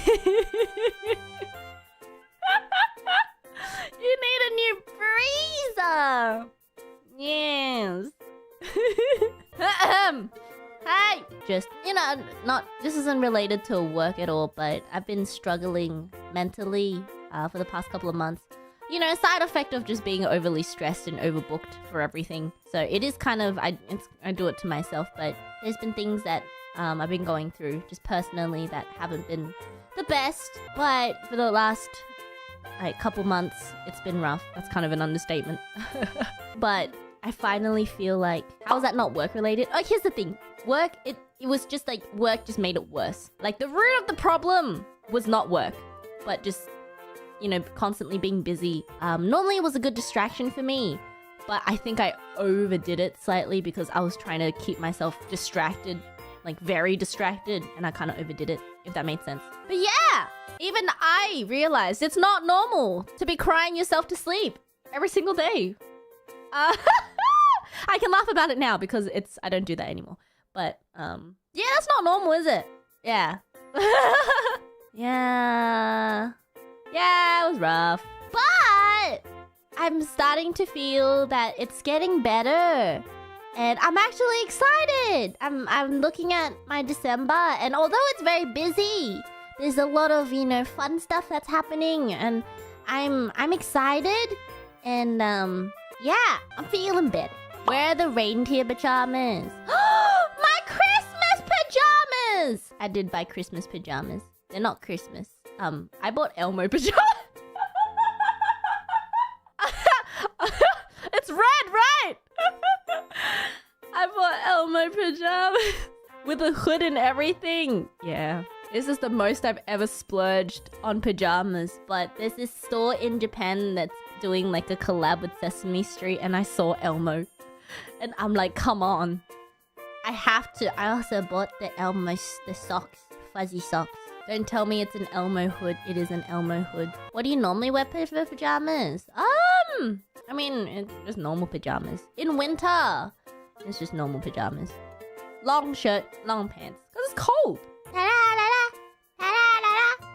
Elmo's World. Don't get too specific. She said she won't wear what? Don't get too specific. In what universe do you think I will ever wear my Elmo pajamas in the outside world? I will proudly state I have Elmo pajamas because those are not seeing the light of day! Ever! Never. Not a studio fit. Oh, no. Not a studio fit. Please.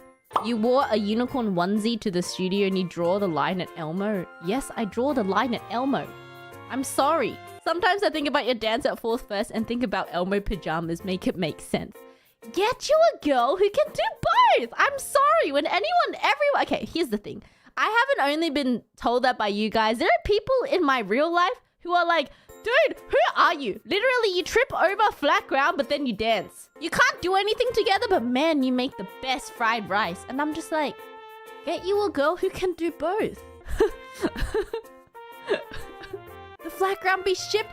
Exactly! It's not my fault, it's the flat ground fault. Get you a girl who can do both, literally. For me, there are 2 levels. I'm either girl failure or I'm girl success. There's no in between. It's one or the other. It's either girl failure or girl boss. Nothing in the middle. Give us this a girl boss moment. Recently. Why did the music stop just then? Hold on.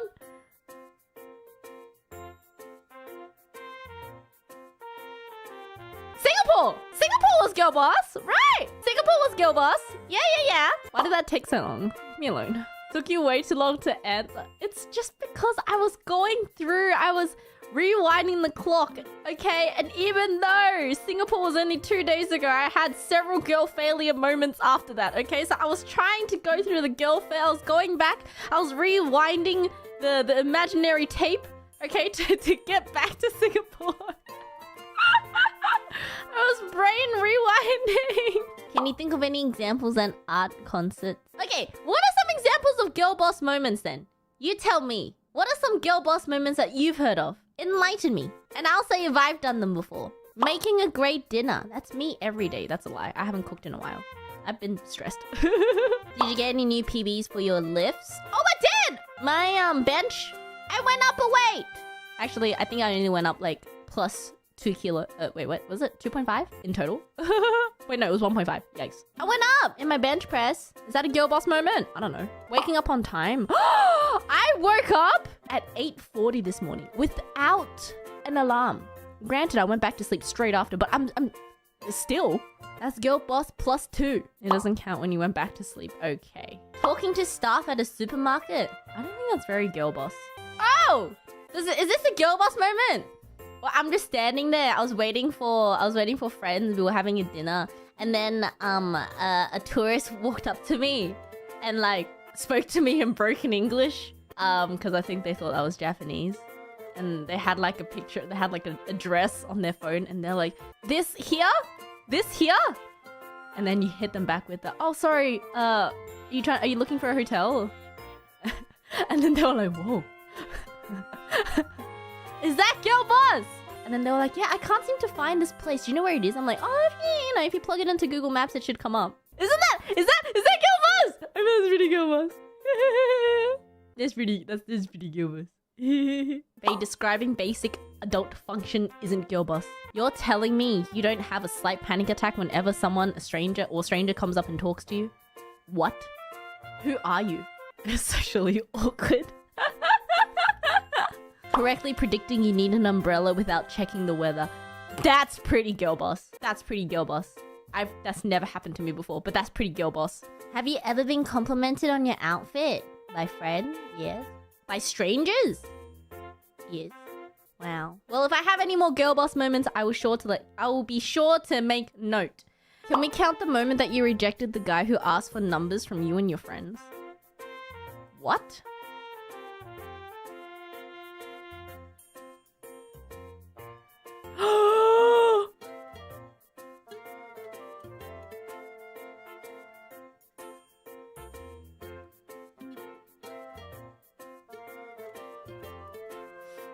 I'm never doing a 24-hour stream again. Hold on, everybody, hold on. Okay, so I remember I had the craziest dreams in my 19 hours of sleep after my 24-hour stream. Did I talk about it? I don't think I talked about it. It was bad. We're going way back, okay? We're going back to after my 24-hour stream, I had a 19-hour just pass out. Now, here's the thing. I didn't sleep for an entire 19 hours. I slept for 5 hours, then I talked about this. I slept for 5 hours, and then I got thirsty, and then I slept for another 5 hours, and then I got hungry, and then I slept for 9 hours. 19 hours. In those 559 blocks, I had the most crazy dreams in my entire life, and they were all stressful. Why are all my dreams so stressful recently? I know the answer to that question, but it's been a first where these dreams are more stressful than my actual life. First, I had a dream. My first dream, I remember vividly because I seriously did not know what to do in my dream. I was so stressed. The first dream, I was on a trip with Rat Fam. I was on a trip with Rat Fam, and then me and Ane Rat, we went out, and then Mama Rat and Papa Rat went out somewhere. And then we came back to the Airbnb only to discover a note by Mama Rat saying that Mama Rat and Papa Rat were getting a divorce. Ane Rat and I were like, what? And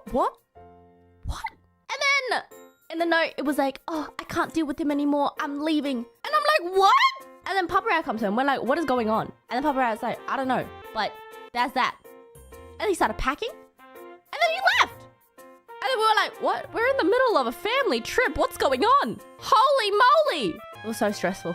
Because then Mama Rat came and we were trying to talk to her, but then she was like pouting. She was like sulking. She was like, nah, I don't want anything to do with him anymore. Blah, blah, blah, blah, blah, blah, blah. And I'm just like, bro, what is going on? And they left both of us behind. Literally. Oh, I'm so stressed. And then the second dream, it then transitioned into, we're still on this trip, but then I was with people that I haven't seen in literal years.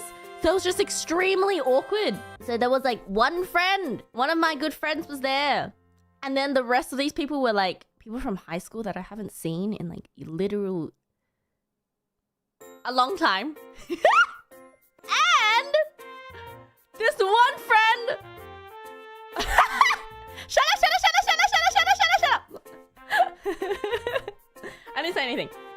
This one friend was trying to get us to do really chummy stuff together. And then it was just so awkward. Chummy stuff like what? Like, she was like, oh, let's go out and have dinner and then we can all go around the table and like, you know, talk about our favorite memory from high school. And I'm like, I would rather kill myself, but okay. And then like when we were walking, you know how sometimes when you're walking in a group, the group kind of splits up and then you have to end up talking to the person next to you. And the person next to me was also someone I haven't seen in a very long time. And it was just so awkward. And I was like, oh, hello. And they were like, they were acting so much closer to me. And they were like, oh my God, hey, bae!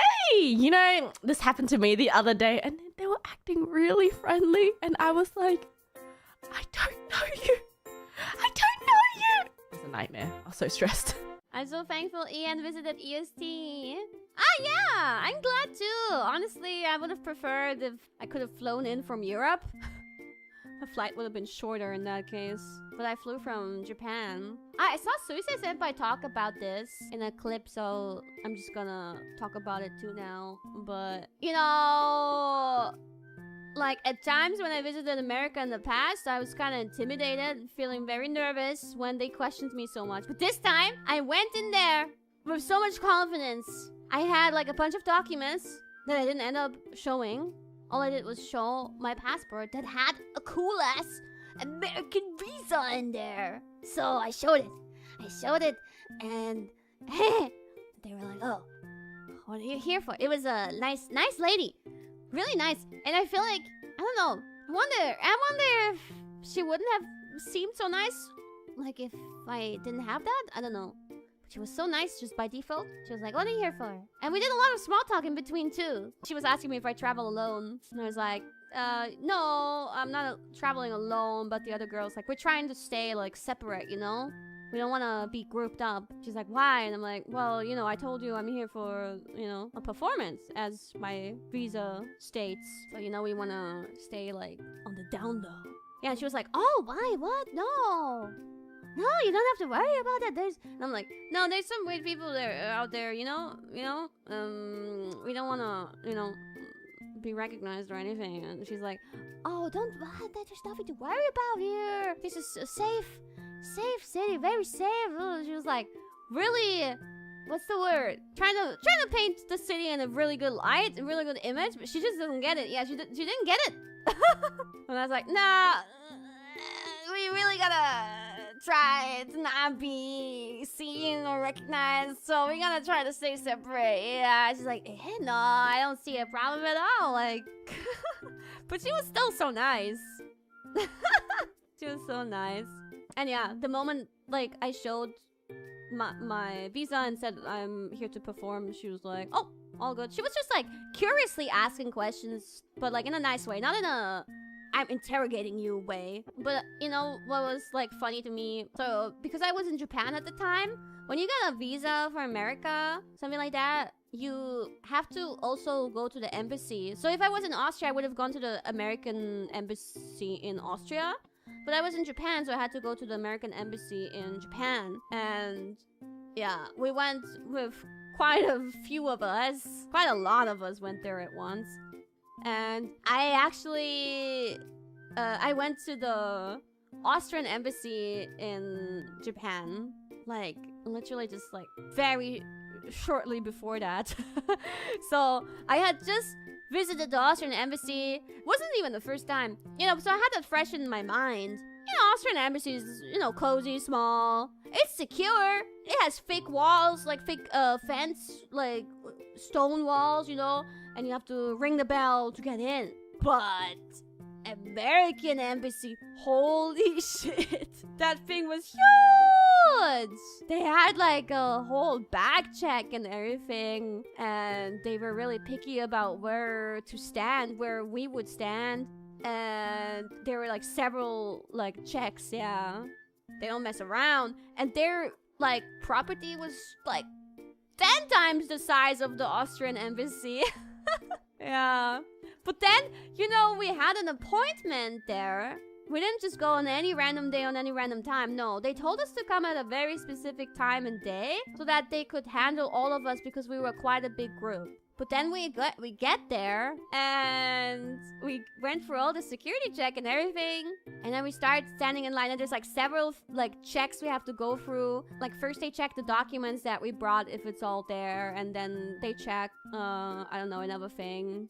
Then it's like an interview. They said, I was wondering what are they gonna ask? I was so nervous about it. And then after that they would like give you the visa, but like each step we had to line up for, and we waited for ages because we were like I swear we were so many people, because there were like all the staff that we would be flying in to Japan as well. Brought our own staff to build everything. So we were so many people, and they had one person out to handle all of us. They had like 10 windows where 10 people could be seated at a time working through all of us. But no, it was one person, and it was so slow. It took so much time. It was so boring standing in line that I ended up like chit-chatting with the staff, like, oh, so what are you gonna be in charge of, huh? And they're tell me about it and blah blah blah. And then we're like wondering, hey, these guys knew that we were gonna show up, and we see people. Cause there's like, you know, just like, you can imagine like a closed wall with windows and those speakers that you speak through. You can barely hear what the person on the other side is saying. So through the window we could see that there's an office behind there, and there's like 20 American staff people running around, and none of them bother to take a seat and help us out. And this is not the Japanese way, this seems to be the American way. So all the Japanese staff around me, they were like, they are really carefree, aren't they? Is this the American style? And I'm like, yeah, seems like it. But slowly, after like, it took so long, after a while, after an hour or so of waiting, they finally added a few more staffers. But then I was so confused and kind of felt like so stupid. At the last step, they were basically like giving everybody the... No, we didn't get a passport back. No, they were just telling us, sorry, you're actually not getting your visa today. We're not ready. Bruh! We all stood here for hours, and you guys gave us this specific day and time, which was already, I'm gonna tell you, was already cutting it close. So I was getting really nervous anyway. Like, we're going to America soon. Oh, shit. Now you're telling us you're not ready? What do you mean you're not ready? What is it? Yeah, it took a couple more days, and then we got our visas. But I was just impressed by the hugeness. It was so big. The place was so big. It was so serious. The atmosphere was very different from the Austrian embassy. What was the reason? Oh, they were just not ready. They were just not finished. So you really wonder, what did we go there for? Well, at least they got to check our documents a little bit, and I had to retake my like picture in the passport picture machine. Purikura! Not quite purikura. Oh yeah,